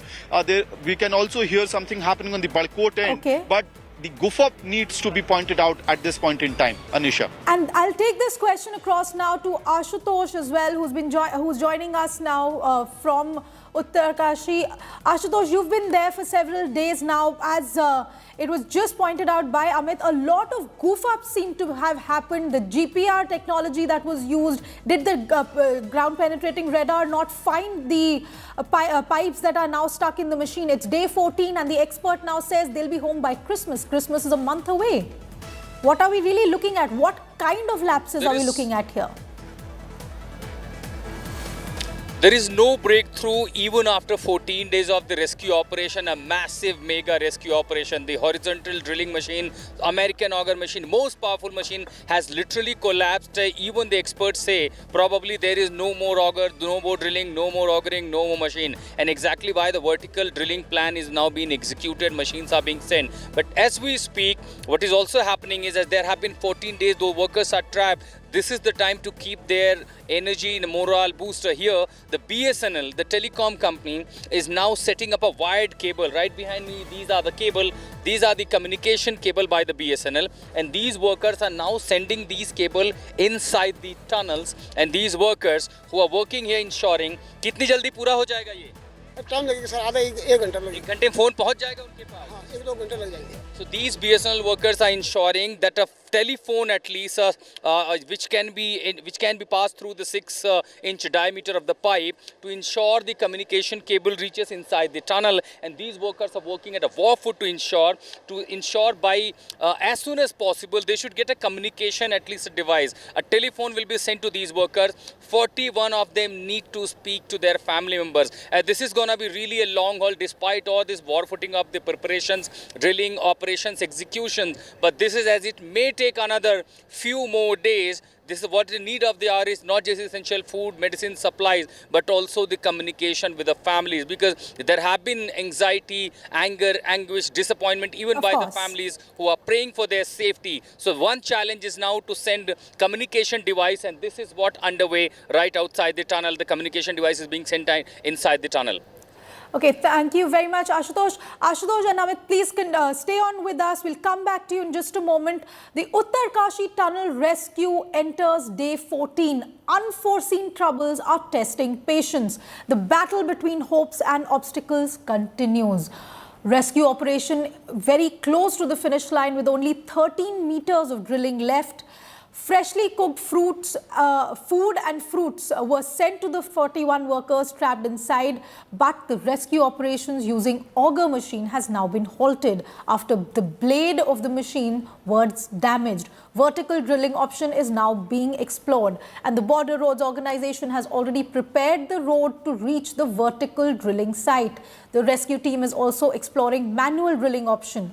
This, if opted for, would further slow down the rescue ops. Take a look at this report. कुछ भी नहीं, हम लोग movement दिया गया, हम लोग movement खाली किए। अच्छा, तो ड्रिलिंग मशीन सर कहाँ तक पहुँच गई है? ऊपर जा रही है। तो कितना टाइम लगेगा लगभग सर? टाइम हम लोग नहीं बोल सकते हैं, उसको देख के कर रहे हैं। अच्छा, कितना मीटर की रोड है जो ऊपर तक बनाई गई है?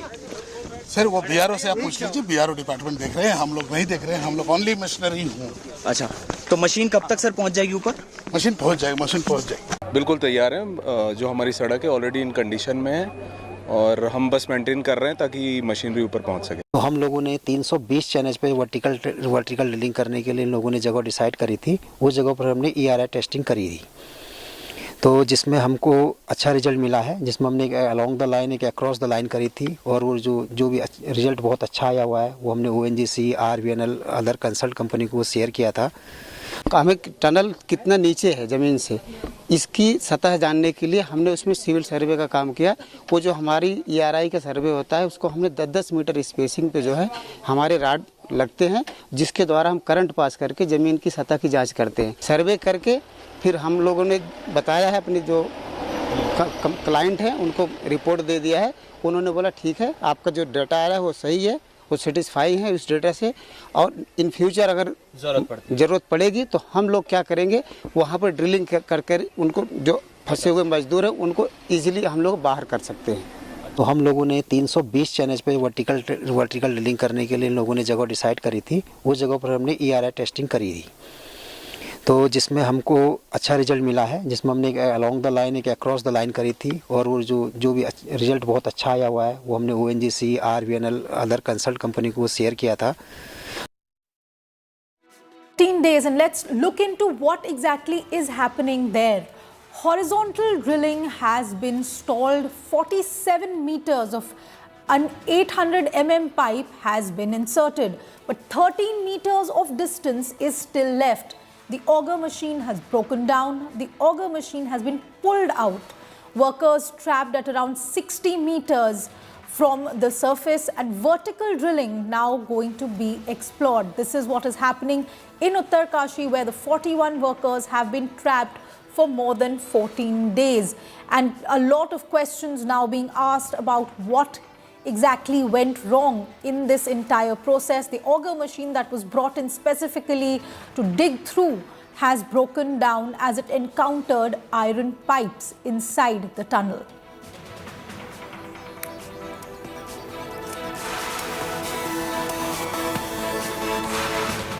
Co-presented by Nexa, Create Inspire. Co-presented by Aapka Joy, Bharat Ka Joy, Joy E-Bike. Co-powered by Parul University, Vadodara, Gujarat.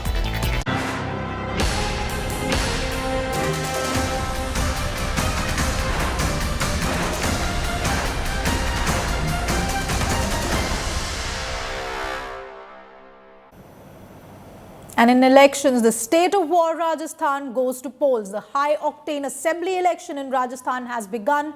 Polling underway in 199 out of 200 constituencies. A total of 36,101 polling stations have been set up. 5 crore voters will decide the fate of 1,863 candidates in the fray.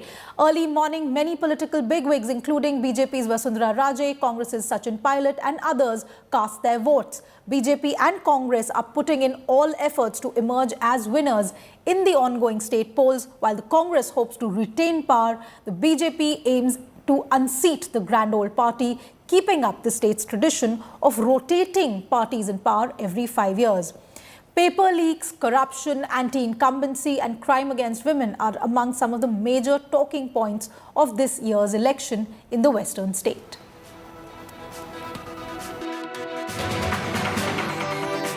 Ashok जी, सबसे बड़ा सवाल ये है कि BJP ये कह रही है कि इस बार बीजेपी की सरकार बनेगी, लेकिन आप कह रहे हैं कि ये रिवाज बदलेगा। बिल्कुल सरकार बदलेगी। सरकार जो है उनके सपने चुकनाचूर रहेंगे। सरकार रिपीट होगी, केरला में हुई है, यहाँ भी होगी। सचिन पायलट भी कह रहे हैं कि हमारी सरकार बनेगी, हमने जो काम किया 5 साल में। मैंने कहा ना आपको, सरकार वापस रिपीट होने जा रही है। इस बार हम सरकार में हैं, हमारे पास प्लेटफॉर्म था, हम डिलीवर कर पाए हैं, लोगों की संसाधनों से लोगों की मदद कर पाए हैं, तो इसलिए थोड़ा काम आसान है। और यहाँ पर जो 30 साल की परंपरा है, 5 साल बीजेपी 5 साल कांग्रेस, उसको लोग बदलना चाहते हैं।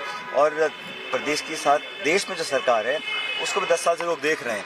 महंगाई बेरोजगारी सब लोग देख रहे हैं। इसलिए मुझे पूरा विश्वास है, जो आप कह रहे हैं कि हम लोग चुनाव मिलकर लड़ रहे हैं, जो बिखराव है, जो खिंचाव है, जो तनाव है, वो भाजपा में है। हम लोग तो पहले भी एक थे, आज भी एक हैं, और पार्टी को जरूरत है हम स्टेट्स में चुनाव जीतें। स्टेट्स में हम चुनाव तब जीतेंगे जब मिलकर चुनाव लड़ेंगे, और हम इसी दिशा में काम कर रहे हैं। मेरा आग्रह सबसे है, स्पेशली नव मतदाताओं से, कि वो लोग सब आए, अपना जोरदार तरीके से अपना वोट कास्ट करें, कमल खिलाएं और देश के लिए एक बड़ा कदम उठाएं सब।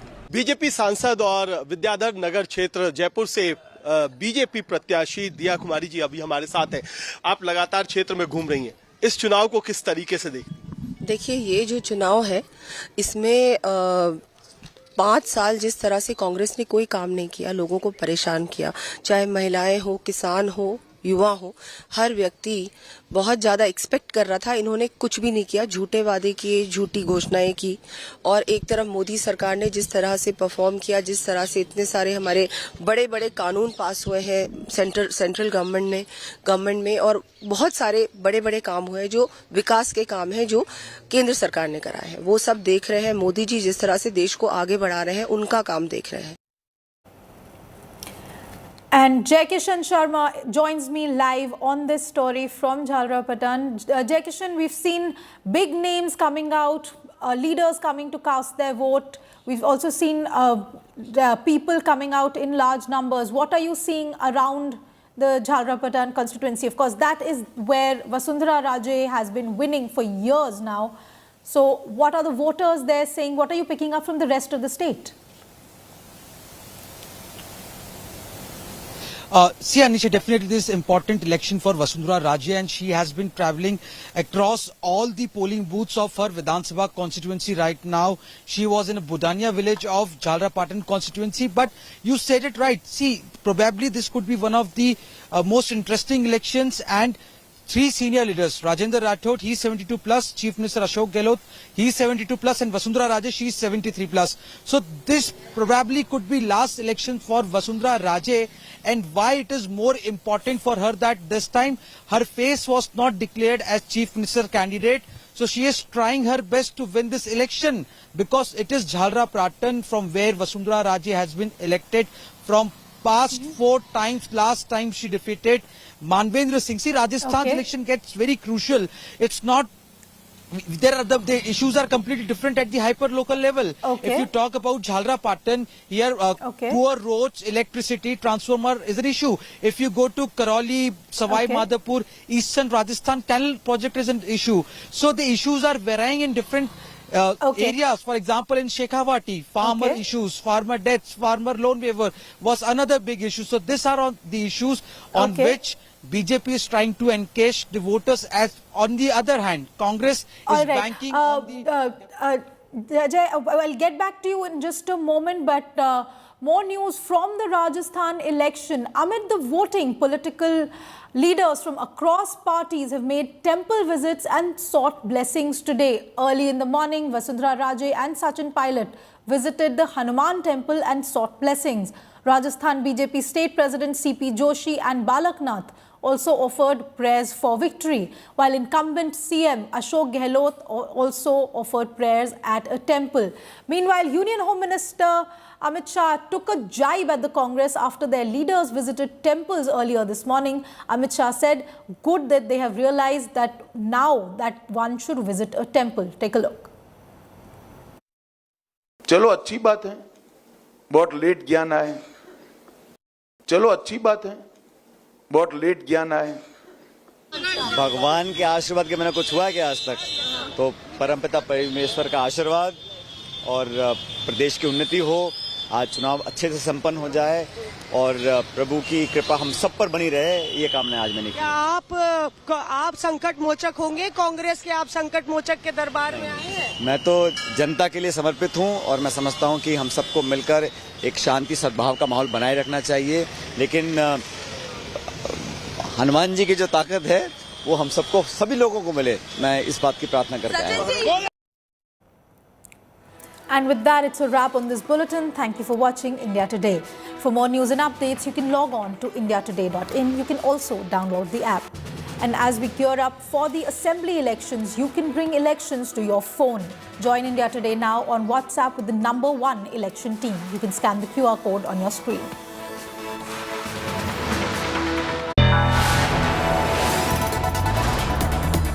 You are watching India Today. Powered by Finest, Be Sustainable Change, a BNP Group company.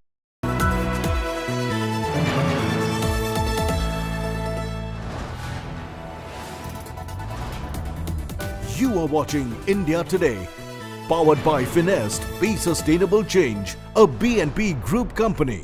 अगली पंक्ति में बताना कि आज तक सुनना है मुझे कि कृपा रुतबा इनायत मेहरबानी बेअसर निकली, मुझे बदनाम करने की निशानी बेअसर निकली,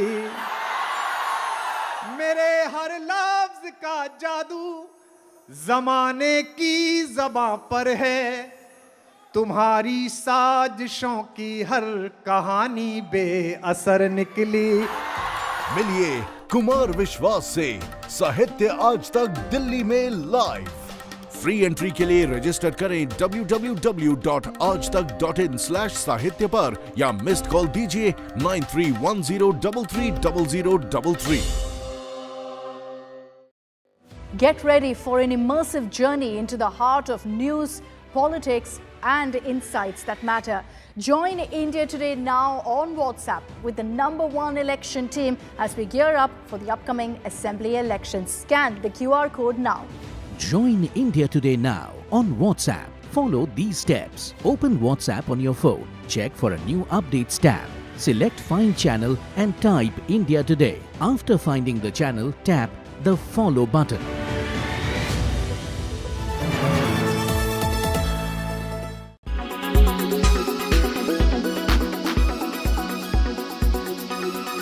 राजस्थान, मध्य प्रदेश, छत्तीसगढ़, तेलंगाना या अन्य जगहों पे, मैं पूरे देश में जो मूड और माहौल है लोगों का वो बहुत साफ है कि जो सामंती शासन का रिवाज है उसको समावेशी सुशासन के मिजाज से उड़नछू करना है, छूमंतर करना है, परास्त करना है, छुपड़ा साफ करना है।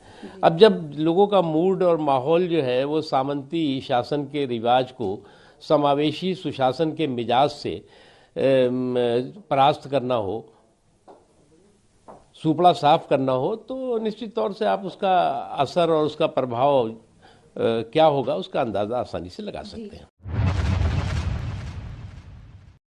हमारे साथ union home minister Amit Shah ji जुड़े हैं। सर, लगातार रैलीज हो रही है, तेलंगाना में एक जश्न का माहौल बीजेपी ने किया है, यहाँ पर कई सारे लीडर्स आ रहे हैं रेस में, कहाँ देख रहे हैं सर बीजेपी अपने आप?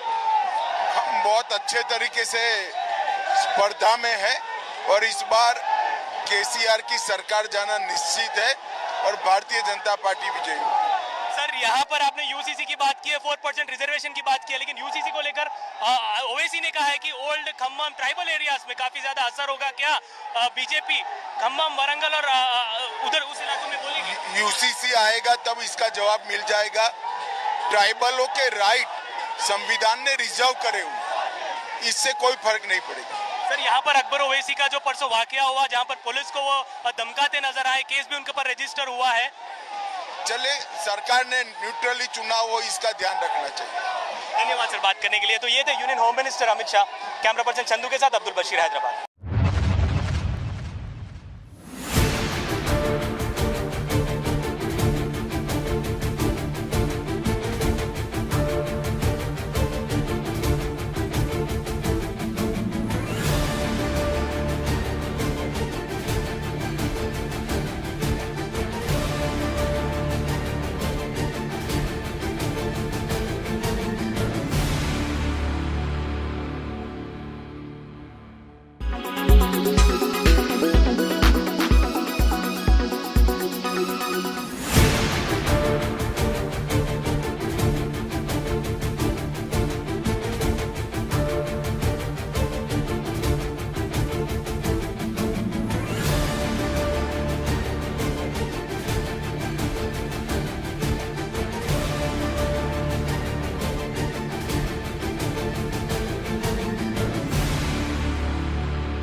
You are watching India Today, powered by Finest, Be Sustainable Change, a BNP Group company.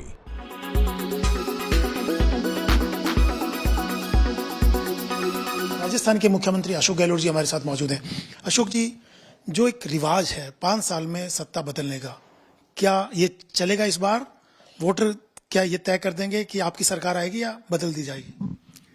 देखिए, रिवाज तो केरला में भी था 70 साल से, पर इस बार वो रिवाज टूट गया और सरकार रिपीट हुई कम्युनिस्ट पार्टी वापस। 70 साल में वहाँ एक बार कांग्रेस एक बार कम्युनिस्ट पार्टी होती थी, सिर्फ इसलिए कि कोविड में अच्छा काम किया। तो कोविड में अच्छा काम करने पे केरला में सरकार रिपीट हो सकती है, तो हमारी जनता भी कम समझदार नहीं है। वो जानती बहुत शानदार काम उन्होंने किया। बिरोड़ा मॉडल तो हमारा विश्व स्वास्थ्य संगठन तक ने तारीफ करी, दुनिया भर में चला गया। शानदार मैनेजमेंट हमने किया राजस्थान के अंदर, पूरा प्रदेश जानता है। और उसके अलावा जो हम कानून पास किए, हमने स्कीम लेके आए हैं, गारंटी दी हम लोगों ने, राइट टू हेल्थ एक्ट बना दिया, चिरंजीवी योजना लेके आ गए, 25 लाख का बीमा 50 लाख का कर दिया गया सिक्योरिटी के लिए, सबके काम पड़ता भी नहीं है।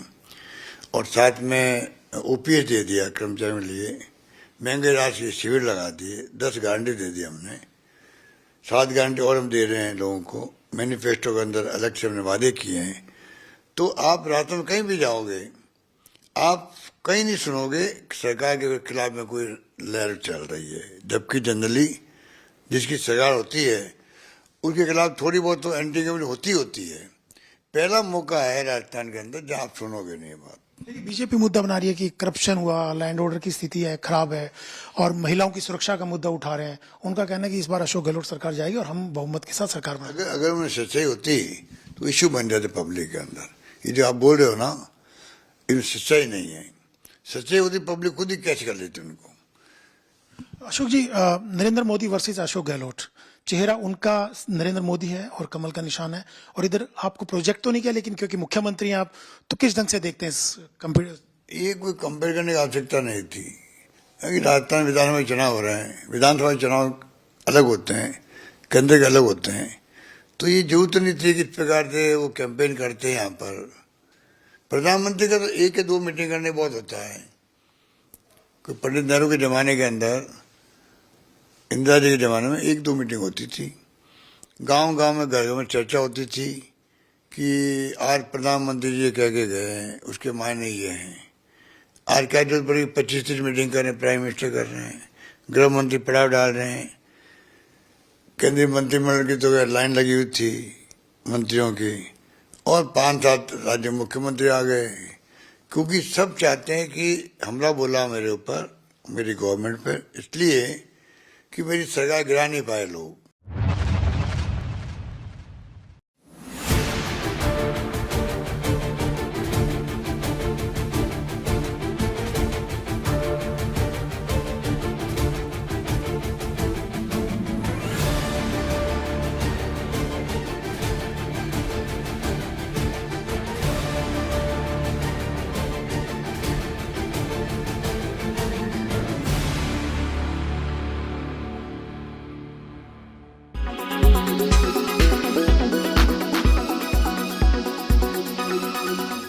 Make your media plan smarter with India Today Live TV on your connected devices.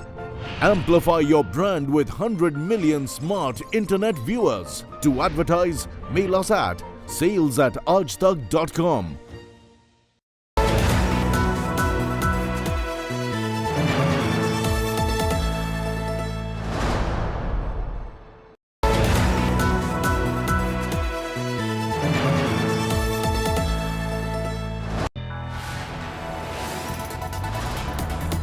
You are watching India Today, powered by Finest. Be Sustainable Change, a BNP Group company.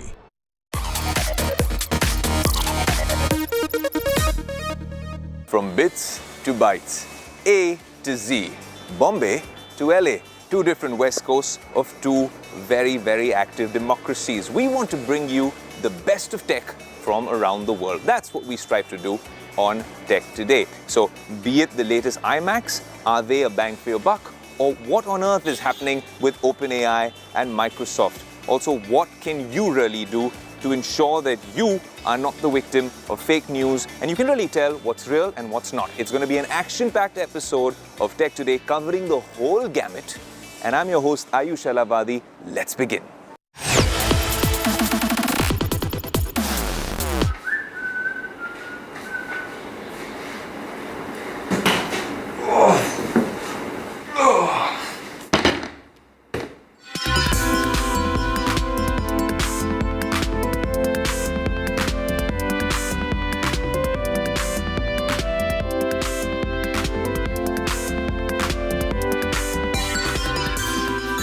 Here you go, the new iMac with M3 here in the Tech Today studios. Now the unboxing process was quite an intricate one. I hope you enjoyed it. Maybe not my bad acting. Well, it was bad acting because I enjoyed every minute of it personally, and it wasn't that heavy. That box seemed heavy, but once you actually unbox it, this, the Magic Keyboard, which is a work of art, is perhaps lighter than the granola bar I have in the morning.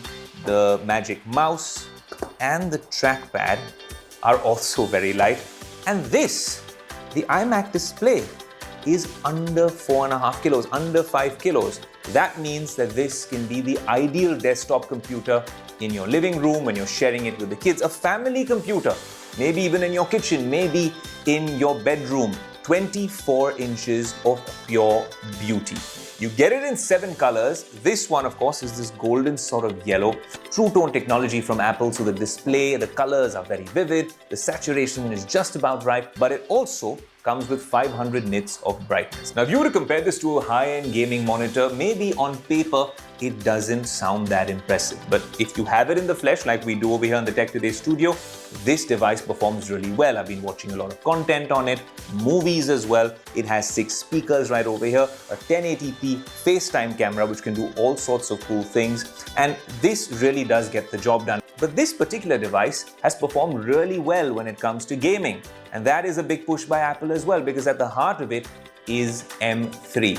And this is a little different, although it looks exactly the same as the previous iMac from 2021. A lot of people aren't happy about some of the design upgrades which never happened. For instance, the chin over here, but that could have been something they could have worked on. And this white bezel has been spoken about a lot. Now, when it comes to consuming content on the new iMac, you have these 6 downward-facing speakers and 2 force-cancelling woofers. Fairly decent audio, but you can use the 4 ports at the back. There's 2 USB 3 ports and 2 of them on this particular variant with Thunderbolt functionality right here. They've not done much around. There's a headphone jack on the right side. But remember, if you're using these new iMacs, they do come with Dolby Atmos spatial audio support when you're using Apple TV and Apple Music. So that can be quite an interesting experience with this family computer.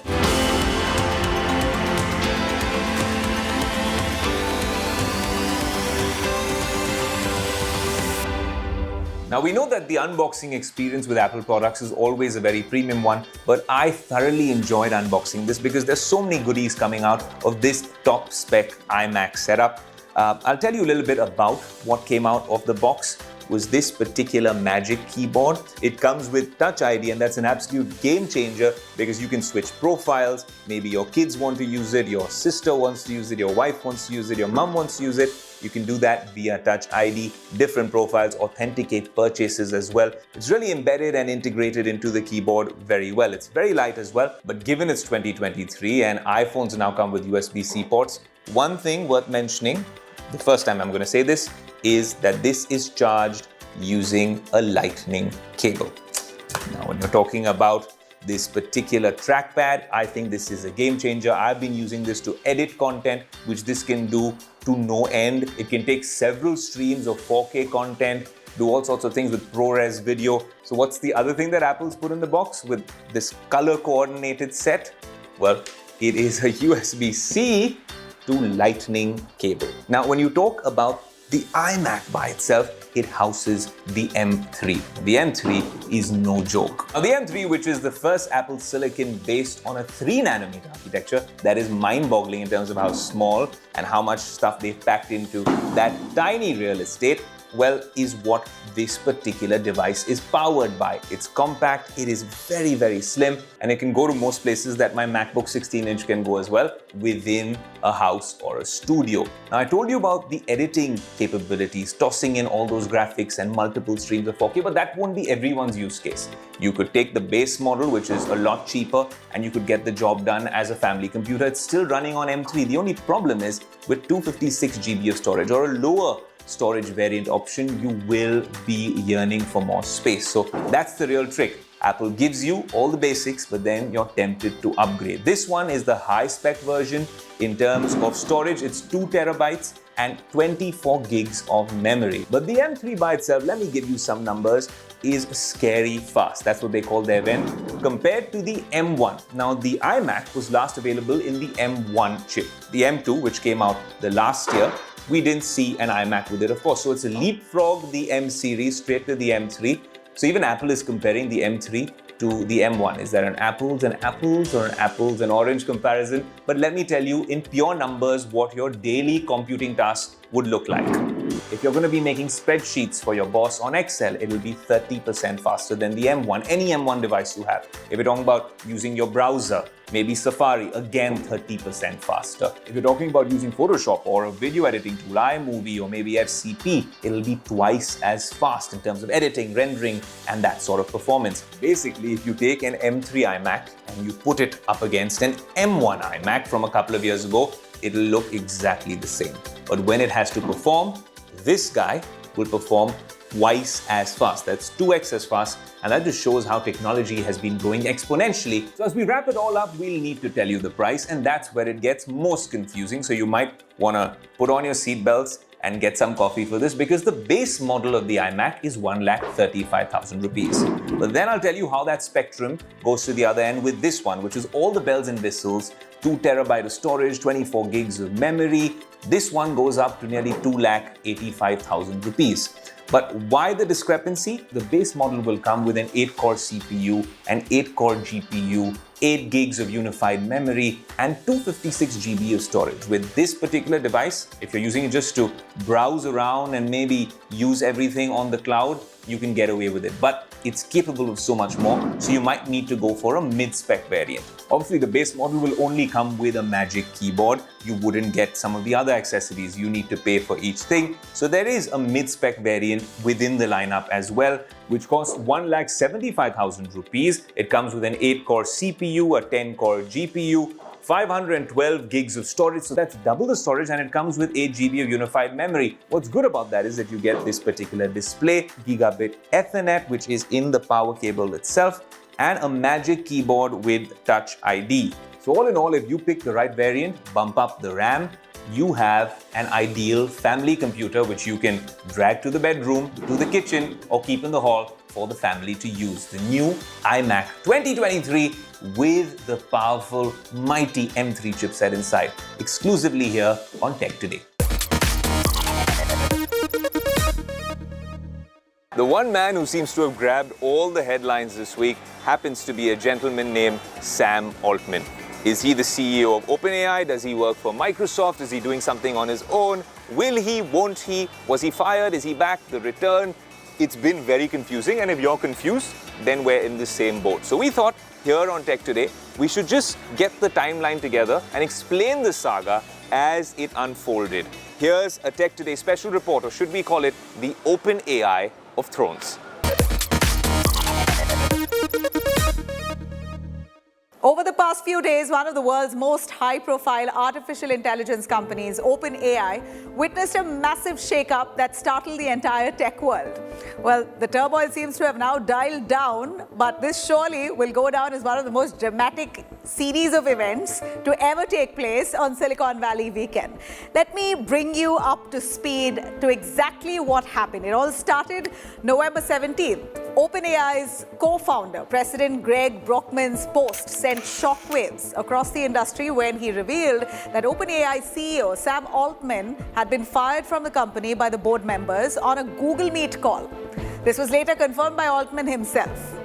Now, without stating any concrete reason, the board said that Altman was not candid enough with his communications with the board members, and that's why the board members no longer had confidence in his ability to continue leading OpenAI. This sent many into a frenzy, quite naturally, including the OpenAI investors themselves, as Altman is regarded by many as one of the main faces or the poster child, if I may say, of AI revolution. The next day, many stakeholders, including Microsoft, which had invested over $13 billion in the AI company, urged the board to bring Altman back. Even after furious negotiations, OpenAI's co-founder and chief scientist, Ilya Sutskever, clarified that the board will really do no such thing. They wanted him out. He claimed that it was necessary to protect OpenAI's mission of making AI beneficial to humanity, precisely the words used. Then Microsoft CEO Satya Nadella announced that Sam Altman will now be working with Microsoft as a lead for an advanced AI research lab. Basically, Microsoft wanted him on board with them. Sam Altman also expressed excitement. He was all set to start off with Microsoft, saying that, well, this is mission accomplished. This created anger and panic at OpenAI. Over 550 employees out of the 700 signed a letter saying that they might just quit if at all Sam Altman is not in the company, and more importantly, if the board members who sacked Sam Altman, they themselves resign. Many employees even showed support for Sam Altman by posting OpenAI is nothing without its people on the X account, trying to show and pour support for Sam Altman. Microsoft even welcomed many of those employees who were bitter in OpenAI, saying that we're opening doors for you, open arms, we welcome you if you want to join us. Microsoft gave them a word to rope them in, give them jobs, and even match their compensation. After that dramatic 5-day standoff, the secret boardroom coup was overturned, and it was then announced that Sam Altman now would be back to OpenAI as a CEO once again.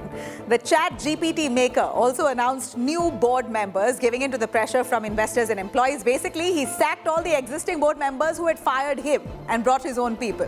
While it now looks like the drama has toned down a bit, the big question here is, why did it even happen in the first place? While many are speculating that this was all because of a power struggle within the company, others believe that this has more to do with the ideologies as to how AI should grow and progress in the future, while focusing mainly on the safety aspect of it as much as it benefits. While internal battles at OpenAI are worthy of a Hollywood script, undoubtedly, the competition outside now has become so fierce. As ChatGPT now struggles with growth, Google, on its part, has leveled up with Bard. But when it comes to all of us, one thing's certain here, AI revolution has only just begun. There's a lot more to dive into. We've just about started.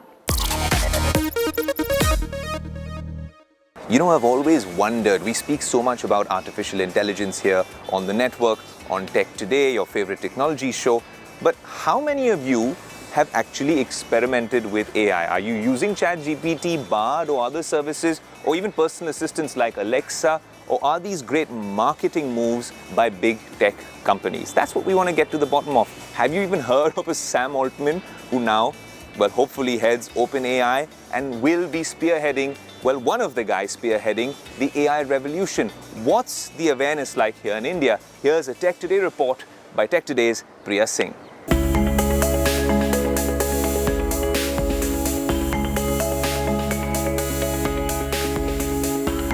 The past week at OpenAI played out like a movie script. But whilst we were covering a lot of tech drama, how does it really affect the lives of a regular consumer?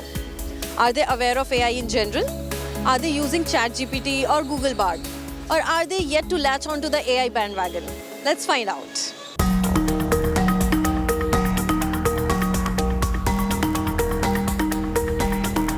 Do you use ChatGPT or Bard?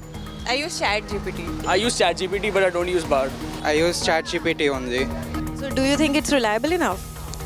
Not 100%, but yeah, 70 to 80% the info is reliable, but we do have to have some common sense in it.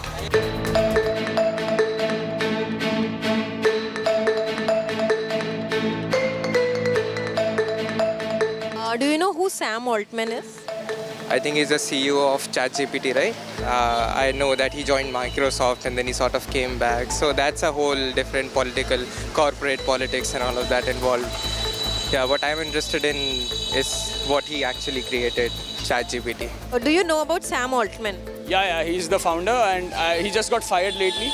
Yeah, that's... Did you follow the drama that happened recently? I mean, there are many theories that there was some power struggle or and he's done, but the thing that's sure is he must have done something serious because he got fired, but I don't know exactly. Yeah, I am aware that he was fired from the board of ChatGPT and Microsoft hired them. Again, now he is with ChatGPT and now the board is entirely different. So this kind of issue is there. There's a whole lot of drama that happened to you. Yeah. So ChatGPT is one of the things that it is one of the talking point, and you know people want someone like Sam in their board. So yeah.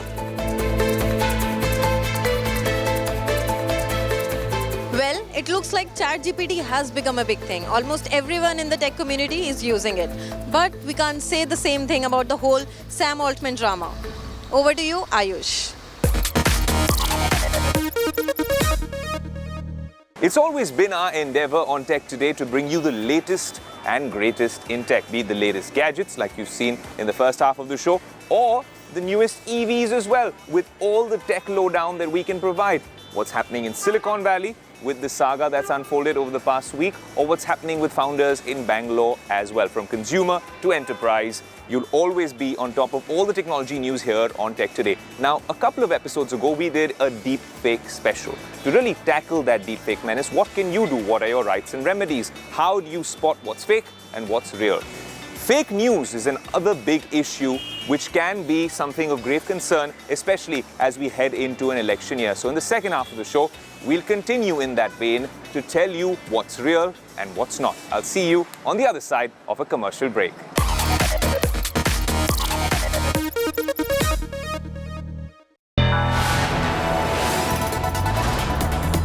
You are watching India Today, powered by Finest, Be Sustainable Change, a B&P Group company.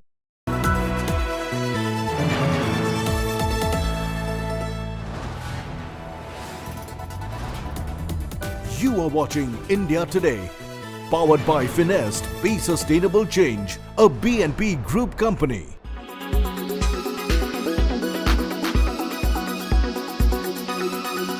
प्यार दुलार ये मेरा मोहल्ला है। मेरे मोहल्ले के अंदर बुजुर्ग महिला है, इनको मेरा बचपन याद आता होगा। मेरा बचपन याद आता है, इसलिए आशीर्वाद दे रही है मुझे, ठीक है ना। सर चौथी बार आपको लग रहा है सर आप मुख्यमंत्री बन रहे हो और आपकी सरकार जो है वो रिपीट हो रही है क्या आपको? रिपीट हो रही है, सरकार रिपीट हो रही है। और सर गारंटियां आपने दी है, आपको लगता है गारंटियों की कैपेबिलिटी बहुत हाई है, बहुत हाई कैपेबिलिटी गारंटियों की है। सरकार उसमें रिपीट होगी इस बार। और बीजेपी कह रही है सर कि मोदी जी का नाम चल रहा है, मोदी जी उनकी बातों में कोई दम नहीं है। ये चुनाव मोदी जी का नहीं है, विधानसभा चुनाव है। 25 तारीख के बाद में, आज के बाद में ये सब लोग गायब हो जाएंगे। ये 5 साल बाद आएंगे सब लोग। हम लोग यहीं रहेंगे, हम जनता के बीच जाएंगे, उनके सुख दुख में भागीदार बनेंगे, विकास की बात करेंगे, आते जाते रहेंगे उनके बीच में। वो नहीं आने वाले, 5 साल बाद आएंगे सब लोग। आप समझ सकते हो जनता के लिए हाथ रहेगी।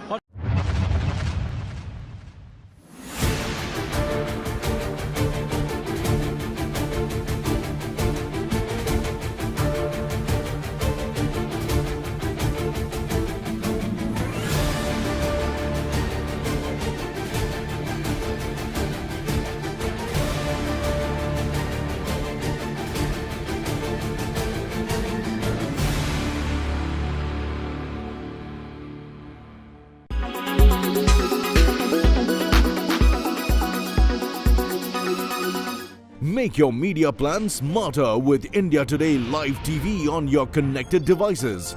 Amplify your brand with 100 million smart internet viewers. To advertise, mail us at sales@aajtak.com.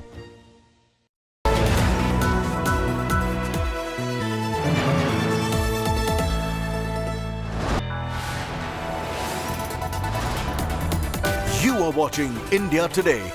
Powered by Finest, Be Sustainable Change, a BNP Group company.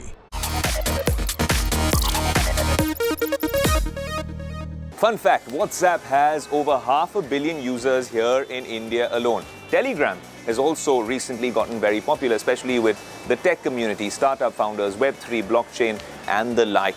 Now, if you imagine the amount of information that's being accessed on these platforms, there's also a lot of misinformation and disinformation, fake news as well. We're heading towards an election year. This can be a matter of grave concern. So how do you fight this menace? Using technology. Tech Today's Danny D'Cruz gives you all the tips and tricks to make sure that you are alert and, of course, well informed when it comes to dealing with this sort of misinformation.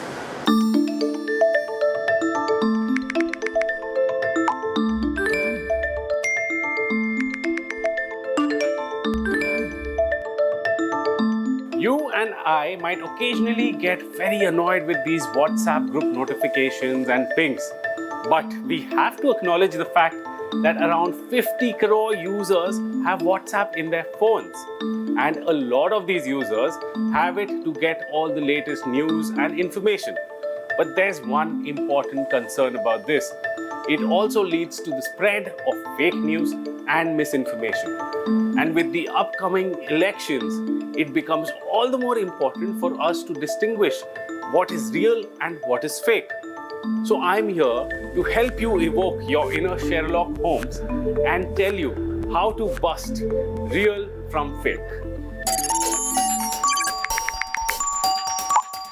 Now let's start with something really simple. Now every time someone sends a forwarded message to you on WhatsApp, there'll be a small label on top of the text saying forwarded. Now these are messages that are not written or composed by your friends or contacts. These are messages that have been just forwarded to you. And there's another kind of forwarded messages. You'll get a label saying forwarded many times. These are the ones that you have to be very wary of. It's very important to scan these messages and verify them on time so that you don't take part in spreading misinformation and fake news. So this takes us to the next point. How do you find out which message is actually fake? So let's understand this with an example. Say you get a WhatsApp message saying that an AI robot has been created that can end the human race. And it seems believable with all that is happening around us. But it's your job to independently verify the sources. So all you have to do is go to a search engine, say like Google, and just type in the keywords, in this case, dangerous AI robot. And if you see links from trusted sources, that means it is real. And if not, there is a high chance that that is a fake message. Now there's another tip that you can use to identify fake messages. So you just have to look for mistakes, grammatical mistakes. These could be very fine and very rare, but these can help you decide if it is really fake or not. All you have to do is check the text and check the URL shared in that text.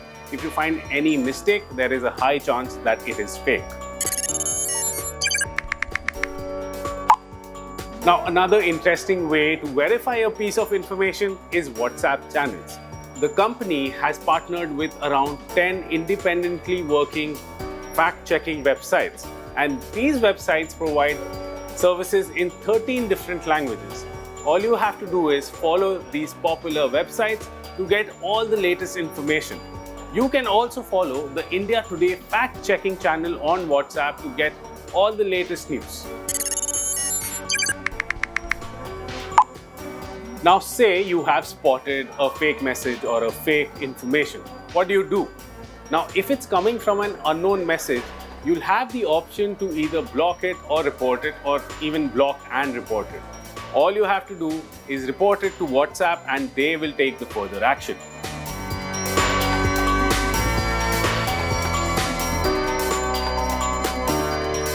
Now that you're equipped with such information, it's your responsibility to spread it and also verify each and every message before forwarding it. And stay tuned to Tech Today for such interesting tips and tricks. Yet another action-packed episode of Tech Today draws to a close. From the latest gadgets to what's happening in the Sam Altman OpenAI saga.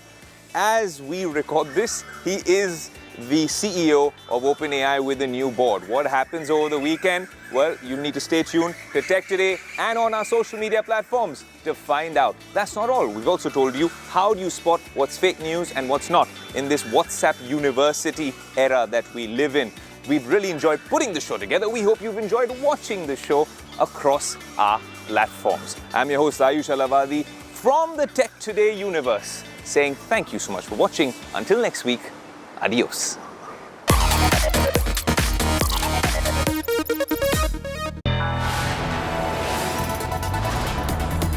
You are watching India Today, powered by Finest, Be Sustainable Change, a BNP Group company.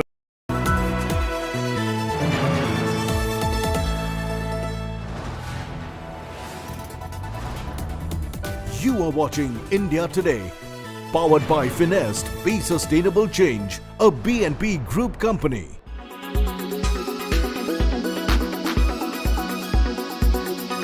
यहाँ की कांग्रेस सरकार के लिए भ्रष्टाचार से बड़ा कुछ भी नहीं है। यहाँ की कांग्रेस के लिए परिवारवाद ही सब कुछ है। यहाँ की कांग्रेस सरकार तुष्टीकरण के अलावा कुछ नहीं सोचती। अब मैं राजस्थान में ये मेरी 21वीं सभा है भाई। मैं गहलोत जी को बताना आया हूं, राजस्थान की जनता ने आपका पेपर लीक कर दिया है। 3 दिसंबर को अभी से तय हो गया है, 3 दिसंबर को कांग्रेस जा रही है और भाजपा आ रही है। राजस्थान वो वीर भूमि है जो आजादी के लड़ाई में अपना सर्वस्व लगाने में नंबर 1 राज्य रहा, वो राजस्थान है। राजस्थान समाज सुधारकों की धरती है, लेकिन दुख के साथ कहना पड़ता है कि अशोक गहलोत जी ने 5 सालों में इस प्रदेश को ग्रहण लगा दिया।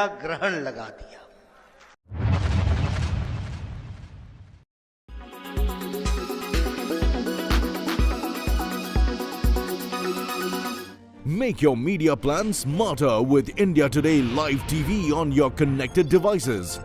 Amplify your brand with 100 million smart internet viewers. To advertise, mail us at sales@aajtak.com.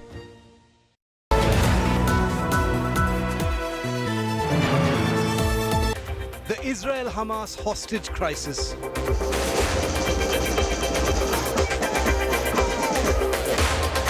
A temporary truce for the release of hostages.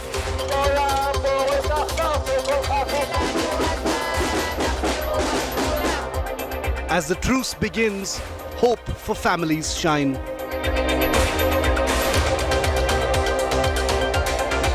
Arab world engages China for peace in West Asia.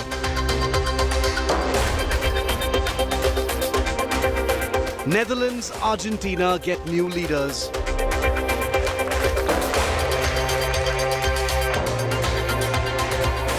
All this and more at these times on World Today, only on India Today.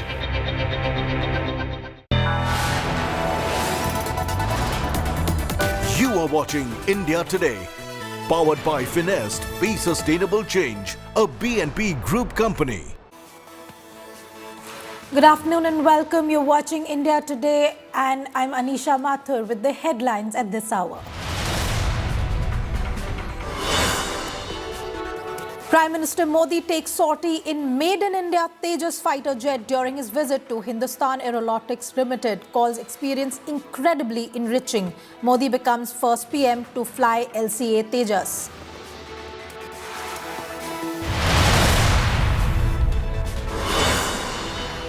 Battle Royale for Rajasthan. Congress, BJP top guns vote in crucial poll. Congress hopes to buck trend. BJP seeks to reclaim fortress.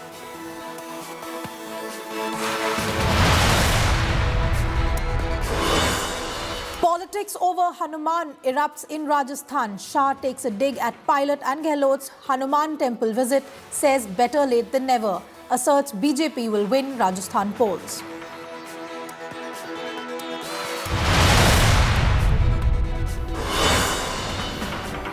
Biggest hurdle in Uttarkashi rescue operation. Auger machine encounters iron rods. Front part of machine stuck in pipe. Vertical drilling next option. Tunneling expert says workers could be home by Christmas.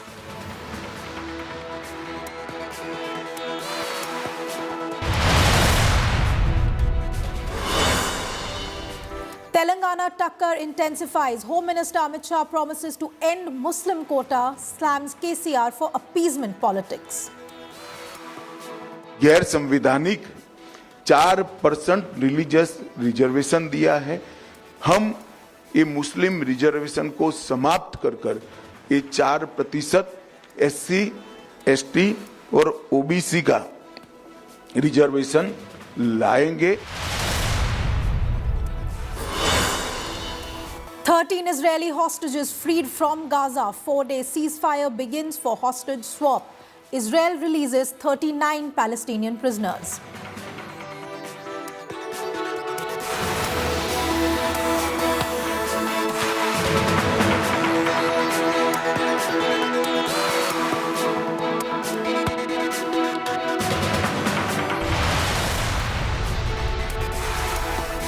The big story of the day, the Prime Minister Narendra Modi takes a sortie in the indigenously developed LCA Tejas. Prime Minister Modi took a flight in a Tejas fighter in Bangalore